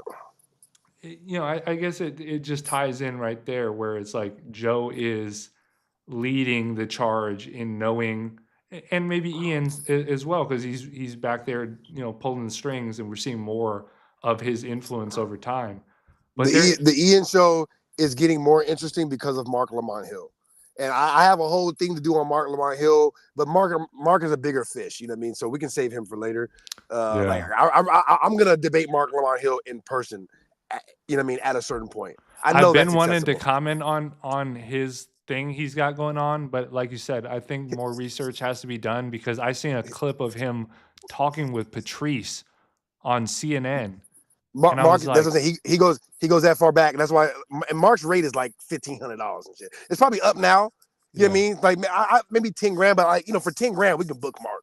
You know what I mean? So we'll get to Mark. Trust me. I want him to get as big as he can. You know what I mean? Like, listen, I'm gonna always mention Hunter X Hunter when it's relevant, but the Hisoka thing, I talk about him and how he just he has such a lust for fight. Like, he literally is grooming the kids to get strong enough so that way he can eventually kill them. You know what I mean? It's like, and he protects them for that reason. Cause he's like, oh, I see potential in these. They can be strong enough for me to have a good fight. You know what I mean? Everybody else sucks. So I'm not going to let these sucky guys get rid of these good fighters. So that way, because I'm going to build them up so we can have a good match at some point. So that's how I view Mark Ramon Hill. I love the fact that Mark Ramon Hill is developing his skills and even becoming bigger, being on the Joe show. So eventually, when we meet face to face, it'll be a big enough meal for me to eat. Pause. But in that same vein, Mav Hoffa, he was clowning Mav Hoffa because Mav Hoffa's show. With the barbershop. Yeah. And, we have to take a quick little tap dance on Matt Hoffa's grave because, listen, man, so you can't fight against the ancestors. I don't know what the ancestors are doing, all right? But the ancestors have empowered certain people, and when you empower them, they live. Back to Youngin Ace, all right? I don't promote what Youngin Ace does, but Youngin Ace was in a shootout where 3 out of the 4 people died, and he was trying to shield some of them, and he's still kicking. You know what I mean? Like, think about it, 59 times, still kicking. Aaron the plumber, shot in the face, still kicking. All right. Some of us have been empowered by the ancestors. All right. And you cannot mess with them. Likewise, Tariq Nasheed seems to be one of those people. That's why I'm like, I don't agree with 99% of the stuff that Tariq Nasheed says. 99%. We converge on one very crucial area. And Fat Joe, you mess with, listen, this might be the end of Fat Joe's career as we know it. Like, is this going to be the point where Fat Joe fades for good now? Think about it. It's been a miracle that Fat Joe's had such a long. Not that many people can have a career like Fat Joe, right? Where you have a hit song here and there, and you get to still make songs that's relevant. 15 years later, 20 years later, you know what I mean? Very few people. I think my phone just died. Okay. Very few people have careers like that, and Fat Joe has been one of them, against all odds. But there is one enemy that Fat Joe has not been able to beat, and that's the enemy of the ancestors. Tariq Nasheed made that documentary about how Puerto Ricans like Fat Joe and Jamaicans need to stop saying that we did not create hip hop. Fat Joe did not like that, and he went on a podcast to air out Tariq Nasheed, call him a broke black nationalist, said that they're all bums. Said that the SBAs are bums. Guess what podcast that was on, Tyson? Mav Hoffa. And now, see, Mav, you should think twice before you start taking sides, my friend. I'm just saying, you never side against the ancestors. All right? Never side against the ancestors. You are on our land right now. All right? You're on our land. Don't come over here starting no shit. All right? Don't start no shit. Won't be no shit. So I hope Fat Joe recovers, man. I really do, because it's going to be crazy if Fat Joe's career has been steadily, like, you know what I mean? Like a healthy growth. And then as soon as he start messing with Black Americans, boom, boom, boom, boom, boom. Game over. Yeah, he been cooked himself. And so he cooked himself and he cooked Matt Hoffa. Why do you think Matt Hoffa's podcast died? You think it's just out of nowhere? Or you think it's because he had a lot of black people that were watching? What do you think, Tyson? Maybe because most of the people that watch this stuff, most of the people that you guys are trying to appropriate off of are the people that you're disrespecting. So like, oh, really? Oh, we're all bums? Bye. Well, I won't watch this anymore. And now what? Those views went from 100 grand to 10 grand. That sucks, man. That sucks. That's why even Joe's audience, Joe's co-host, when they bring it up, they like, I don't want no drama. I don't want no more drama, because they know what's up with it. All right, when we mobilize, that's what happens. All right, you will respect Black Americans here in America. All right, it will happen. Nobody beats the ancestors. Dr. Umar has a whole career off scamming, and we all know he's scamming, but you can't beat the ancestors. Like, well, look, he's what you want us to do? He's calling on the ancestors, and they ain't helping them. Like, go fight the ancestors about it, all right? Oh, my God. That shit sucks.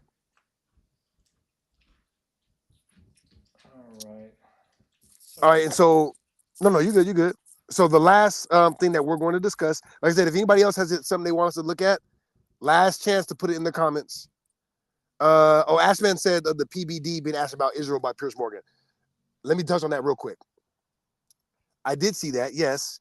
And to me, this segment is going to be called Who is Controlled Opposition? PBD or Joe Rogan? Say what you want about Joe Rogan. Joe brings Dave on. So does PBD, but PBD had him on what, once? Twice? Joe brings Dave on all the time. He brings on all critics from all sides, all right? I am not convinced that Joe is a shill. Nobody has proof of that, all right? Nobody has proof because these things that you guys throw at PBD, Joe does not do that on his show. He might be dumb. He might change the subject sometimes because stuff is getting boring. Maybe he's that slick, but he has not cornered himself into a place where you can say that Joe is a shill the way PBD does when you bring up Israel. So that's a very, very good point by Ashman. I'm glad you brought it up because I just watched a debate with Joe and Daffy Duck and Dave, and it was a 2-on-1. Dave and Joe against Daffy Duck. Joe was not on Israel's side, so I don't know what you guys are talking about, but you can clearly see that when it's brought up with the PBD. So very astute observation by Ashman. So last segment, Brittany Griner, right? I want to pose a question to everybody. Why do you guys think that if Brittany Griner, because Brittany Griner is obviously amazing, right, as a basketball player, and yes, I guess she was getting more money in Russia, right, but that's not enough to make somebody move to Russia. That's not enough. All right, and she still had sponsorships here, right? So she was making decent money here. I want to explore what's the real reason why Brittany Griner went to Russia, and this is gonna circle back to a topic that I said we're going to make a theme of the show, which is revenge of the mid. Yeah. See, Brittany Griner, whether she's a man or not, like we're not going to discuss that now. All right, there's much debate on that, but we're not going to discuss it now. Brittany Griner is effectively a man, though. Effectively, she calls herself a man. She operates like a man. She's married to a woman, right? Brittany Griner, just like any other man that has had experience investing with women, I think we can safely say most definitely went broke. Most definitely. Brittany Griner tried to be a man, and you know how niggas do in the NBA. She tried to be an NBA guy, right? Tricking off, and she went broke, and that's why she moved to Russia. I'm posing that question. Is that what happened? Is that why Brittany Griner moved to Russia? Because I can't think of another reason why anybody would ever move to Russia, especially a black lesbian. It's basically illegal to be black in Russia. and a lesbian. It's illegal to be a black and a lesbian in Russia. They arrested her for smoking. Tyson, come on now. They were looking for any reason to arrest her because they hate black people and Russians. I mean, and lesbians out there. I think she went out there because she really needed that money. Because she be tricking. It's either that or because there's no like logical response. It's either that or she's some sort of like KGB robot, like some sort of Archer-esque, like something Krieger made, and they had to go back in for a firmware update. And listen, a beautiful reference, by the way.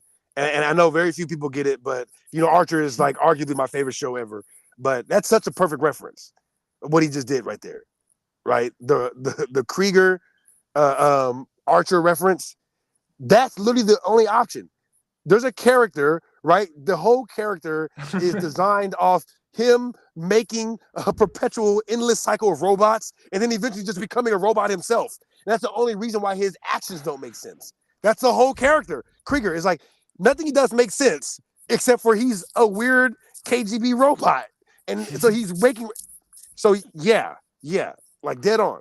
Unless she's that, it's just that she went broke and she really needed that money. Because what could get you to leave America? What? Tyson, what could get you to leave America for Russia? That's crazy. It would have to be so much money. I mean, like, millions wouldn't get me to do it. I would not leave America to move to Russia for millions of dollars. Maybe like on a one-off, 1 year for like, it'd have to be like 100. I would do that. I could not stomach an entire year in Russia. Why would I do that? It's 65 degrees in LA right now. What is $1 million going to make a difference what is a spare $1 million going to make a difference in my life right now that I don't already have relaxing at the beach all day? You know what I mean? I would get $1 million so that way I could relax at the beach all day. So I'm not going to leave the beach. You know what I mean? That's crazy. This is like a Mr. Beast video. Because I'm literally trying to figure out like what, like why legit, would she do that? Why you would go to Russia? And she must have been dead broke, bro. Dead broke. Like you tricking on bitches, and you really need the money. That to me, I'm like, I mean, like for real broke. That's or the Krieger robot. Yeah, my bad. I didn't mean to cut you off. Yeah, you're fine. I think my phone died again. It's just gonna keep dying. But yeah, this is our last subject, anyways. But, you know, we're closing out on this. You know, it's a joke in a way, but you know what I mean. Like, I seriously want to know because I had to really consider that. I'm like, I wouldn't go there for any reason. It's not like she got paid like a crazy bag. She didn't get paid she got paid a little bit more than she was making here in America. And I just think that she was so broke that she needed that extra money because she really be messing with bitches for real. Yeah. And any man can relate to that.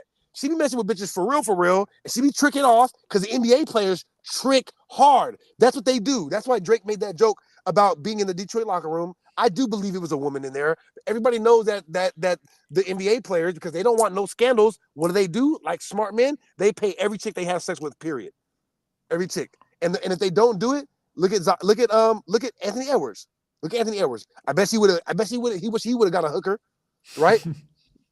It cost him $1 million just now to pay off little baby's baby mama. Nobody's worse than how they do Zion and Mariah Mills. Oh, stop. See, bro, I don't even think that's right. You know what? Okay, fine. Because Zion she's built like is the a reason, baby elephant.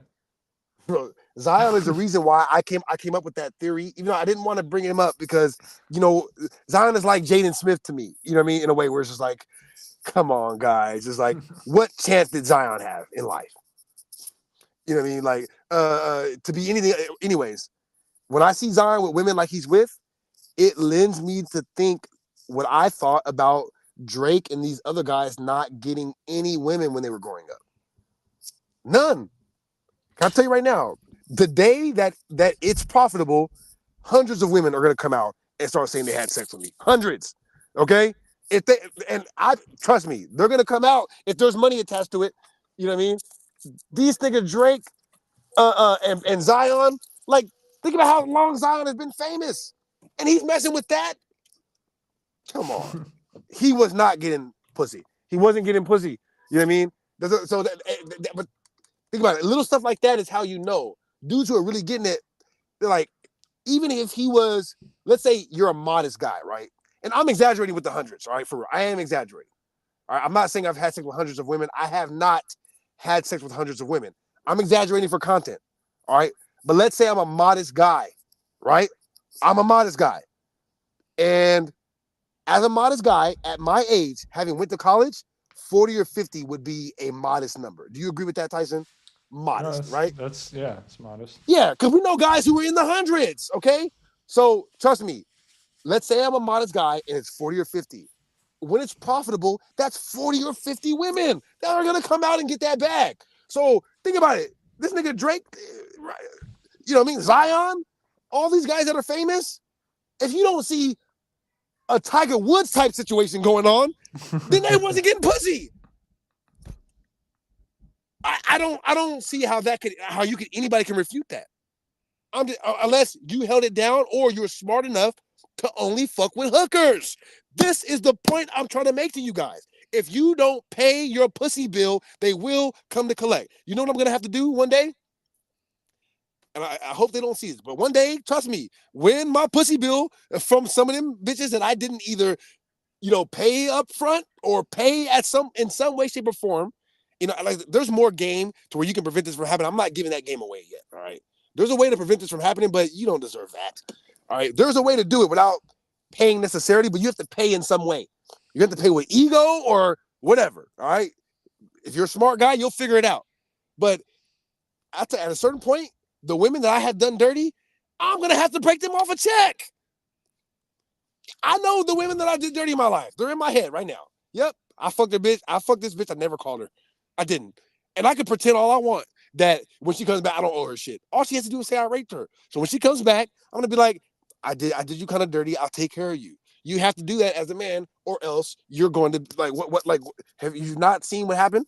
All right. That's why now, what I encourage men to do, especially my friends who are famous, I tell them straight like, dog, you have a name. You have to pay women for pussy that you're not gonna take seriously. If you're not gonna take them seriously, just pay them, bro. So that way it's over after that. Because you don't. It's not over. You think it's over? It's not. You think when women are just gonna take a loss like that? Ha! You better check their pedigree. You better hold their beer. You better hold their beer. These bitches are top level business people, and they will break you. All right, the richest women on the planet are all there from breaking niggas. All right, Jeff Bezos' wife is the richest woman on the planet. She broke the richest man in the world, and now Elon is the richest man in the world. Did y'all forget that? Yeah, Jeff Bezos was the richest man in the world. And then guess what? You know what? You know exactly what, all right? The only thing that could break a man. Only one thing. All right? So that's what broke Brittany Griner, too. Yeah. Brittany Griner got broke by a bitch. I guarantee it. I guarantee it. She got a piece of pussy that she didn't think she could get. This is how niggas think, man. I'm trying to tell you. She got a pussy that she didn't think she could get. She laid up for a few weeks. That money was gone. Hey, I always said I wasn't going to move out the hood. I got that check, and I was gone. And Brittany Griner was off to Russia, boy. Anyway, that's my theory about why Brittany Griner really went to Russia. I don't have anything else. I think I don't have anything else. So I'm gonna let you have the last words. That she's.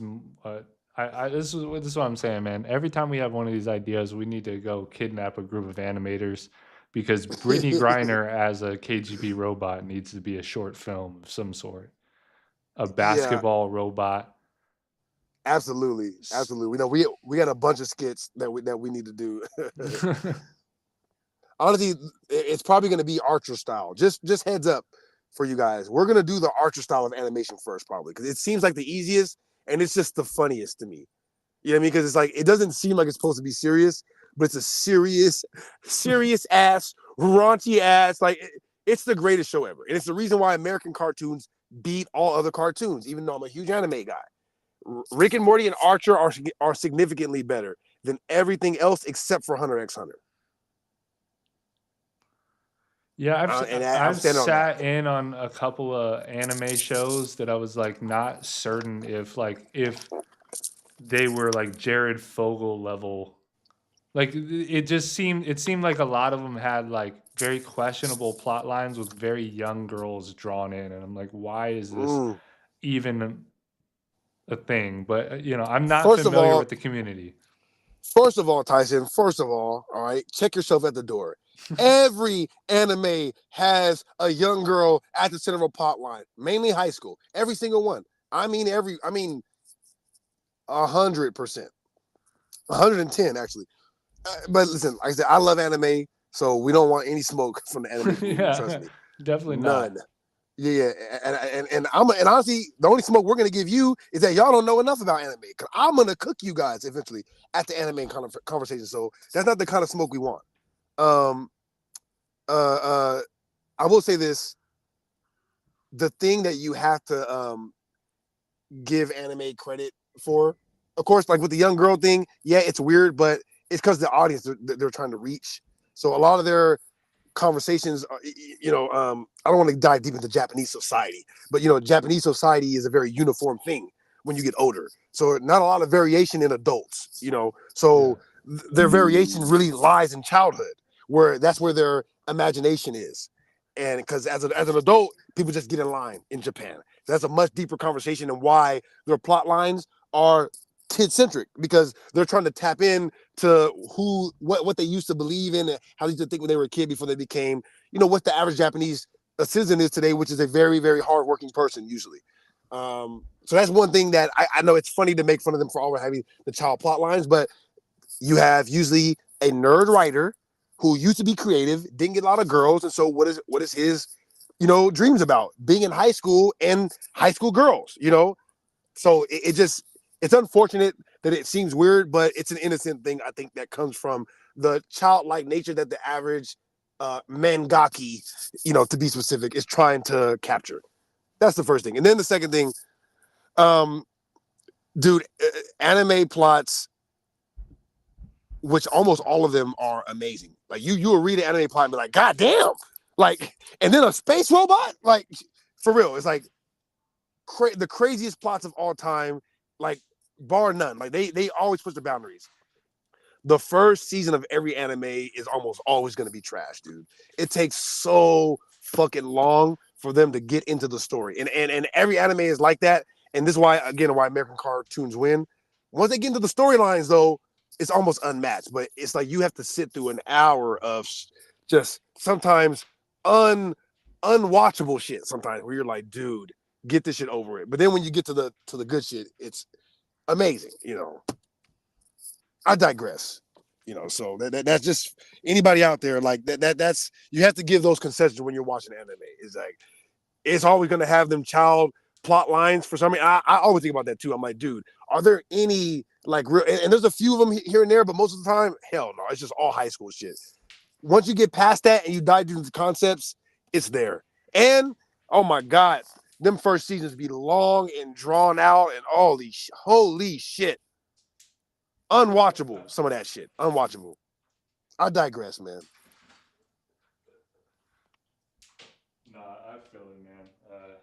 We're gonna have to do a deep dive one day, or maybe make a second channel just to going in on different different shows and stuff. Oh, we certainly will. And if you wouldn't mind taking us out with the Mike Tyson clip again, gotcha. I think that would be perfect bow on what we've done here today. I feel good about this one.